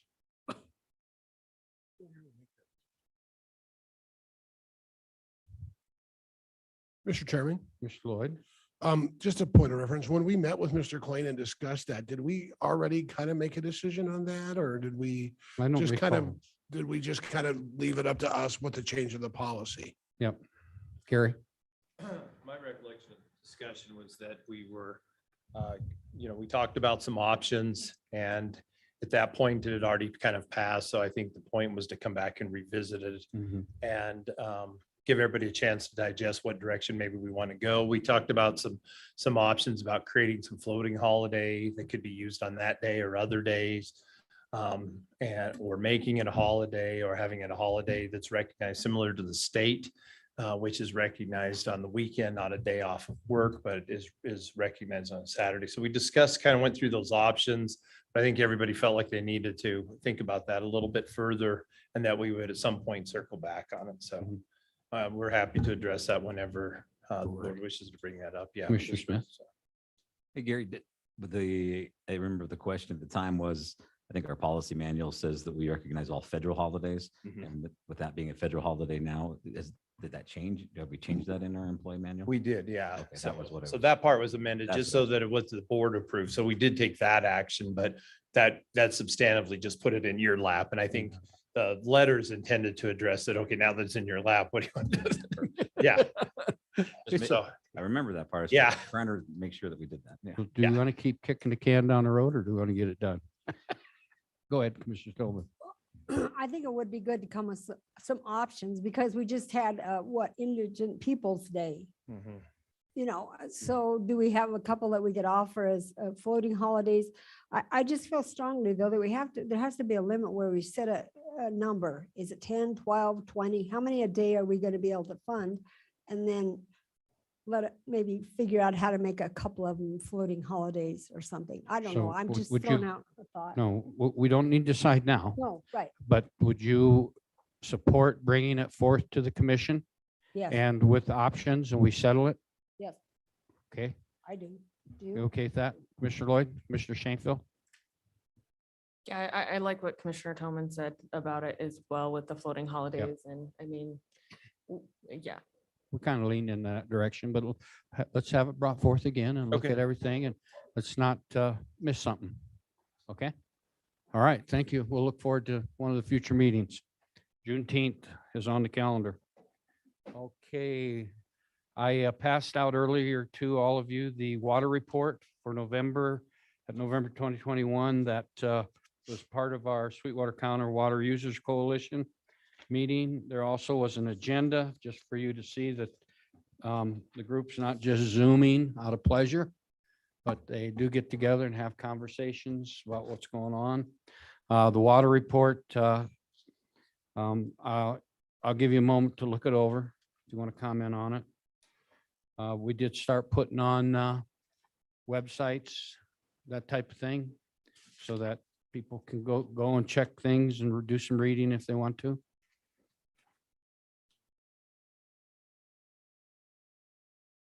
Upper Colorado River Basin snowpack is at 107% as of October. I don't, but as we go along, we hope snowpack increases as time goes on. Could diminish. Well, Mr. Chairman, the good Yes. thing is that the rains have gotten the soil saturated, at least as we go through the winter and come into spring, it'll hopefully have some moisture in the ground instead of a dry hard pack as we were fearing. Yeah, I agree. We had some nice moisture and I hope it's been countywide. So anyhow, has Roy, you're on the Conservation Committee, aren't you? I am. Liaison to him. But I wonder, there hasn't been any talk about the diversion after these last few rainfalls, that diversion dam out there on, I believe it's, Mary, help me out, Bitter Creek, east of town? Oh, it's holding up fine. It's holding up, Yes, okay. yes. All right, very good. Thank you. That's what I was asking, Roy. The All Bitter right. Creek, yeah. All righty, let's move on. Just a reminder, intergovernmental meeting, next meeting is November 9th, at 5:30. Keep in mind, one of the things that was talked about was, hey, do we continue? And if we do, what does that look like? I really, we need to take the lead as commissioners, what we want that meeting to look like. Because I think that's our role, but even more so, I as chairman kind of started it. So I really need your honest feedback, and so does everybody else, even at that meeting, about what it should pertain to. I think if we start the 6 penny conversations and that type of thing, it might be to establish and go work. So we really need some input regarding continuation of that meeting when we do meet, commissioners. Also, Mr. Chairman? yes. I just have one comment. I think that if we're going to have an intergovernmental meeting, that the cities should ante up and share information as well. It shouldn't just be on us to tell what all we are doing. I think we all should share what our priorities are, what we're doing, not just kind of put it back on the county all the time, even though you're chairing it. Well, someone suggested that we meet not regularly, but quarterly, semi-yearly, and get reports on what's happening with minimally our joint boards that we have, and then other things that we do jointly, and that type of thing, as well as, it's an opportunity for the small towns to let us know where they're at if they want to. So what you're saying is exactly right, but either way, last thing I need is another meeting, or any chairman does. So even if you guys say, hey, Doc, here's what we think it ought to look like or don't look like, please say so. All right. Thank you, Mary. I was at one of my liaison meetings at Young at Hearts, and come to find out, that one of their capital improvement projects was to hang a curtain after the restroom doors open up in the restrooms, primarily the men's restroom, because if somebody goes in with a wheelchair or mainly a wheelchair, because those doors don't open up in those restrooms, or there's a way to open those doors with other than to reach forward and pull the door open while you're in your wheelchair. They were going to hang a curtains there, prop the door open, and then the person to come in with the wheelchair, go through the curtain, and then use the men's urinal, which would, if it wasn't for the curtain, right now is wide open to the public. I found that somewhat bizarre, a building that new and not having, should say appropriate handicap accessibility. So I talked with Rochelle after the meeting, looked at the bathroom. She explained what was going on. And they were in the process of getting bids to do those doors and put electric door openers similar to what we see in our restrooms and that type of thing, and do it. They've got 2 men's and 2 women's restrooms in that building that are used quite a bit. And they were going to move forward with costs of over $10,000 for 2 doors. That's without the including the electrical. And so they were looking probably right near 19,000, maybe 20,000 for the 4 doors.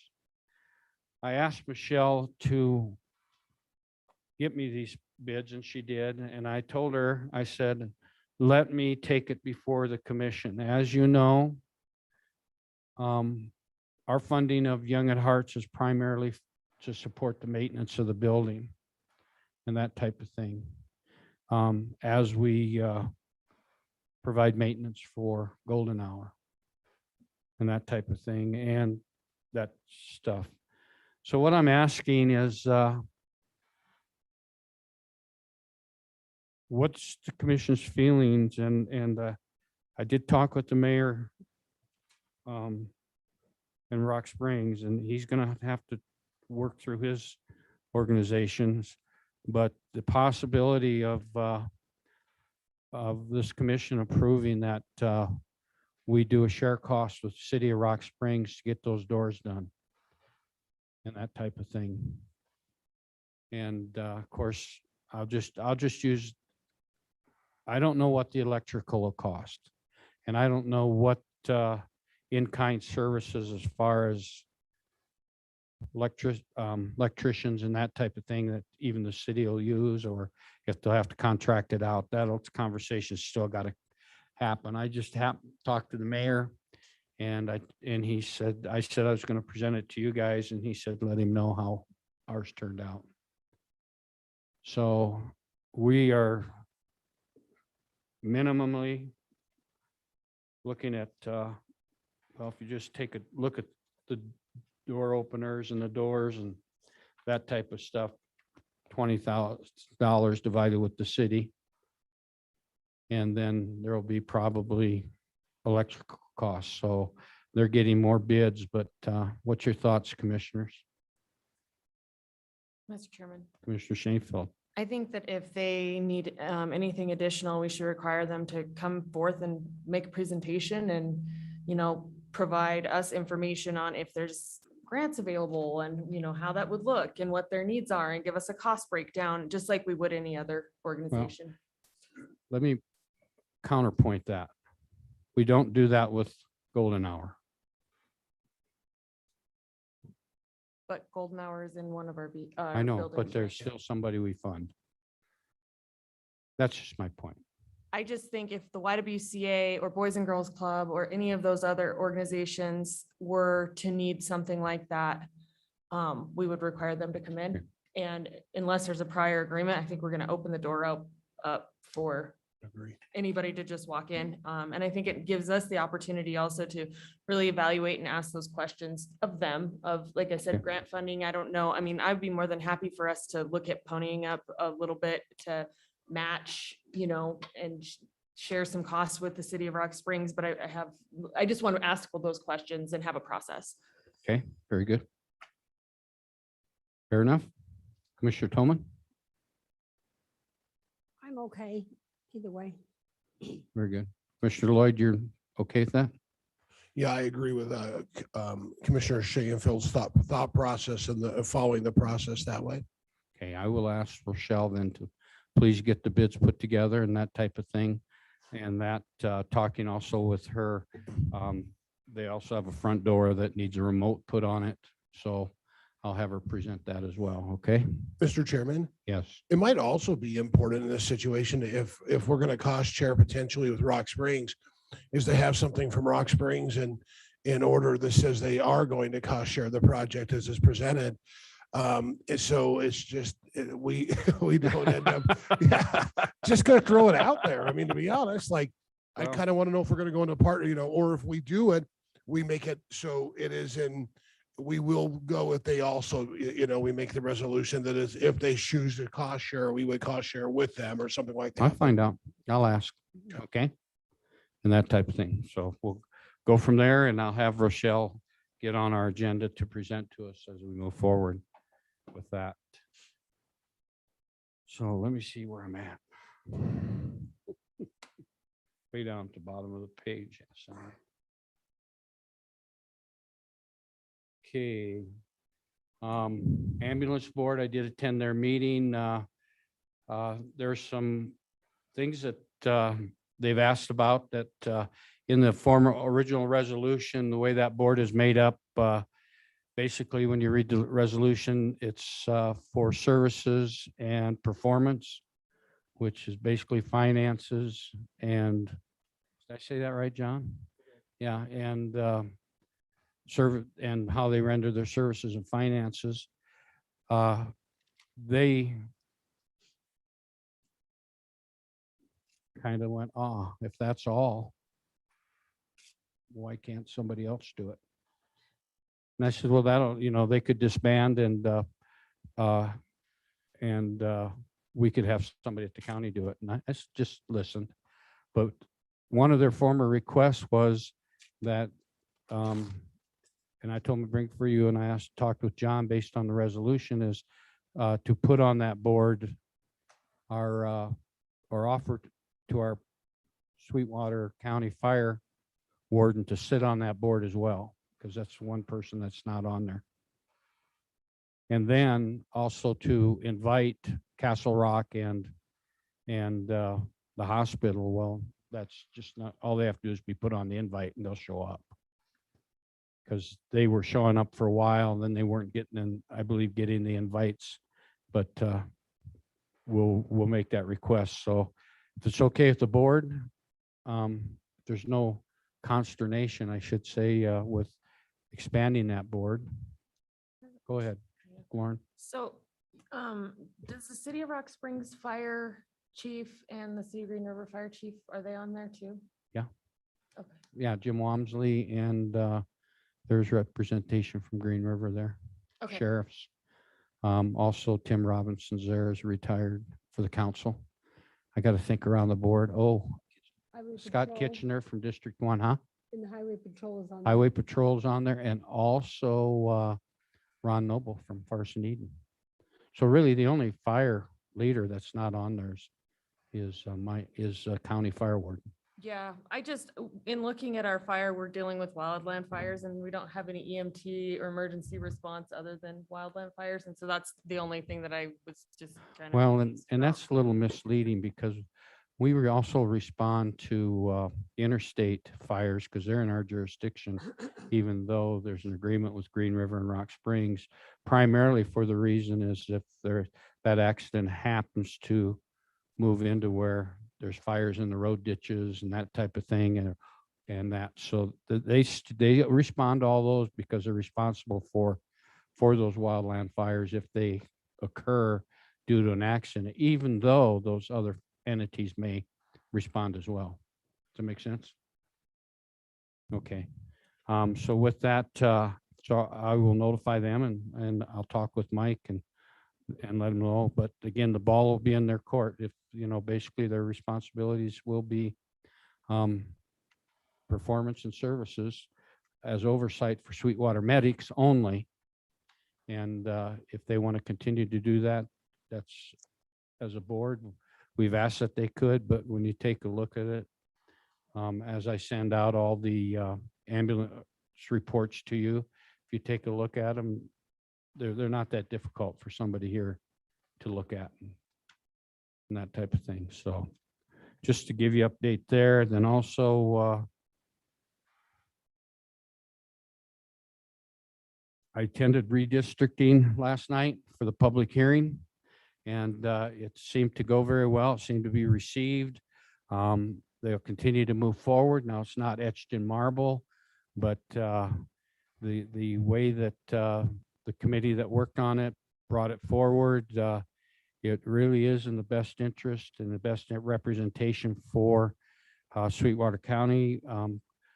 All of Carbon County, because the loss of population is pulled into our county, and they get a rep from our county, will also handle all of Sweetwater County. So that's shared. Outside of that, there's a little conversation going on west of us for additional population to possibly establish some representation there, but that's about it. It's pretty solid. We did lose with this recommendation, I think we may have lost one Senate district, but outside of that, everything's moving forward, and it did look like it was going to be pretty well received throughout. So with that, one more thing, help me out a little bit, because I know our schedules look busy, but on the 9th next week, we have a workshop at 5 o'clock with one specific agenda item, which is the health insurance. Am I correct? Then at 5:30, intergovernmental. Okay. And then we also have the 15th, a workshop for us. Is that correct? And that workshop primarily is budget and strategic planning, Commissioner Lloyd? Correct. And at that, okay, specifically, hopefully you'll have your financial proposal somewhat in draft form by then? Yeah, we'll see. I think we have a good agenda today and a game plan to get to that point. Very good. And then also, the other thing I would ask is on that workshop, I know the last one we talked about Zoom invites only, first of all, we talked about being in person more than anything, minimal Zoom. My question to the commissioners is we're an open meeting, anybody can come. Do we want to offer to Zoom? And if we do, who would you like to see as the invites? Other than commissioners? Yes, Commissioner Toman. Well, I think the department heads and the elected should be invited to be there, whether it's Zoom or in person. I don't think that we need to do Zoom to the public while we're doing a work session. No, we'll do the YouTube for the public. We'll do the Zoom for, like I said, for us. Because the elected officials and department heads are mainly here in the building, they can attend in person, or do you want to send them a Zoom invite? Include them at Zoom invite with the commissioners. Well, I think they should be invited so that one, because I kind of got in trouble maybe wondering why some were here and some weren't here. Well, they're all invited, but you want didn't know they're that all invited, but hadn't- do you want to include them in Zoom or not? I think it depends on what the agenda is. If we are asking for feedback and input, then absolutely. Otherwise, Well, the last meeting, we kind of was a work session for us, but because there were some people here, we included them. And if other people had known that we were going to do that, they might either been here or been on Zoom. I don't want to make that mistake again. That's all.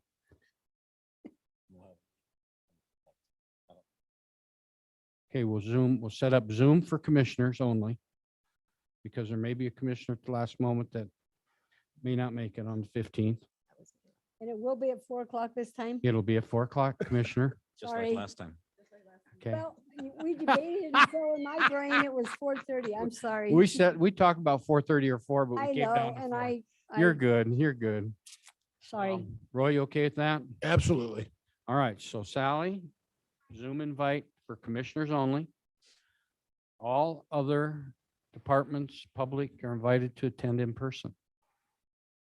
Well, no, they know we're having a public meeting. But they may not know if they don't get an invite. They don't need an invite to the meeting. We're right here. We don't Yeah, but- send them invites for this meeting, do we? No, we should send them an invite. They don't know for meeting necessarily. I think department heads and elected should be notified. But What do you then, think but then as is a- there, but then is there if we send an invitation, is there a feeling of obligation when we're not actually discussing things that are pertinent to them in this one? We're going to invite them to the next one, which is for elected officials. But if we send an invite out for this one, are we saying everybody's going to be sitting here and going, why did I go to that meeting? That wasn't for me. I had nothing to do with that meeting. Okay, that makes sense. Okay, Zoom for commissioners. There is a public notice. There is a meeting today, and I'm sure the word will get out that there will be also a meeting on the 9th and also a workshop on the 15th for them, for us at 4 o'clock. And did you guys have a problem with the way the room was set up for that workshop? Already went over that. No. Thought it was Oh, actually good. nice. You did. Don't You're ask right. We Roy. did. Yeah. We did. Okay, very good. All right, with that, then at that meeting on the agenda should also be scheduling future meetings? Mhm. Okay? So that takes care of that. We're scheduling future meetings at that meeting, at the 15th. Okay? Put it on the agenda. All right, you got it.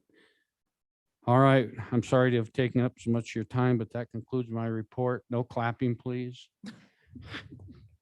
But I wanted to get through and get it right. That's all. I'm sorry. All right, up next, Commissioner Smith. Thank you, Mr. Chairman. I actually would want to apologize for the election. I think we could have done better and with how we framed things. And it became apparent as we moved along that we made a couple of missteps here and there with including other groups in their thoughts and feelings, as well as how it was worded. It was kind of a rushed process and I fully participated in it. So I'm not pointing any fingers for sure, but I have certainly learned some things. And I think as a board as a whole, we learned some things and vow not to make those same mistakes again. Yay. District Board of Health had that meeting last Wednesday morning. Still concerns with our COVID here in the county, the work that the hospital is doing. It continues to be front and center and top of mind with everything that the hospital is doing currently. Southwest Counseling last Wednesday evening, and they're working on a salary restructuring to be more competitive. They're having a really difficult time retaining especially clinicians and attracting clinicians or even any kind of applicants for those positions. So that, along with some other issues that they had, that was kind of one of the more talked about topics that we had at that meeting. Hospital board meeting, Memorial Hospital here in 10 minutes that I likely won't make to. Also had the Title 25 quarterly meeting. John, thanks for that. That's always a good and enlightening time, but I think we're making progress and it's great to have those groups together. It was interesting to know what people didn't know about services and who can do what and things. So that's great to have that group together and meeting. So thanks for that meeting. And with that, that's all I have, Mr. Chairman. Thank you, Commissioners. I will have one more thing, but let's wait till Commissioner Shanefield reports. Any question for Commissioner Smith? Comment, your first. Do we have a contract in with Southwest Counseling? That's all done now? Because I saw a bill came through. We approved money. We have a contract. We have not finalized it. We haven't been sending money to them, have we? Yeah, 324,000. Southwest Counseling. Southwest Counseling, we've been sending them money. I know we approved the voucher, but doesn't mean the check was sent. Because we haven't signed their contract. And Southwest Counseling, I believe, is one of them. So you double check for us? Okay, and let Commissioner Tolman know. Thank you. Yes, but But that Not- wouldn't go through our voucher list. I think it was quite a lot, 324,000, I thought, on the vouchers. That'd be the mill levy.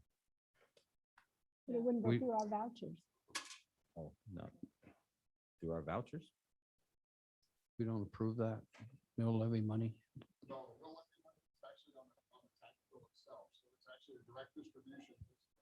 And we don't approve the direct distribution. Okay. And I should know that because we don't for anybody else. No. I was going to question it when we approved the vouchers, but I thought we had signed one, so I didn't say anything. Well, I just presume their checks are being held. Anyhow, going back to Commissioner Smith's original comment about the Contract. moratorium last night, or the proposition. Thank you for that. I also agree with what you said. As long as Roy and anybody else, we can do better. Okay, with that, while Cindy looks, any other questions, comments for Commissioner Smith? Okay, with that, Commissioner Shanefield. Thank you, Mr. Chairman. I agree with the comments that have been made by my fellow commissioners about the election yesterday. And I think that there's been lots of lessons learned. And we will do a better job moving forward. I want to talk about the museum first, and there's actually not a lot to report for the museum. They did disassemble and pack up that Crossroads exhibit and sent it off to Torrington for its next stop.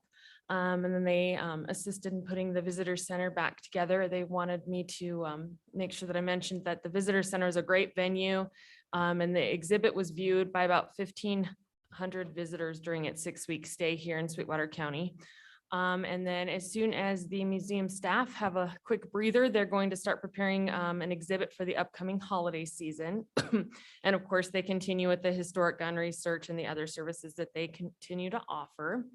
SEDC also doesn't have a lot to share. They are working through some of the details, legal details around the 501c3 exemption status, and have had a few meetings around that. I did have a broadband council meeting 2 weeks ago, and we're working through updating the broadband plan for the state. There's a few pieces of legislation that are being proposed that could potentially affect this plan as well. So we're kind of just waiting and see. We're going to do some of the behind the scenes work ahead of time, and then we'll see how that rolls out. Also looking forward to the rollout of some of the ARPA funds across the state, so that we can continue the development that was started during the first round. Starbus is meeting next week. And then as Commissioner Toman mentioned, there is a special legislative session regarding the vaccine mandate.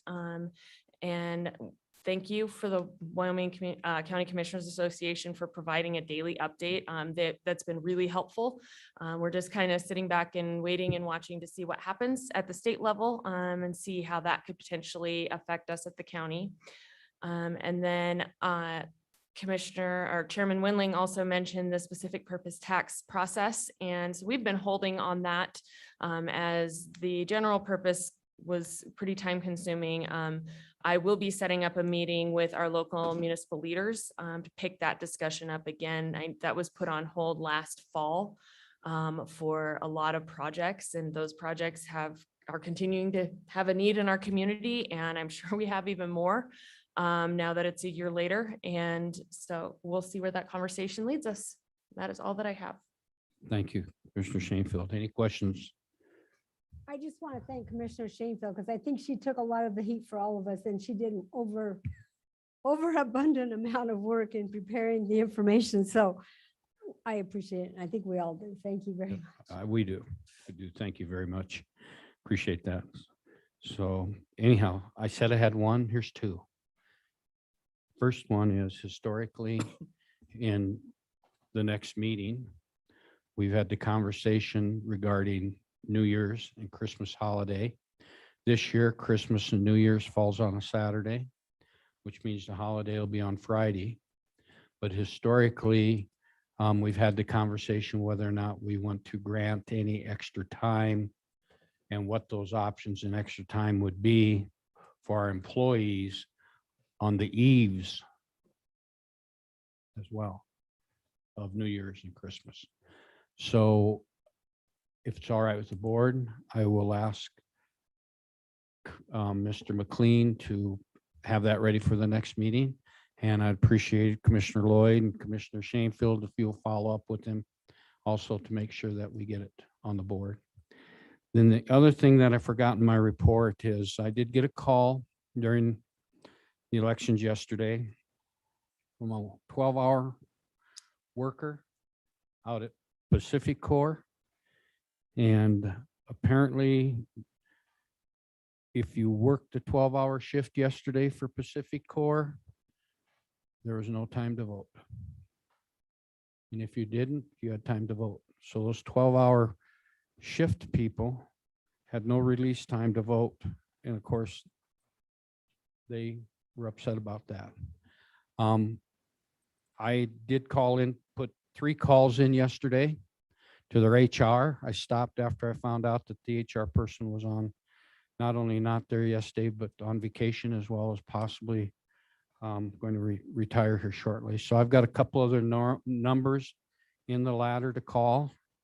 My call is going to be primarily in support of working with them to hopefully plan for the future so that this doesn't happen again by state statute or federal law. I'm not sure. I'm going to say state statute. During general elections, they're required to allow time off to vote, but not in special elections. And in yesterday's election was, to many people, more as important as a general election because it's, they wanted to vote for whether they want to, they need a representation. So I'm going to primarily talk there. I did get a hold of the Mr. Moyer, who is with the union. They had union person that works with the employees. And he was aware of the situation, but, it crept up on him, on everybody. And they too feel that there needs to be something worked out for the future. So I offered my help, commission's help, as they move forward. So my calls to the upper ladder will be more along the line as how can we help to make sure this doesn't happen in the future so those people get a chance to vote in the election on the election day. And I'm and I'm sure I'm going to get the answer of, well, it's not in statute. So that's what they operate by. So thank you for letting me have those 2 moments. With that, any final comments, commissioners? I will be going to that livestock handling workshop just because I figure I have some knowledge, and we did buy the equipment through purchasing in the sheriff's department to handle a livestock disaster on the interstate or wherever. Good. Thank you for It's the that. same date as our meeting, though. It's 9 to 3 on the 9th. On the 9th? Okay, very good. Thank you for doing that. Appreciate it. With that, anything else? All right, next is executive session. We will have pre-decisional, real estate, and legal. What I'd like to do is do pre-decisional last, Mary. That's okay. Let's get into real estate first and then legal. So I'll entertain a motion to go into executive session for pre-decisional real estate and legal issues. I so move. So moved by Commissioner Lloyd. Is there a second? Second. Second by Commissioner Smith. Any further discussion? All those in favor signify by saying aye. Aye. Aye. Post same sign. Motion carries. Executive session